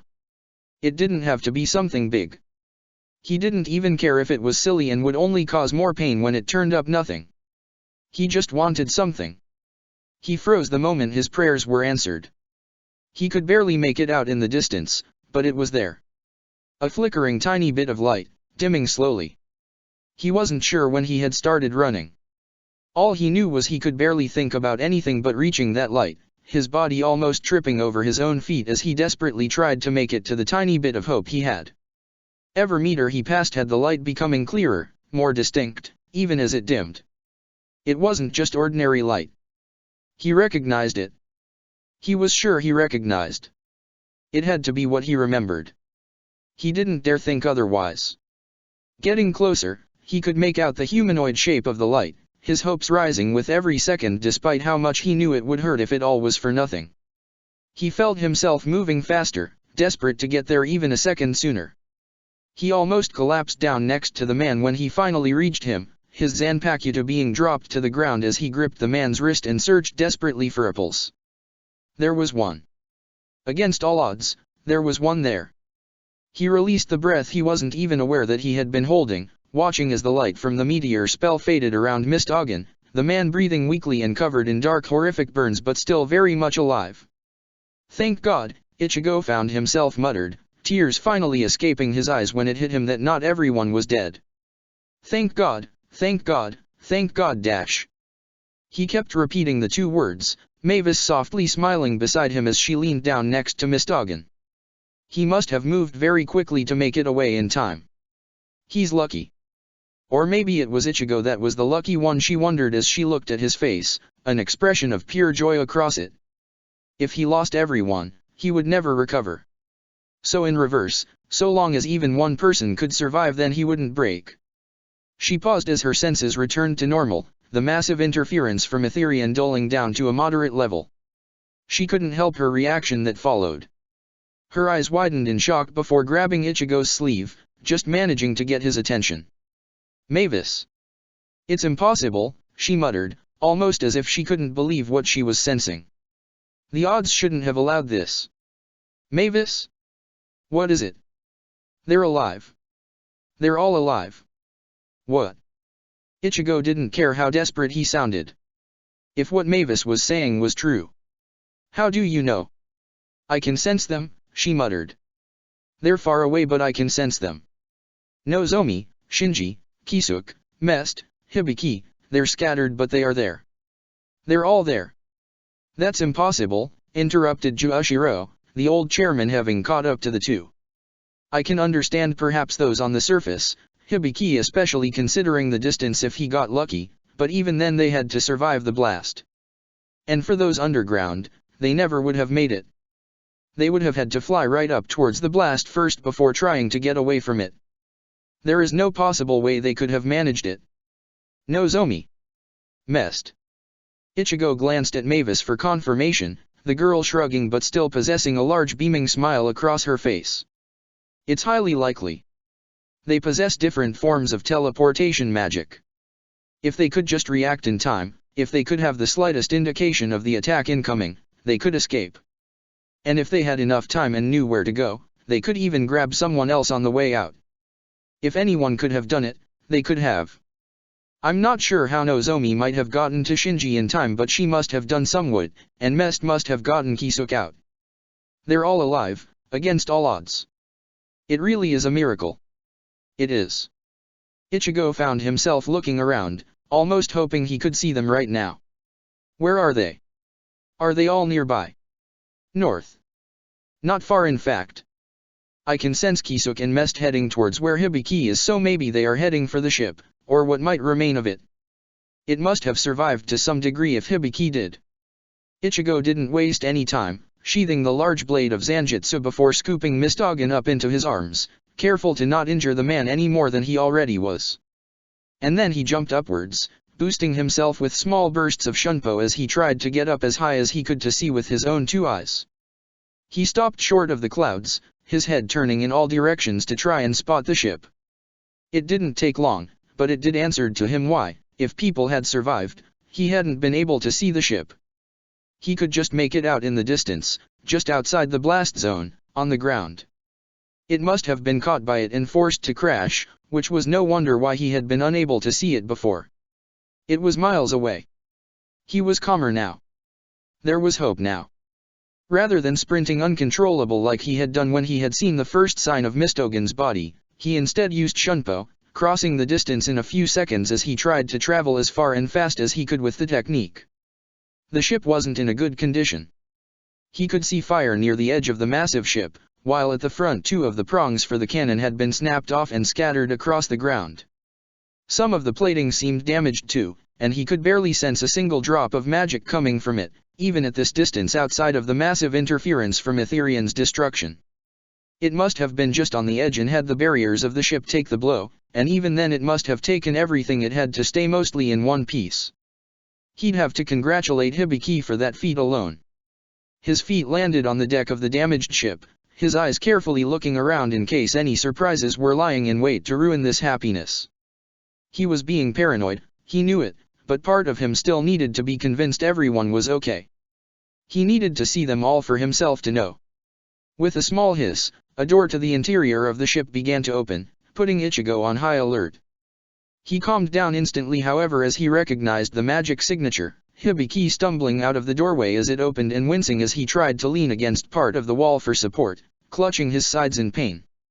That pain seemed to vanish as his eyes met Ichigo's, the same relief appearing on his face that Ichigo had unknowingly shown the moment he had seen that light in the distance from Mistogen. "Thank God," muttered Hibiki in relief. "I thought. Well, you know what I thought. When I saw that light hit, I was thankful the ship managed to hold itself together as much as it did. And when I couldn't sense anyone anymore, and I saw that." Hibiki gestured outwards with one hand at the barren wasteland before them, his other hand still gripping his wounded side. "Well, I lost hope for a while. Thank God you're okay. It's not just me." Ichigo couldn't help the happiness in his voice. Seeing yet another person who, had against all odds, managed to live, was simply too much to not show such emotion. Mavis can sense everyone. Everyone, Hibiki. Everyone. Laughing, Hibiki suddenly groaned as he clutched his sides in pain once more. "Don't worry about me," he said quickly, noticing the concerned look crossing Ichigo's face. "This is nothing. I'm just happy, you know. No one died. We can all make it back home." At this, Ichigo's smile dropped, remembering that what Hibiki said wasn't quite true. Not everyone. Just all of us. All of us. Hibiki tilted his head curiously before he understood who Ichigo meant, his eyes widening in shock. Guildarts. It wasn't Hibiki who spoke, but another. Ichigo turned towards the new arrivals, seeing Kisuke and Mest, even if both looked a bit worse for wear. Kisuke was missing his favorite hat, not that it mattered with how many he had of them, while his Zanpakuto had seen better days, broke until only a quarter of the blade remained. What worried him however was the expression Kisuk was showing, one he had never seen his mentor ever show before. Disbelief. No, Kisuk muttered, that disbelief changing as he tried to piece everything he knew together. That's got to be wrong. I know that man, and he's stubborn as hell to survive anything. And with his magic, he could surely overcome any odds sent at him for the most part. He's not dead, right? It was odd, Ichigo thought to himself, seeing Kisuk in this way. For all the times he had known the man, Kisuk had always seemed sure of himself, in some way or another. But this was the first time he had ever seen the man in such denial, desperately trying to work out a way that he was wrong. Why was it acting like this? It hit him. This was probably what he would be like if anyone he cared about died. Kisuk had spent some of his childhood with Gildarts. They had been teammates, and even now Gildarts had been someone Kisuk could admit to having a friend in. Even when they parted, they had always been friends, and he knew from how Kisuk was that friends were a rarity to him simply due to how he was. Kisuk was trying so hard to disprove him because he didn't want to admit the truth, just as much as he wouldn't want to, though it wasn't quite the same truth currently that they knew. He's not dead, Ichigo said to him softly, the memory of Wiwak taking the man still fresh in his mind. He's close, but we can't confirm that fact yet, I'm afraid. The enemy took him, and I'm not sure if they'll heal him or not. Leaving the matter of Kisuk for the moment, even if he did notice the relief that appeared on his mentor's face from his words, Ichigo noted that there were only 2 people missing. He had barely finished that thought when it was proved wrong. Space distorting near the edge of the ship as part of the space was ripped open to reveal the green void within. Stepping out, Shinji took in a deep breath of relief before spotting him. Instantly a massive smile appeared on the man's face, shrinking down to his usual smirk quickly after as he realized that he was okay. Nozomi stepped out after him, smiling herself for a moment as she spotting him before her eyes moved towards the others and counted them all, just like he had been doing. This was everyone. Or mostly everyone. I don't want to ruin this happy reunion, came Juoshiro's voice, slightly short of breath from trying to catch up to Ichigo, as he drew all eyes towards him, many showing the same shock Ichigo had felt when he saw Juoshiro once again for the first time. Unfortunately, time is of the essence. There is too much at stake to be ignored right now. Protector of the Fairies. Welcome back, Master Zeref. Zeref ignored the demon as he continued to walk, the shadows that he had appeared from retreating back into their normal shape. He was in no mood for fake pleasantries, especially with demons who were created with no other purpose but to serve him. The 9 demon gates and the demons above them were the closest demons he had to having some form of free will beyond serving him, and even that varied a lot depending on the demon in question. Entering the large open room ahead of him, the doors being hastily opened in time for his approach, he cast his gaze onto the many tubes and tanks that filled the large hall. His attention was focused currently on one tank in particular, however. Staring into the tank, filled to the brim in a clear liquid that one of his demons created for this system, he watched the slow process of Jackal's reforming body. How long? He didn't bother specifying to the demon nearby what he meant. He wasn't in a good mood right now, so if it couldn't understand what he meant, then he'd have a perfect excuse to exercise his anger on it. Unfortunately for him, however, the demon understood what he was after clearly. The demon, its appearance in the guise of a teenage girl with rabbit ears, swallowed her fears from the anger rolling off her master before speaking. The damage to Jackal was quite severe. He was completely disintegrated, which made the first stage of restoral fairly easy as there was no need to wait for the rest of the body to break apart to join the mind. The damage to the mind, however, poses a problem. The body can be rebuilt easily with Hell's Core, but the mind will take a bit longer. I didn't ask for the reasons, I wanted time. I apologize, Master Zeref, replied the demon. It is likely that Jackal will be out of action for 1 to 2 months. Maybe even longer. It all relies on when he can wake up, since what killed him made him truly believe it was his own end, despite knowing he could be reborn here. I see. That's an issue. Cut the time down to 3 weeks at most. I want him reborn by then, else I'll simply scrap him and replace him with a new creation. And I'll scrap you with him. Why yes, Master Zeref. Good. He liked some of that fear he could hear. It made him feel a little bit better. Turning his attention towards the other currently working tanks, he inwardly sighed when he realized no progress had yet to have been made yet. So the Earth King has yet to revive himself. Pieces are returning slowly, Master Zeref. I can't force this process. It matters little. Deliura will be revived in due time. It has been years after all, and it is a miracle in itself that a demon as strong as him can even be revived. I suppose it's because he's coming back in pieces and being put back together here once more. I do wonder what the end result will be. Will he be the Deliura I remember? Or will he be new and give me something interesting to observe? Turning on his heel, Zeref left the room behind, ignoring the farewell calls from the demon as he left it to its job. The corridors all altered as he walked towards his objective, creating shortcuts and new pathways as all rooms moved around to make a path for him. It seemed even Cube wanted to avoid his wrath today, making his journey easier lest he take his anger out on the massive demon itself. Shocked at his appearance, the demons he approached rushed to open the doors for him, welcoming him as he passed and entered the most precious room in the entire base. His library. Here rested the copy of every demon he had ever made, all recorded in the thousands of books that filled the massive room. Any demon that he had ever created was recorded in this room, which meant recreation of such weak ones was as easy as snapping his fingers. The more powerful demons were more exclusive. They didn't rest here because they themselves were so complex that they were made of a full book, and their humanoid forms were the transformations of said books when they were in activate states. His attention right now wasn't on the many books, however, even if he could enjoy the relaxing process of reading many of them at his own pace. Instead, he turned his attention to the demon awaiting his command nearby. Mardgeir, otherwise known as the Underworld King, sat at one of the few tables in the large room. He took a seat at it, the head of the table always left open for him no matter if he was there or not, as he noticed the other two. Blue Note Stinger, the Heavens King, sat near the other end of the table while Yukio, the Mist King, sat opposite Blue Note. Mardgeir was by his left as always, the seat to the right of him left open as it always was. The fourth king was not with them yet. He eyed them all briefly, taking note of any discrepancies between their current appearance and that of the ones he remembered perfectly in his memory.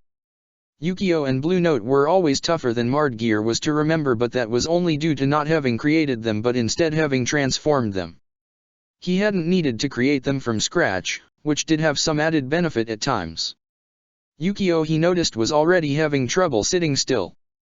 The devil was always such a pain to speak to outside of his illusionary world. A technical fault, he supposed, one that he was not sure how to fix and not sure if he should even fix since it had given birth to such a wonderful curse, even if that curse had been inflicted on the user rather than the enemy. Report. Mardgeir apologizes, stated the devil, talking in that annoying third-person trait he had. The only reason he let him do it was because it was a sense of individuality, and it made things interesting when he wasn't in a bad mood. The clone from my thorn curse was only able to get some selective bits of information, and it failed to push the hybrid beyond its normal levels. It seems, however, that it is able to create blades and fire them, however it seems to lack the power we already are aware it possesses for the most part. I am already aware of this. I'm disappointed that you couldn't even handle him when he only wielded one of his two blades of his Zanpakuto. I expect you to perform far better if you ever face him in person, else you will not be coming back and being regenerated like other demons. Your life is valuable because of your connection to Hell's core, allowing revival, but it is not replaceable. Just inconvenient to do so. Remember that. Of course, Master Zeref. Mardgeir will not let you or your expectations down. Zeref ignored him as he turned his attention to the other two. They didn't need any more prompting, Yukio speaking first if just to get the meeting over with quicker so he could return to his dimension. Nozomi Kyojou. She was one of the few who went with Ich the hybrid, Yukio said, catching himself before he said the name he knew would get all of Zeref's anger directed at him. She guarded her mind well. I was unable to extract anything of significant value from her before I was forced to retreat and extract Blue Note. Blue Note took over the moment Yukio finished speaking, not wanting to waste his boss's time. Shinji Hirako. As I expected from him, there is not much to say. His hollow powers have grown stronger over the years, but he refused to release his Shikai against me. And his raw power alone was not enough to overcome me. You beat him before if I'm right, stated Ziref, his hands clasped together in front of him as he leaned forward. Why didn't you this time? I have no excuses. I should have finished him off instead of playing with him. If I had taken him seriously, I could have ended it before Etherean fired. And it looked like he was extracted by a green-haired girl as I was, so unfortunately it seems that he'll still be alive. I see. What a pity. And here I hoped that some of that abomination's friends would have died. No matter. They soon will. Have all nearby units finished boarding Cube? We require one more day, explained Mardgear, sighing in frustration. Mardgear cannot understand the incompetence that follows many of those humans for running so slowly behind schedule. All demons have been accounted for already, stored within your library as always. I expected some delays. This collides with what was expected, however. When everyone is on board, move us to the east of Fiori. I want to be as far away from those from the west continent just in case they do decide to make a move, and the other directions run the risk of putting us on the same course as some other pests. If I may ask, said Yukio, what are we preparing for? It's it oblivious? Complete annihilation of all the entire world. Nothing more, and nothing less. It will all burn. I see. So that's why you summoned him. So he actually heard me? Ziref smirked. Finally, some good news. It seems Aknologia has finally decided to listen to his master's summoning. Good. That's a good dog. Protector of the fairies. I can't believe this room's still in one piece, commented Ichigo as he walked into the large meeting room. Well, mostly, he added as he noticed the table that was currently cracked in two. Grabbing one of the chairs, he set it up back upright before resting down on it, the others doing the same. The only two missing were Mistogen and Mest, the former due to his injuries and the latter due to needing to treat them. Since he had been with Kisuk anyway, most of what they saw would have been the same anyway. Well then, you've waiting long enough, Juoshiro. You want to explain what the hell is going on? Juoshiro smiled, his patience having already been running thin on having to put this off for so long. Very well, he said as he continued to stand, positioning himself at the end of the table as a speaker. I should probably start with where I've been for the past 7 years.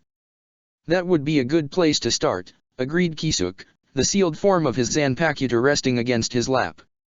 From what we've heard, you've been dead for that time, and the information has been hidden from the general public. So how exactly are you alive, I wonder?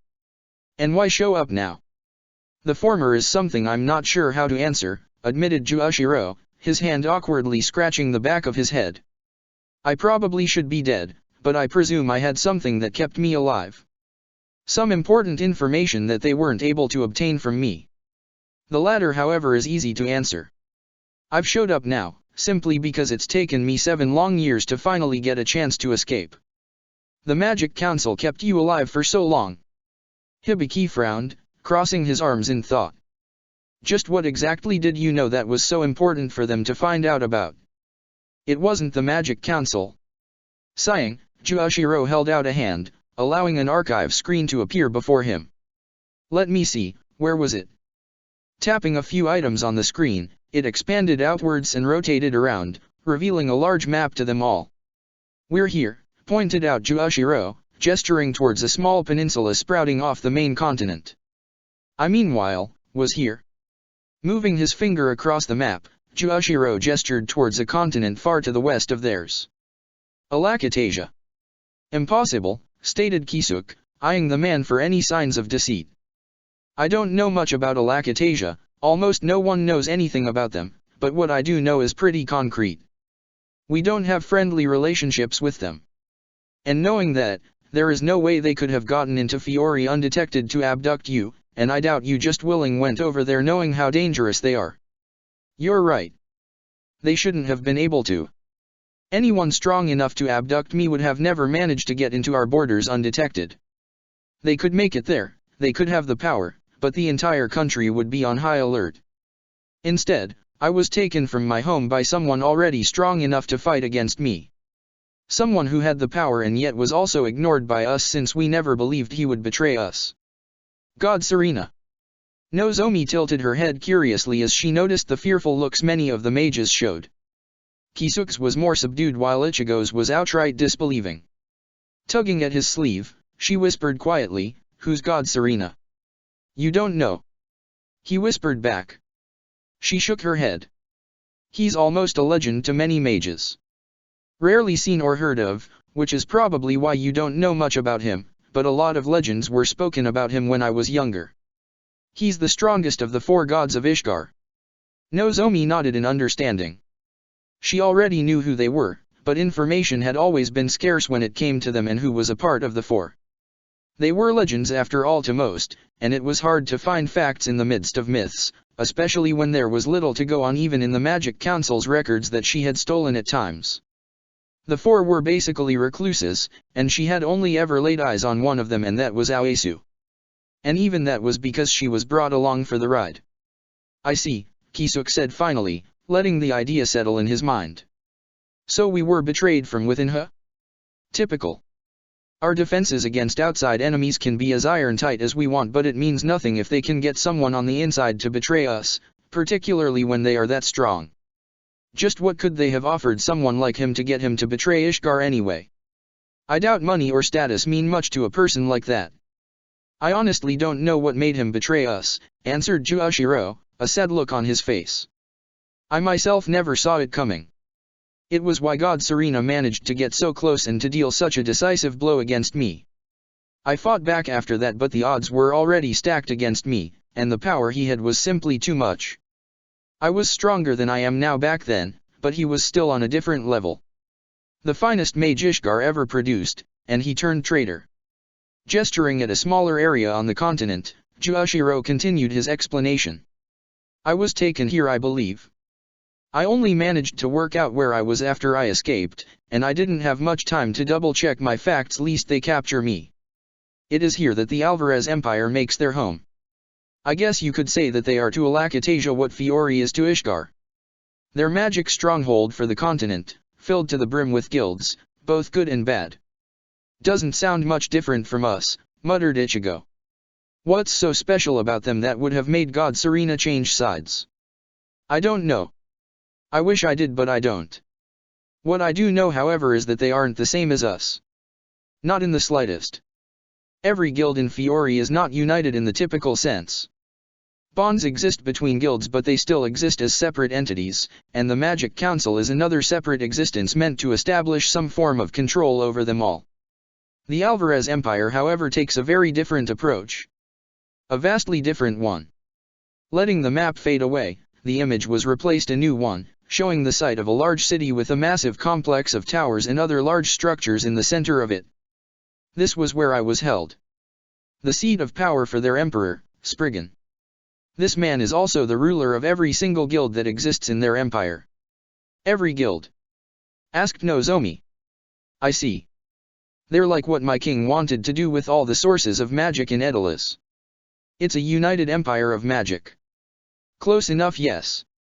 I lack the exact numbers of the guilds involved, but the empire is made up of all of them, making it the strongest military force in the entire continent.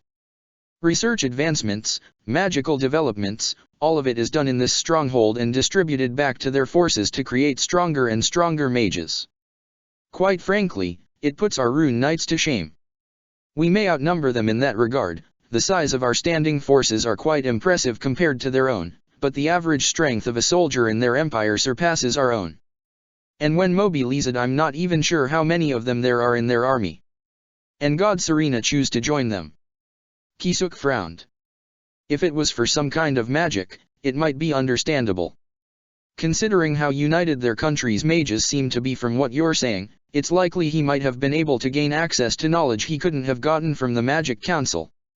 Greed for magic, it's not unheard of in some strong mages. It wouldn't be as bad if he was simply one standing so far above the rest. I saw them from time to time, and their magical power was incredibly high. He joined an organization known as the Spriggan 12, a group dedicated to guarding the Emperor, and from magical power alone they outmatch most of the wizard saints we have, bar the other 3 gods of Ishgar. I'm surprised they haven't tried anything before with how strong they sound, muttered Ichigo. They have tried, interrupted Hibiki, drawing all eyes to him. I mean dash. How do you know that? Demanded Juoshiro, his glare as cold as ice. That information was sealed, hidden from all but the highest-ranking officials and the guild masters. No one should know, and none of them should have informed anyone. They didn't tell me. I read about it. Where? Regretfully, Hibiki raised out a hand, archive screens appearing all around him with far more detail to them than Juoshiro's own. From here. Super Archive. I thought that was something only the chairman had access to, Ichigo pointed out, turning his gaze towards Juoshiro. You passed it on to Grand Doma if I'm not mistaken. You're right, said Juoshiro with a nod, I did. And when I did so, I lost the ability to use it. There is only one copy of it in the entire world. It's a unique form of a magic that has many users. And because of that, it puts a limitation on itself to how much one can draw from its original strength. This is the original form. The Master Key, Super Archive. Now if the chairman died without passing it on to someone, it would be randomly distributed to a new host, one who would become the central network for the magic. The chances of it reaching Hibiki are low considering how many people out there know archive magic, since it isn't down to skill, so that leaves only one possibility. You were personally named its successor and had the magic transferred over to you. The chairman gave it to you, Hibiki? When was this? I'm not sure, admitted Hibiki to Ichigo's question. A few years ago, but the exact date escapes me. That's all good and everything, interrupted Kisuke, but there's a matter about this that raises a lot of questions. Why? Why did he give it away? All Kisuke had to do was gesture at the Super Archive screens to get his point across. They all knew the significance of what they were seeing. Good, you all understand. This magic is a weapon. Maybe not in the typical sense, but it is one. Ability to access all data stored in any other archive that connects to the network, power to track thousands, maybe millions, of people in real time and to monitor their location. It's no wonder it can be classified as such. There are limitations to such tracking, of course, but the fact still stands, it's a powerful tool. And the chairman gave it away? The same chairman who sent a force to try and invade Crocus as well as trying to incriminate Fairy Tail for all the deaths of his men? It doesn't add up. This is why I didn't tell any of you. Raising a hand against, Hibiki swiped it across the archive screens and allowed them to vanish once more. Because it would raise confusing questions that we couldn't afford to consider. Grand Doma had to be stopped. If I had told people about this at the time, some of us might have become conflicted and might have left the matter of the chairman alone. Because honestly, I think he purposely sent me the controls and access rights for this magic just so he couldn't use them against anyone. They all let it sink in for a moment. They all could understand where Hibiki was coming from. One good deed did not erase the bad caused, but just knowing what Grand Doma had done would have put doubts in their minds, doubts that could have proved fatal at the wrong times. Did you see the chairman, Ichigo? Asked Shinji, a hand pressed under his chin in thought. You went down after him. What did he do? I don't know, Ichigo admitted honestly. To be frank, I never saw the man. I got down to the bottom and found Gildarts, almost dead, and I think I might have seen Lahar there too, but my mind was elsewhere. I was too busy focusing on the man who was there. Waiwak. Waiwak? You don't mean the same Waiwak from 400 years ago, do you, Ichigo? To Kisuke's dismay, Ichigo nodded. So he survived. I always did wonder how the story ended of the war from back then. Never realized that the man might have been able to last all these years. And he's the one who took Gildarts. Yeah. You can see why I distracted. If it helps, however, I think the chairman was killed. Possibly by Gildarts, possibly by Waiwak, the end result is still the same regardless. What I can say at least is that the chairman was a puppet of some sorts. Ziref admitted it himself, and has been controlling his actions for the most part for 7 years now. Ziref was down there too? Shinji asked.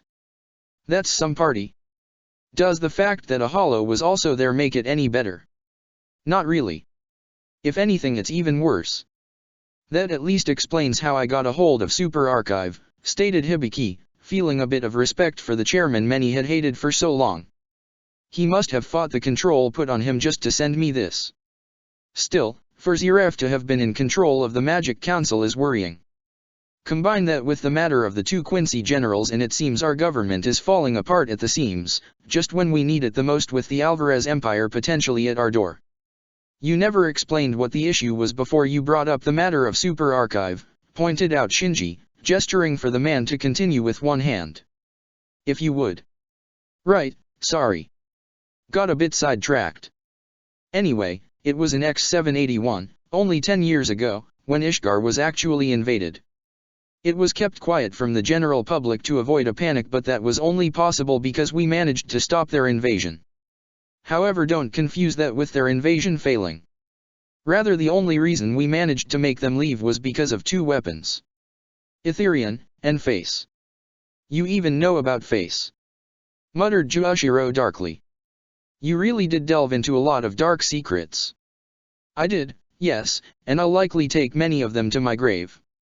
I know some of the horrible things the Magic Council has done, but even so they are necessary. I accept that fact, and so I'll ignore the past to focus on the present. What is Face? Asked Ichigo curiously. I know about Etherian already, especially considering it was fired at us. How did you even access it, by the way, Juoshiro? I may have been preparing for an emergency like this for a long time, replied Juoshiro. When I stepped down from my position, I was worried about another disaster being caused with Etherian, so I secretly transferred all control systems to an off-site location in the event of the collapse of the Magic Council. They could still access it if they needed it, but it meant the control systems and charging setup wouldn't be destroyed like it was last time by Altair. I see. But what about Face? What is it?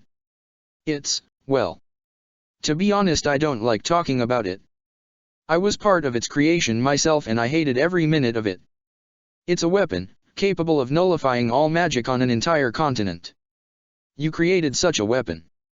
Snarled Shinji. For what purpose? That sounds like mutually assured destruction to me. Exactly. When the Alvarez Empire tried to invade, we threatened them. They sought something, and that something would have been destroyed if they had continued to invade.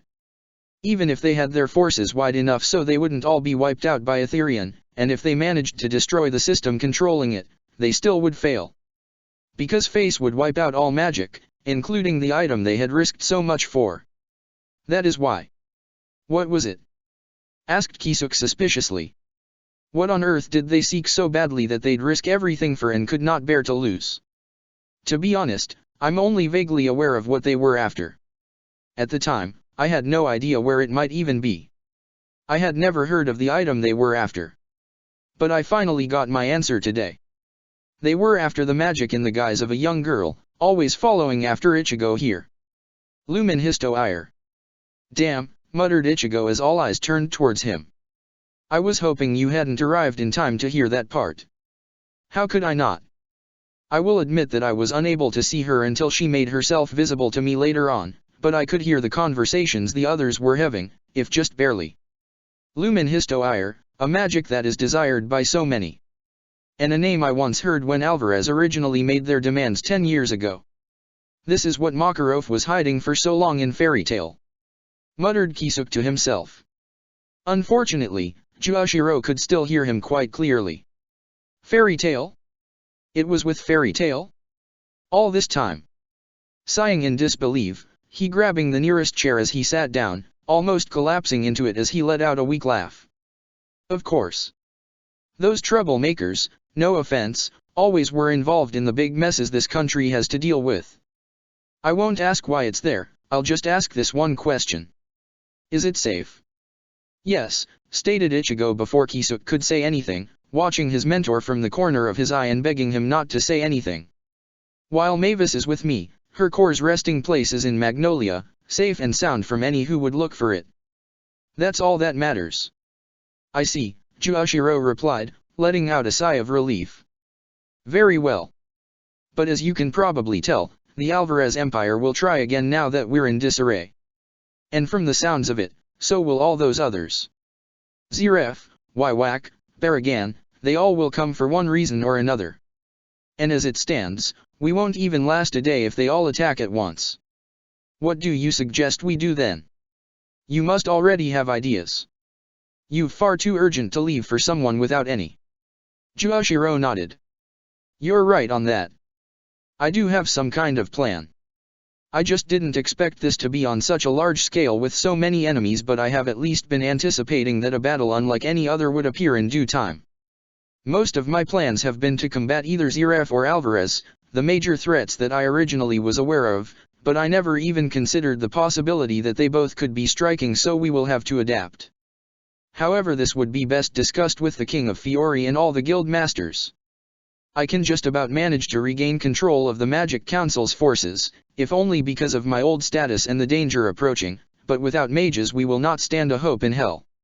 I think you all know that better than I do after fighting some of the enemies of the different armies today.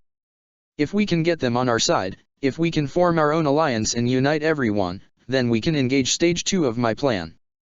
We can create a massive barrier, unlike any other ever seen, and hope it will be enough to stand against anyone who tries to break through. All right, Ichigo said finally, thinking it over carefully before nodding. We'll go with what you say. Hibiki, when can you get this ship operational again? Maybe a day or two. While the systems are all down, the structural damage is not critical. We'll need materials if we wanted to repair the cannon's firing mechanism, however, but that can be done if we can get to Blue Pegasus's shipyard. For the rest of the components, the engine should be able to be repaired for the most part. The main damage it took was internally when the power source overloaded from the strain of keeping the shields up against Etherian. I won't be able to do it alone, however. I'll need Kisuk's help to get it all operational. The man's a genius with some of the technology we're working with. All right. You and Kisuk stay behind here and get this ship operation as soon as possible. Mistoggen and Mest will stay here for the time being with you guys, so fill them in. The moment Mistoggen is stabilized for transport, however, I want you to tell Mest to bring him to Crocus and head to Wendy. It might be a bit of a long trip, but he should be able to make it with him. Normally attacking the Magic Council would make us enemies with some of the others too, but we may be able to get away with it considering the circumstances. Even so, let's be careful who to trust until we're sure. And the rest of us? Asked Shinji. The rest of us will head with Juoshiro to Crocus. Nozomi's portals can get us there quickly. Nozomi, how long will it take to create one to take us that far away? A few hours, Nozomi stated regretfully. I've used up a lot of magic during my fight and would like a chance to replenish it in case we need to leave again. I also need to prepare for a jump that far unless someone has the exact coordinates, else I need to pinpoint them myself, which takes time. 3 hours at most for recovery and targeting, and we'll be able to get there. All right.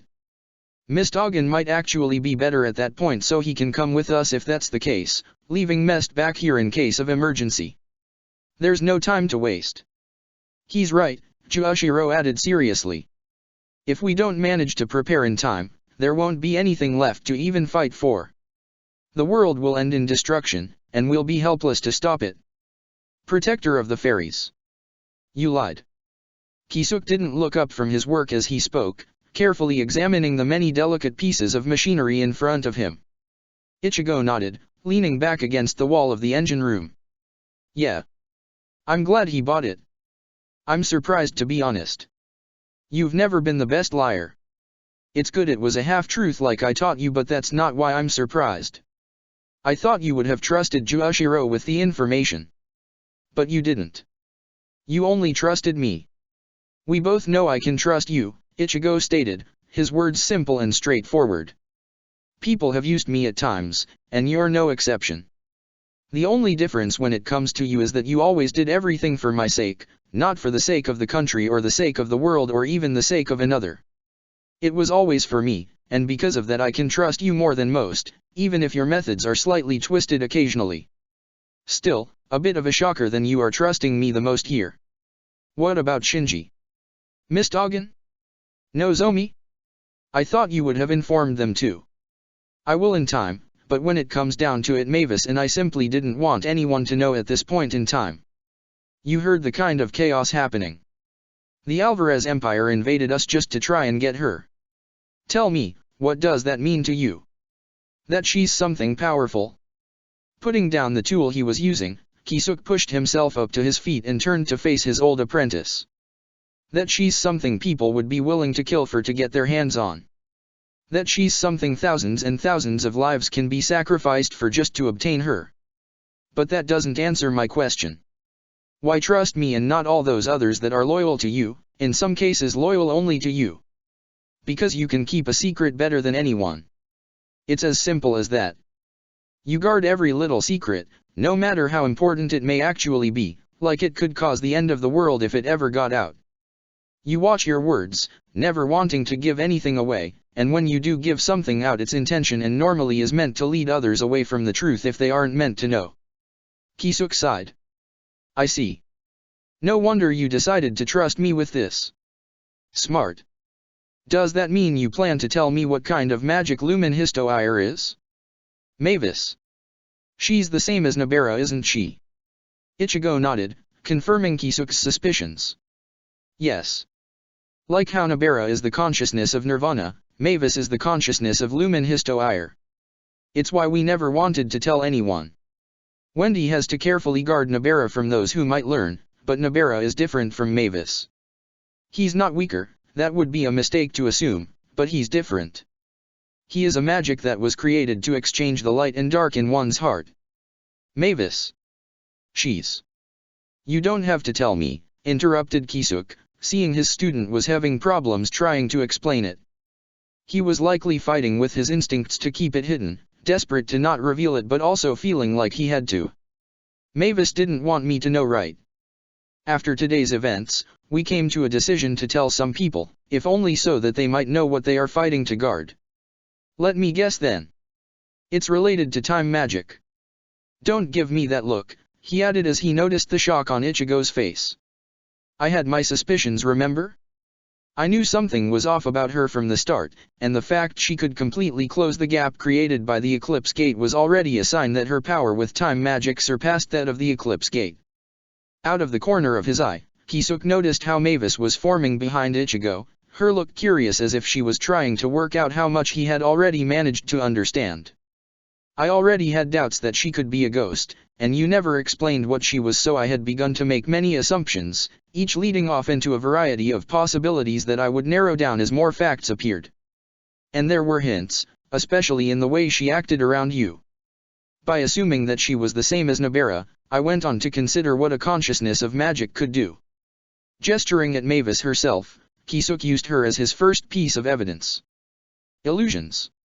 They're an incredible hard talent to use, and yet she uses them effortless because her view of the world is distorted.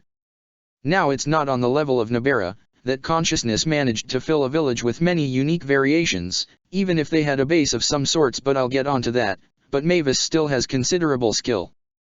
The soldiers at the Grand Magic Games were all done by her after all, and all you did was supply her the necessary energy to create, manifest, and control them. Illusions are a rare talent, pointed out Ichigo. Not an impossible one. I know. But it's still impressive. But that isn't the keystone of it. Her body is an illusion at its core.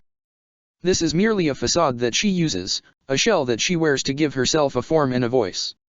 It is made from her illusions, and it gains life from your magic. And if you remember, Nabera was the same as her. He made real illusions because he had been siphoning energy from his remaining stores and pouring it into them to make both himself and them appear real. Now then, continued Kisuk, holding up 2 fingers. On to the second piece of evidence. The advanced illusions. Nabera did it with his village. He had the memories of all the Nervits that died, and he imprinted them onto the illusions to give them life. You do a similar process when you give physical form to both of the spirits of Zanjutsu, but it truly gets shown when you bring forth your Aetherless self. He is someone who has nothing but a soul left to him, but with Mavis's power you can bring him to life in a real illusion. Raising a 3rd finger, Kisuk moved on. Evidence number 3. This is the key piece to why I know it's related to time magic. I said it before, she was able to shut the rip from the Eclipse Gate, a rip, need I remind you, that was made from time magic too. Even if the Celestial Spirit King had sealed the pathway, the damage was still there. And she healed it. To overcome such power, even if just to repair the damage and not alter it, it's not something simply picked up. And to do it so easily. Pausing, Kisuk turned his gaze towards Mavis completely. A consciousness of magic is not human. They are different from you and I. That means what would be impossible to us, stuff that would take a miracle or perhaps go beyond that, can be done by them as easily as breathing. They are part of magic, residing in a place even Ukin cannot reach. Their magic is able to alter the natural flow of the world because of that viewpoint that they can obtain. However, Kisuk pointed out as he turned back to Ichigo, they are also specific. They cannot do everything. It's impossible. Their magic is directed towards one single focus. Illusions are simply a side power they have to help manifest themselves. Even if she had managed to pick up small bits of magic here and there, they would never be as strong as this and they would never be that advanced. This can only mean her magic is related to time due to her proficiency in it. Ichigo didn't speak for a moment, turning to look at Mavis. You're smart, he finally admitted. I already knew that, but I always get surprised anyway. Yes, you're right. About it all. I normally am when I finally decide to speak. I don't like voicing theories that might be wrong, even if sometimes I have no choice but to. The only part I don't understand is Fairies' sphere. That barrier can survive Etherian without a scratch. If allowed enough time, it is capable of folding in on itself and reappearing elsewhere, all the while having the space within safely protected. How does it link to her power? If her primary focus is time magic, why does she have a shield that cannot be broken as a spell? Kisuk. That shield protected me from the Kautosu. No barrier should have been able to protect me from it. I should have been sent thousands of years back in time and had my body ripped apart. And yet instead, the partial form of it made it so that I ended up back a year and a half before the others in Edalas, perfectly fine. Kisuk's expression froze, the man glad he wasn't holding anything. Even if it had been his precious Benihime, he wouldn't have been able to help but drop it. It's not meant to be a combat technique, is it? No.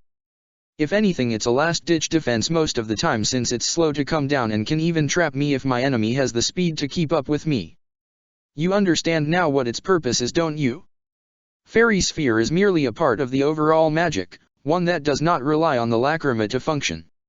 Isn't it worrying, however? That the lacrima is missing, considering what this magic is. Of course it is. Exclaimed Mavis. We know the danger right now, not knowing where I am. But as much as Ichigo trusts Juushiro, he doesn't trust me with him. Think about it. Think about what I could do. And then ask yourself if you'd even let anyone know that we can't find my lacrima. Until it is back in our possession, no one can know. Kisuk frowned before nodding. I can understand. Very well, I'll accept that. But you realize people will be trying to obtain you, Mavis. People are greedy. I myself am subject to that same greed. In fact, if I wasn't Ichigo's ally, I'd go after you myself in all the confusion. Are you sure anyone should know about you? We know it's dangerous, muttered Ichigo, but we can't ask people to fight for the sake of something imaginary that they don't even know if it exists or not. They can know what Mavis is, we can handle that. We just make sure they all assume her core is in Magnolia. No one but the master can enter the chamber where she's kept, which means no one will be able to confirm that she's there beyond her word and mine, because the master certainly won't want to reveal she's missing. And if they demand you hand over when all this is over? What will you say to that? A smile appeared on Ichigo's face, one for the first time Kisuk found himself being fooled by, something that Ichigo had always failed to do. And it would have continued to fool him if not for the words Ichigo said afterwards. He knew then that Ichigo's words would be enough when he spoke to the king and the other guild masters, since that smile was purposely meant to make people trust him. A lie. Protector of the Fairies. Check the description for the links to the author.